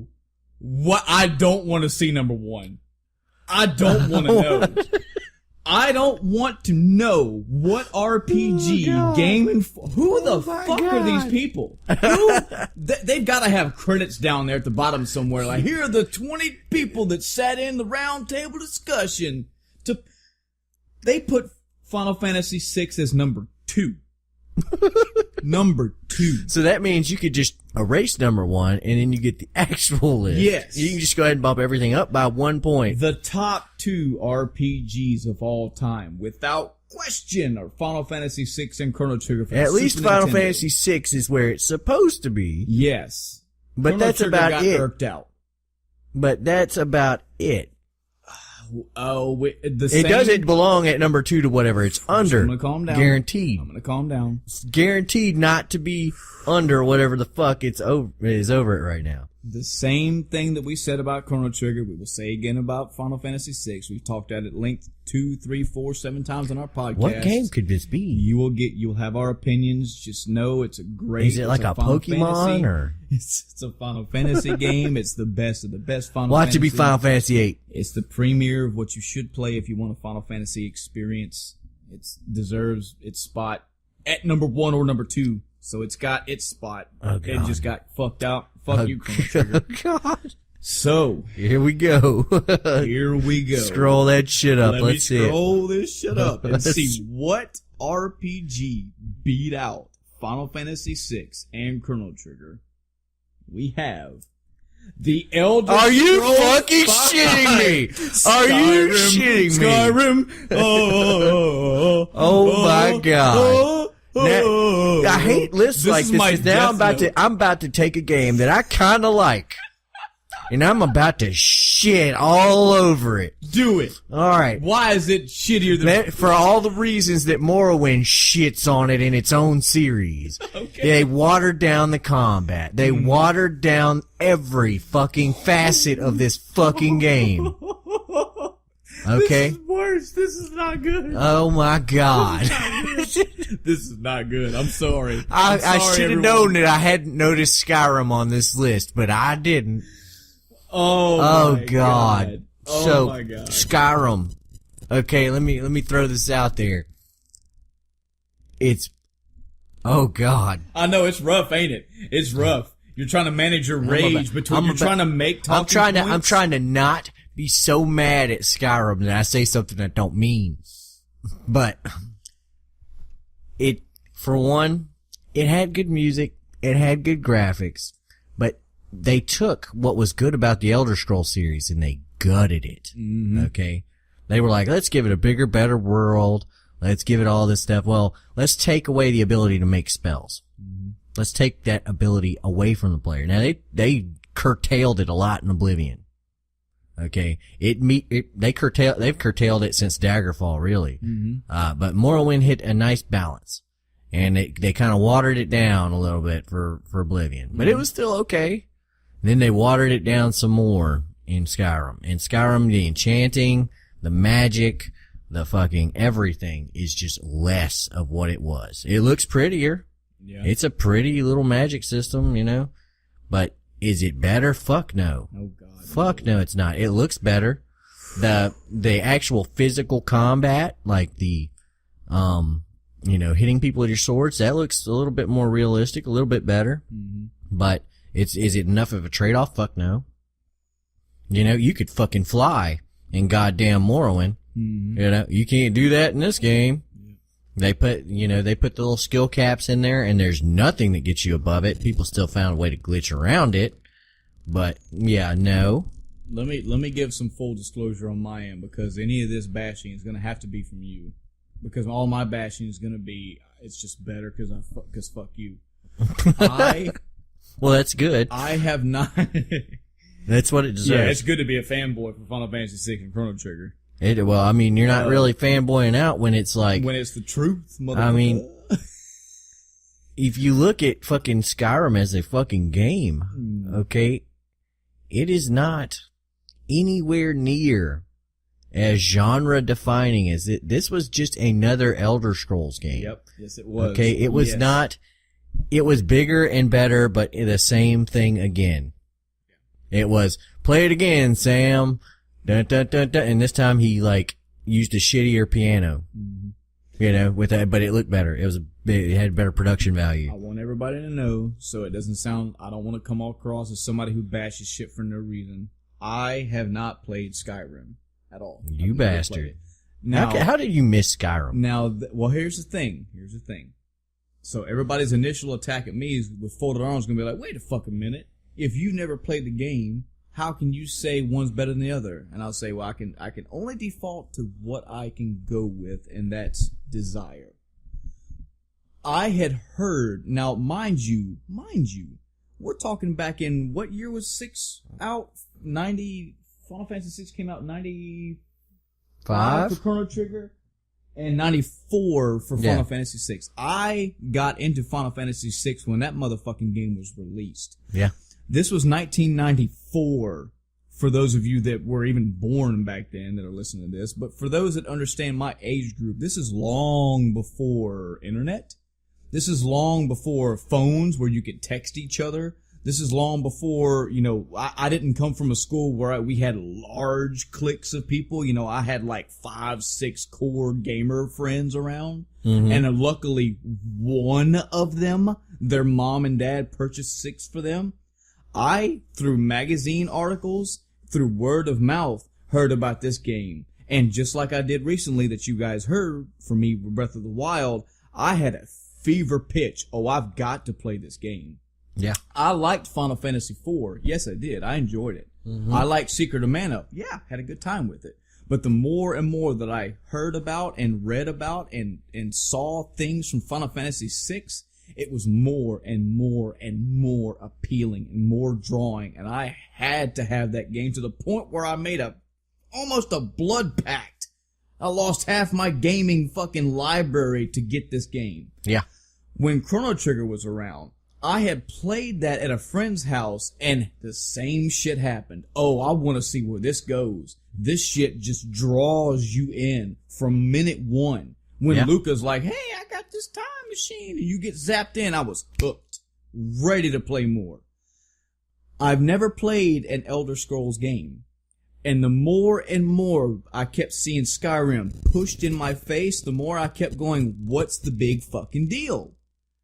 I have no desire to play that game. Even though everybody around me was just, you gotta play it, it's great, it's the best thing ever. You just want to walk around the real world and yell, first one die, you got to.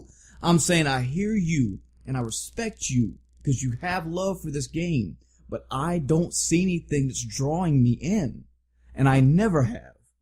So that's the only thing I can go with. I know that's very weak. I know that's feather words in the wind. But 6 and Chrono Trigger drew me in I've had that like 5 times in my life. Do you remember the opening part of Final Fantasy VI? Mm-hmm. Okay, tell me what happens. It's Terra, and she's going to Narsh. Uh-huh. They show up on the cliff, and they're like, yep, there's a town. We're gonna go there. It's like, hey, she's got that crown. He's like, yeah, we got her under control. Come on, we're about to go get this Esper and check it out. And And it's a snowfield march, and the credits are rolling. Yep. And then you get in an arch. Do I need to keep going? Yes. Okay. That's it. Well, but you understand what you were there for. That, from the moment the game started to when you finally got control of your character, you know, all these things happened and they gave you a clear, concise idea of what you were about to do. Yeah. Okay? And in Chrono Trigger, do you remember what happened there? Yeah. I woke up. Spoiler alert for these two games, I guess. I mean, I'm sorry that we spoiled the first the opening 5 minutes of these games. My bad. Chrono wakes up. His mom's like, "Hey, you're gonna be late. You need to go have fun at the fair." And he goes to the fair. And Nope, that's when you get control. that's when you go get to the control. fucking And fair. you go to a fucking fair, and you get to see things and go play games, and then pop. You show up and you can just do whatever the fuck you want. Yep. You run into a princess, and Well, she's you- like, "Hey, you knocked my necklace loose," and you're like, "Hey, you just Let me play go games." sell this shit. And then you, Fuck you. I want to lose the trial and later. they're like, "Hey, we need to go check out Teller. He's got this time machine thing," and you go check out the time machine, and shit happens. Yup. And It wasn't a time machine, it was a teleport. Well, teleport. It wasn't supposed to be a time Sorry, machine. yeah, it was supposed to be, but it turns out to be one. So, Spoiler alert for a spoiler alert. My bad. so, in any case, you knew what you were doing. You knew the plot. You knew where you were going. It was like, A, you're going to B. Go to B. Skyrim. You wake up in the back of a fucking wagon. You're like, and your head's free to look back and forth as you want. You look back and there's some dude that's gagged in the fucking back, and you're like, okay. You look forward and you see like some dude riding a horse. He's like dragging you, and you're like, okay, well, how did I get in prison? Okay, this is a fucking Elder Scrolls game. You always are a prisoner when you start. Yeah. Don't know why, but I that's didn't just know- a thing. Until you said earlier that you're always a prisoner, I never knew that was a thing because I haven't played a single one of these games. And if you play more one first. Yeah. I mean, it's gonna be brutal. But anyway, But- your point. So he starts talking to you like, hey, what are you doing here? And you're like, good fucking question. And you're like, I have no idea. Oh, they caught you trying to come across the border. And you're like, oh, I guess I was trying to come across the border. It's like, well, you picked a bad time. We've got this war going on and blah, blah, blah, blah, blah. And they start throwing out all these names. Oh. They start telling you about you're going to Sovngarde and blah, blah, blah. You're and losing me already. all these other places, You're and losing they me. starting to tell you about he basically gives you a 15-minute synopsis. They modded this part out of the game. What? Yeah, because people wanted it's called a quick start mod, where you can make characters and be like, okay, because if you make a mod, the way modding works is you mod the game and you're supposed to start a fresh save file, that way you don't get cascading failures later on. Yeah. Well, if you're constantly having to watch that fucking scene, that 15 fucking minute horse ride to fucking goddamn the prison camp before you generate your character, because you're tied up, you can't see your character. Yeah. You're looking through their first person perspective. You can't fucking see them. You can't do anything. You're just trapped on this fucking slow ride. You finally get off the cart and the guard says, hey, what's your name? And the camera swings around and you get to pick your race and you get to put your name, you get to pick your attributes, all that shit. It's only at that point do you have any type of control over the fucking game. Yeah.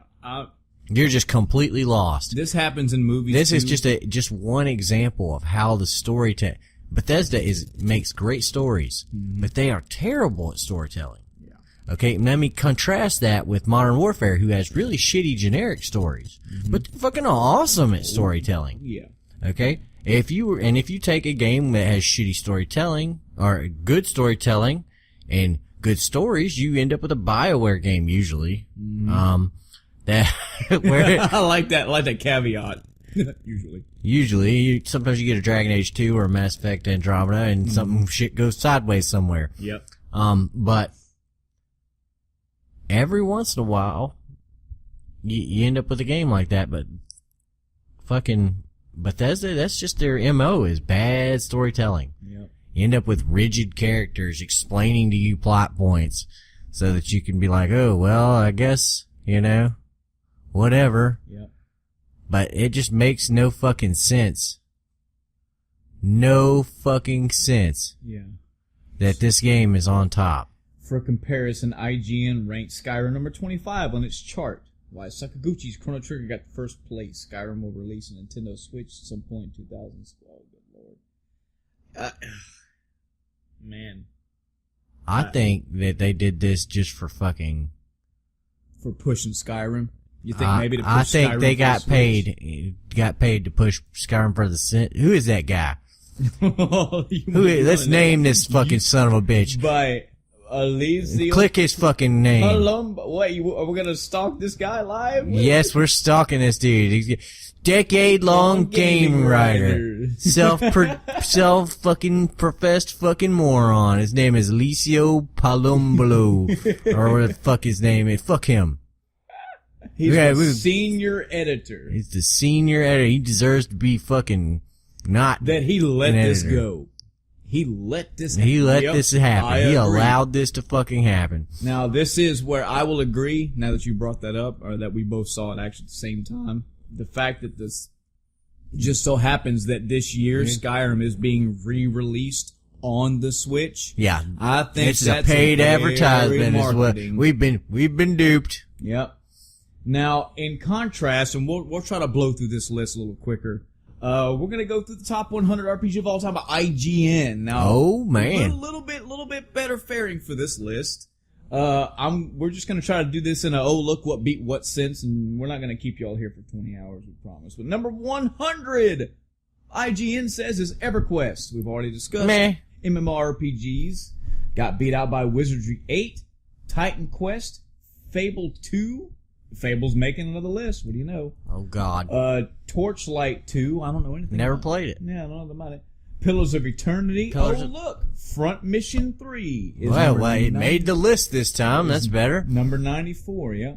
Bard's Tale again. Number 3, The Bard's Tale. I'm guessing that's the NES version. I don't know if they clicked links in here. I don't think they did. Oh, yeah, they did. They put the actual Nintendo Bard's Tale, yeah, sure was. Well, actually, apparently it was released on several systems, but it also came up on the NES. That's what I remember it as the NES. Betrayal at the Crondor. Crondor. Betrayal at Crondor. I have no idea what that is. Freedom Force. Wasn't that like a beat 'em up game? Oh, well, let me click the link. No, I mean fucking Freedom Force. Oh, No, you're thinking Fighting Force. Oh, okay. Yeah. Divinity, Original Fuck Sin. that game. Dragon Age Inquisition. Okay. It's on the list, but it's still way on the up list, there. way low. For some reason. Yeah, way low, I guess should be whatever. Darkest Dungeon, YS, Book 1 and 2, or East, I forget how to say it. Yeah. Kingdom Hearts 2, on the list, way up there. Chrono Cross made on the list again. 85. What was it on the other one? Thank God it was in it was like 60, I want to believe. Yeah, it 59, was way, 60. way up there. I think it was in like the 50s almost. I'm trying to pull it up real quick. Oh yeah, well, there's your buddy, Alessio Palumbo. Fuck that dude. Chrono Cross for the Game Informer. It was isn't like 59 or 60? 59. IGN says, nah, bro, we got it at 85. Still not happy they have it on the list at all. It should be at like number 2,467. Got beat out by Dragon Warrior 7. Thank God. Which got beat out by the first Final Fantasy. Okay. Ultima, Underworld, The Stygian Abyss. Okay. EVE Online. EVE Online made the list this time. Yeah, did not. Yeah, once again, another MMO for, I think they should be judged separately, but whatever. I agree. EVE Online, is EVE Online still going to this day? Yeah. Is it expanding to this day? Yeah. Oh, from what I understand, yeah.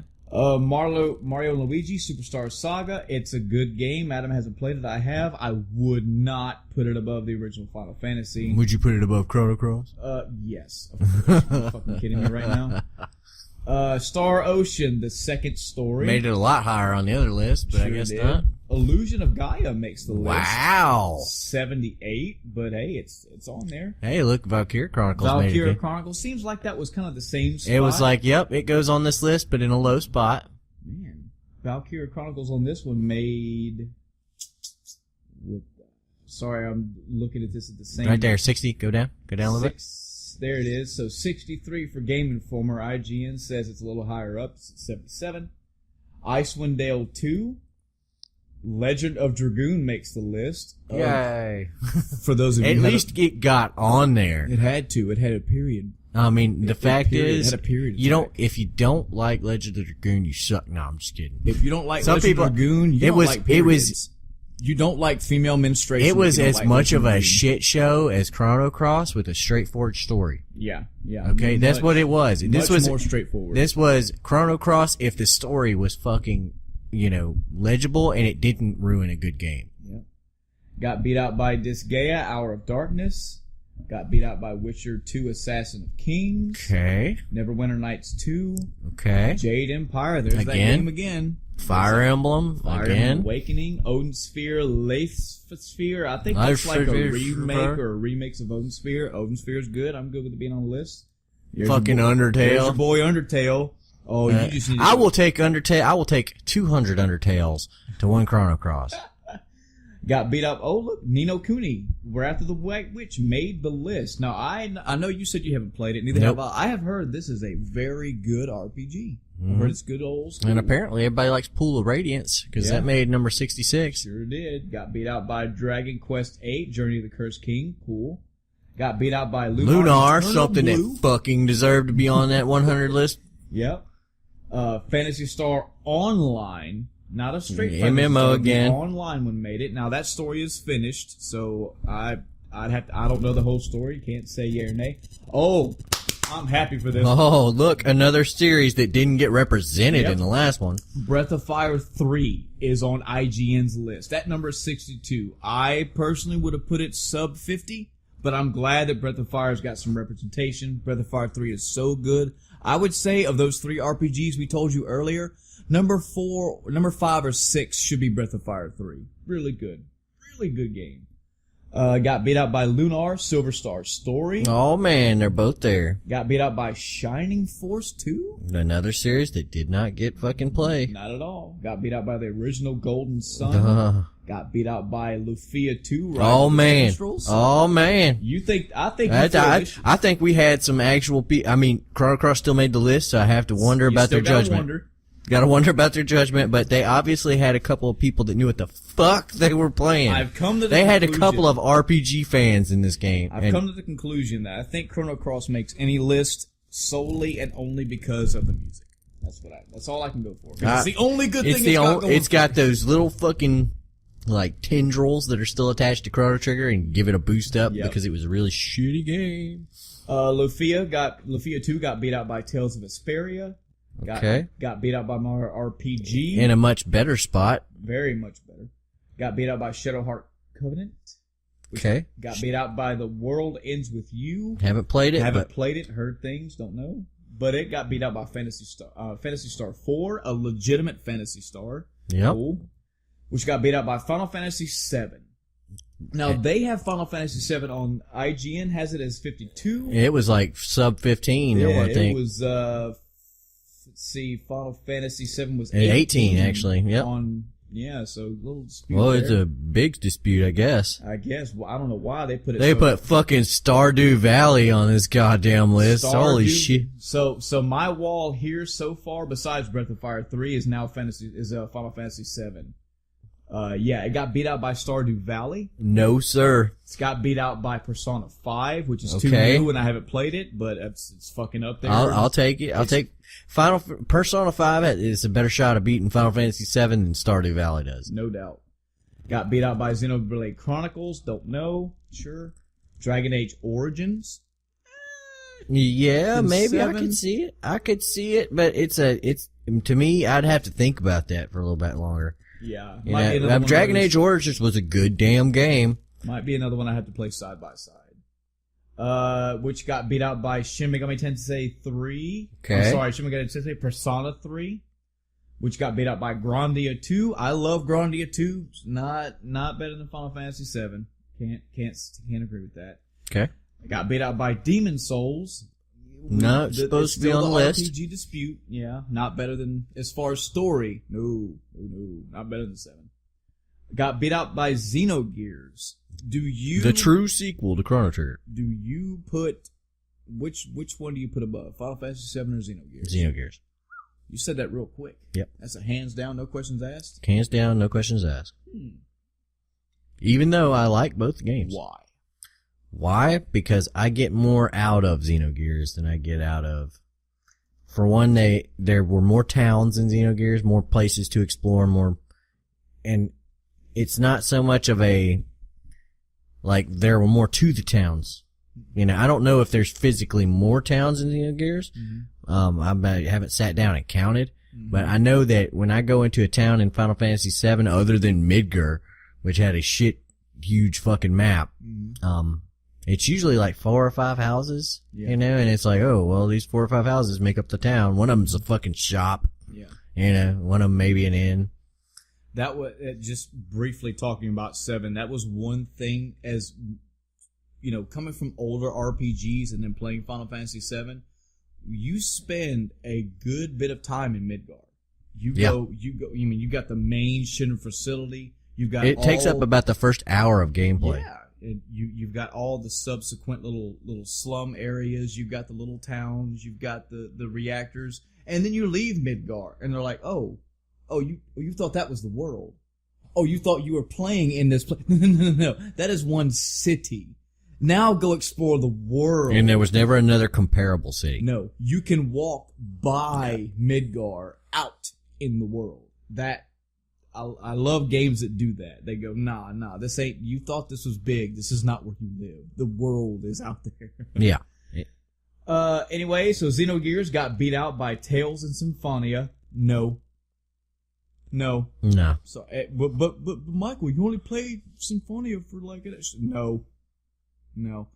When I played Xenogears, I got enthralled, and even if I didn't understand a lot of the third act of the game, I still was enthralled. I made it 40 minutes into Tales of Symphonia. I said, nope, you didn't draw me. You had your shot, you blew it. Got beat out by Vampire the Masquerade Bloodlines. I mean, if it's gonna be on this list, okay, but in the top, in sub 50, no. Yeah, no. Above Xenogears, fuck no. Nope. Above Final Fantasy VII, fuck no. Yeah, so for you, I think your wall right now is Xenogears. Yep. Got beat out by Skies of Arcadia. No. Not as high as it belongs on the list. Look at this entry. Was not on the other list, but it's on here. Skies of Arcadia, Vampire, Xenogears, all this got beat out by Final Fantasy IX. I don't know. Final Fantasy IX was an exercise in pain for me. How would you... Well... It was one of the games... It went 7, 8, 9, 10. Rank them, go. 7, 8, 9, 10. Just like that? Yep. You would pick 8 over 10. You would pick 8 over 9. I'd pick 8 over 9 and 10. You would pick them all in a row. Yep. I watched it collapse. It was like watching a house fire. Mm-hmm. You know, 7 was like, okay, yeah, cool. Awesome. Let's get more. We need to have 8 was like, I don't like the way this is going. I did not come out of this experience with a positive view of this game series. And then 9 was like, I don't like what they're doing. It's kind of making me angry. Mm-hmm. And 10 was like, fuck it, I'm done. Man, I think for me it'd probably be 7, 9, 10, and 8. I liked 8 the least. I didn't finish 10. Oh, well, there you go. I didn't finish 9 really, but I beat 8. Mm-hmm. I'm constantly hoping that things would improve. That's so bad. You know, I was like, I'm staying with you. Because maybe you. I'm gonna keep fighting for you. I'm gonna keep pulling for you. Something cool's gonna happen. Jump through the TV. Yep. Then they say everybody lived together in an orphanage. Yep. Everybody already knew each other. They all lived together in an orphanage. Somehow fate brought them back together, and they're gonna go fight this time witch now that we just magically theorized came into existence. All right, so we got big hitters already. I mean, we got Grandia, we got Xenogears, Final Fantasy VII. Got all these going down the list further. Got beat out by Ogre Battle, The March of the Black Queen. Okay. Got beat out by the original Fallout. Man, okay. Beat out by Fire Emblem, the original one. Okay. Got beat out by Neverwinter Nights. Baldur's Gate. Nothing so far you've said should be above Xenogears or Final Fantasy VII. Beat out by, they picked a different Paper Mario. They got Paper Mario the 1,000-Year Door. I agree with it being on the list over the original Paper Mario. I would definitely say that. I would say a lot of these games belong on the list, not nearly sub 50. Yeah. Not all of them sub 50. Got beat out by Dragon Quest V, Hand of the Heavenly Bride. Another full disclosure on my end, I've played Dragon Warrior 1 and 2. I beat both of them, and I've also played Dragon Quest 8. That's all I've played. Okay. And that's sad because I know all of them are worth a good playthrough, but just I don't know anything about 5, so I don't know where to rank it. If it's good enough for them to put on the, I'm decently okay with their list so far. Okay. Not totally like what the fuck, but again, they did put Chrono Cross on this list, so there is where I am. There is an inconsistently at least. Let's see. Dragon Quest V got beat out by Ultima 4, Quest of the Avatar. Okay. Got beat out by, woohoo, my champion, Final Fantasy 12. Thank you, I'll take that. Okay. I will put 12 definitely in the top 30. I'm good with that. But they got it at 31. Got beat out by Pokemon Sun and Moon, fuck you. Xenogears, Final Fantasy 12, Final Fantasy 7. Beat out by Pokemon Sun and Moon, fuck you. I'm sorry. Even if I go through the lengths of making the arguments that Pokemons can be on the list, they do not get beat out by those. Sorry. No. You're right. You're not wrong. Got beat out by Monster Hunter 4 Ultimate. And this is now I'm starting to see some crazy ones. Monster Hunter 4, I don't know if I would I still don't even know if I would classify the Monster Hunters as RPGs. They're kind of, I treat them akin to Pokemon. You play Monster Hunter to go out and hunt the monsters. You play Pokemon to go catch the Pokemon. Yeah, there is story there, but I play Final Fantasy because I want to know the story. I play Pokemon because I want to catch them all. Got beat out by Fallout New Vegas. Okay. Is New Vegas better than Final Fantasy 7? No. Is it better than Xenogears? Should it be in the top 28? Maybe. You can better make that than argument. Xenogears? Not fucking better than Xenogears. Okay, I thought not you better. said Not better than Final Fantasy 7. Nope. Got beat out by Bloodborne. Oh, That's God. 3 B's right there. That's still an argument against it. We shouldn't be on the list. Got beat out by Mass Effect. Now, they have Mass Effect as number 26. I think Game Informer had it way down here. Yep. Just keep on scrolling. The There first it is. Mass Effect they have at 65 for Game Informer. IGN says, nah, come on, man. Give it some more respect. It's at number 26. Okay. Now, Here's where 25 is Skyrim. Where it fucking belongs. Thank God. Sub 50, not in the top 10.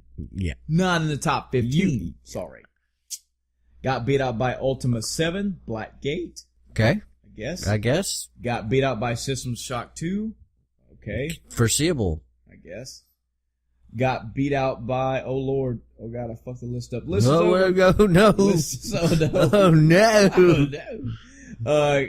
System Shock 2 got beat out by Final Fantasy 4. Okay. If I can see Final Fantasy 4 making it high up in the top 25. Where battle them out. Final Fantasy 7 or Final Fantasy 4? 7. I'd pick 7 too. Yeah, I'd go with 7. Which got beat out by Morrowind. Okay. Got beat out by Tactics Ogre. Let Us Cling Together. Okay. Their top 20 starts with Tactics Ogre. There we go. I mean, all right. That's it. Ooh. It belongs somewhere near here. Ooh. 19. Your boy Earthbound. Well, I don't like that sound. that was like a death wind. That was like, oh god, this made the list again. Yeah, not only did it make the list, it made the top 20. It can be in the top 100, but I wouldn't put it past the 60s at the highest. But hey, to make you feel better, it got beat out by Final Fantasy Tactics. Okay, it belongs to top 20. Starting to see some light. Well, probably top 10, but it can be top 20. I can deal with that. Got beat out by Suikoden 2. Yes. Okay. Needs to be lower. It should be sub 15. Or further up the list, I'm saying. Should be sub 15, but it's okay. Should be sub 50.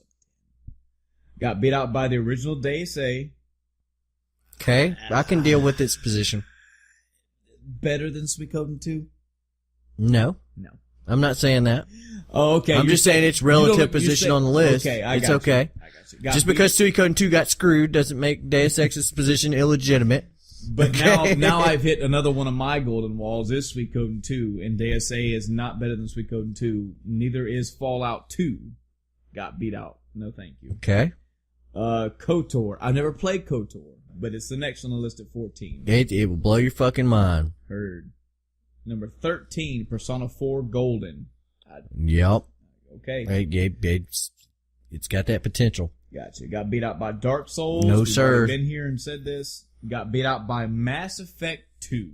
All right. Okay. Let me scroll back up here and see what Mass Effect 2 beat out. Mass Effect 2 beat Suikoden 2. No. It beat out Tactics. No. Beat out Final Fantasy 4. It didn't beat out Skyrim. Nope, it didn't beat out Skyrim. I don't. Let me quick shoot this in my mind. No, Final Fantasy 4 beats out Mass Effect 2. No, it's. Oh, I don't know. That's a rough one. That's a way out there fucking wild card debate. Beats out 12. Nope. Beats out Final Fantasy. Beats out Xenogears. Fuck. Come on now, Mass Effect 2. Mass Effect 2 does not beat out. No. Does The Witcher 3 Wild Hunt beat out Xenogears? No. Wow, that was quick. I love this. So just like that, nope. Just like that, no. Now look, Flat no. The massive expanded game of Witcher 3 I understand what I'm saying. Okay, you're not crazy. I'm not crazy. All right, well, Witcher 3 beat out Mass Effect 2. Now it this is a crazy one for me. I totally agree with the next one being on the list. But we're in the top 10, okay? This is creme de la creme. They started 10 with Witcher 3. Their 9 is Vagrant Story. Wow. Really good, but I would not put that in the top 10. I mean, it's like, okay, as long as it belongs on the list somewhere and it's a really damn good game. This is the way I'd say it. I can handle a difference of opinion. Vagrant Story, top 25. I would say that. Yeah. Top 20, it would have to fight for it. At top, 15, it would be a blood battle. Yeah. And I think by the last skin of its teeth, it would fucking put a fingernail over the line and make 15. But I think that if you had a die-hard enough fan of Vagrant Story, he could make top 10 work. Yeah. He wouldn't get that sumbitch to number 1. No, it wouldn't. Man, I think that's what happened here. So we got Witcher, it's top 10. We got Witcher 3 Wild Hunt, followed by Vagrant Story. Got beat out by Diablo 2. Yeah, I can see Diablo 2 making top 10 on somebody's list. Yeah, with the longevity of it, yeah. Now, again, got beat out by Secret of Mana. My God. Top 10, no. I love Mana. I mean, I like the game, but wow. I mean, it's just like, what the fuck? Top 20, top 25 again, but not. You get shot out of a cannon, and they were like, "Fuck yeah, yeah!" You fucking do one of those the fucking the drum that had the little balls on it. You go ticka ticka ticka ticka ticka. You call the dragon. Yeah, I guess sure. You fall down a well and find a sword. It's fucking number 6, Planescape Torment. Okay. All right, I have to trust y'all judgment. Got top 5. Here we go. Top 5 is World of Warcraft. Jesus. Again. It's always gonna make stuff like that just because, and it doesn't matter what, Warcraft could just take a giant shit. Okay? It doesn't matter because it's an MMO and it's got such a big, robust story and such a big, huge budget. Yes. That's why I don't think games like this should be on these lists until they're dead. I'm telling you. At the very least. I see, here's a scenario. You got fucking World of Warcraft comes out of the fucking earth. And it's massive. It's fucking, it's mountain size and it's breathing fire. It brandishes a big giant axe in one hand and a big broadsword in the other. And it's got horns and it shoots lava everywhere. and right at the base of the mountain is Little Suikoden 2. And the dragon's like, roar! And he just pulls out his sword and walks up. And pokes his fucking toe with his sword and kills World of Warcraft. Just that easy. Yep. Does not match up to that game. Nope. I'm sorry. Oh God in heaven. Help me. Somebody Help me. Somebody was list. high. You were doing so good, IGN. Somebody was high. Number 4 on IGN's list that beat out. Let me tell you what all it's beat out. It beat out World of Warcraft, beat out Vagrant Story, Witcher 2, Final Fantasy VII, Suikoden, Tactics, all this. Ladies and gentlemen, the number 4 on the list is Pokemon Yellow. Wow. What? And this makes me sad because I went out of my way to make an argument of why Pokemon deserves to be on the list. Yep. And they said, now thanks. now they've come back with the dick. Yeah, they were like, he said it. He said we could be on the list. It's all I wanted. And now you see why I was like, no. Yep. Got beat out by Baldur's Gate 2, Shadows of Amn. Okay. As the number 3. And you would have to be fanboying hard to put that in number 3. Yeah. But number 2. It's not a bad game. No, it's not. Not a bad game. It is a definite top. It wouldn't be hard to make a top 10 argument for that game. Yeah. From what I hear, top 10 worthy. And number 2 and number 1, hey, Adam, guess what? The world guys is have their right. head on their shoulders. These guys were not insane. They went, let's not be insane. Let's pick the other 98 games. Oh, man. So they picked for number 2, Final Fantasy VI, number 1, Chrono Trigger. And again, you can interchange them two. It wouldn't matter. Yes. Because they would be in the same throne, in the same room, just being like, yeah, come on. What you want? Well, which one of y'all's better? But we're both 1 and 2, bitch. Doesn't matter what list you go on except for this fucking, unless somebody's high. They put, what did they put? Was it 50 something they had Skyrim? I think it was like, or 70 something? It was like 25, I want to say. Oh Lord, was it really? No, Morrowind was 21. Skyrim was 25 for IGN. They put it at number 1 for Game Informer. What a My fucking God. Where did they put Baldur's Gate and Pokemon Yellow? I don't think they had Pokemon I Yellow. don't think they had Yellow on here, but they had Baldur's Gate at number 9. Okay, yeah. So yeah. They put it in their top. They both put Baldur's Gate 2 in their top 10. That is evidence to me that it would be something worth playing. Yeah. And it is. Well, I'm officially going to cancel my that I didn't even pay for subscription to Game Informer. You should. Because fuck those guys. Those guys are retarded. Wow. Like, right? Even in the height of that game, like, man, this game was just out 2 months ago. Skyrim's great. As it goes down their throat. You can't put it. They had to come back and they go, yeah, you like somebody had to come to reason. They have it in their mouth. Choking, and they go, so yeah, you put Chrono Trigger ahead of it, right? Well, wait a second. As they wipe the spittle from their mouth. Wait a minute. Let's not get ahead of ourselves here. And they're like, yeah, the game's good, right? And you're like, oh, the game's so, and you're like, okay, you put Chrono Trigger above it, right? Okay, something's wrong here. You're shoving this Skyrim dick in my mouth, and you're telling me it's great, but you want me to pick Final Fantasy and 6 and Chrono Trigger under this one. Yeah, right? No. Take your dick back, please. I don't want that dick no more. You make me, it's just, you ever make me want to shit on Skyrim, you've done something wrong. Yeah. Okay? I love Skyrim. Yeah. I still play Skyrim occasionally. Just for shits and giggles and to fuck around with mods and shit. Even but in the height of your excitement. Never and love once did it even come close to challenging the top 5 spots, much less the top 10. Fuck getting in the door of the castle that those RPGs belong in. It's out at the gate. Hey, I heard there's a party in there. Fuck you! It lives in the surrounding town. Yes. It's known. It's known. It's got a name. It's a noble. People have heard about it. It's a noble. It's not close to king. But it doesn't get an invite. Okay. It does not get an invite. It's like a duke or a squire or some shit. Okay. Suikoden 2, Chrono Trigger, Final Fantasy 6. They throwing a party. You know? Yep. No, sir. Breath of Fire 3 is off to the side, getting fucking grinding Breath of Fire, on some turkey legs. I mean, but no, not Skyrim. Fucking Xenogears is having a ballroom dance. Cool. Skyrim's out there just listening with his head. Just listening, cupping his ear. Man, it sounds like they're having fun in here. Just fucking on its Pretender's throne at number 1 up there. I was like, man, you can tell them motherfuckers got paid off. Yeah, they did. That, if you ever want to hear stories they made that list so they could put Skyrim at number 1. Yeah, because it's being re-released. Yep. Switch. Yeah, and that's gonna make it better. I gotta have this game. Cause it's made number 1. Cause cause it's a fucking 6-year-old game. That's already beginning to, become dated.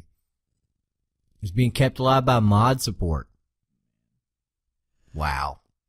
Well, at a minimum, and at least we both agree that almost every game on there, with the exceptions of the questionable ones that should or should not even be on the list, they did a good job of representing. We're gonna have to do a top 100 list now. I guess. I think any time we would do a top 100 anything, it would be fun to do that. It would be great, and we could just go through it and itemize it. I think we could do it. Yeah. I think we could do it pretty quick. I don't think it would take much. I really wish we would have did the IGN one first. Oh God. Because it really... that took all the wind right out of my sails. I honestly... it was painful. I think this has been the worst I've heard this is last time we don't look at a list before we read. Remember that episode where we fucking shit on our top RPGs? Yeah. I felt bad. I had to pull out negatives for top RPGs of all time. I mean, top Super Nintendo RPGs, and that hurt. Yeah. That made me feel things I didn't want to feel. That brought me a little bit back to that level. When we saw Chrono Trigger at number 3, it's like, oh God, something's bad. Something's way wrong. There's something rotten. And fucking Final Fantasy 6 was right above it. I was like, oh God. That's when you walked into a room and you looked at a picture and you went, no, something's not right here. Something's not right at all. And they're like, yeah, no, I don't want to go. When I saw Chrono Trigger at number 3, I was like, they put a wrong game at number 1 or 2. And then when I saw I saw Final Fantasy 6 at number 2, I was like, they're lying. I didn't even think Skyrim. And I agreed too. I thought the same thing. I was like, you know what? Morrowind, I bet you Skyrim's on this list somewhere. And I just completely forgot about it. Yep, same here. I completely blanked it out of my mind. Oh God. Wow. All right, ladies and gentlemen. As fun and heart-wrenching as that was, I think we're going to have to call it an episode this time. Oh man. Whew. Let us know. If I always say I'm going to post links and always forget. I'm sorry, but you can definitely Google and look up the Game Informer list to verify what we said. You can also look at the IGN list. Go over it yourself. What do you think? I remember we asked a bunch of questions about if you think these games deserve to be, or what do you remember from these games. Let us know. Send us a message on Facebook. Leave something on the wall. We love to hear from you. Always love to hear from anyone. Feedback about what our list was, topics we talked about, movies, anything in general. We got a Twitter page still. We rarely use it. I mean, we use it, but it's nobody tweets us. No, we never get tweeted. We don't do that thing. Somebody will tweet us. One day, somebody's gonna be like, "Look, fuckers, you got tweeted." We got an email. If you want to go that route, you can go to endoftimecast@gmail.com. That's endoftimecast@gmail.com. No funny spelling needed. Let us know your thoughts, comments, ask or answer any questions we asked.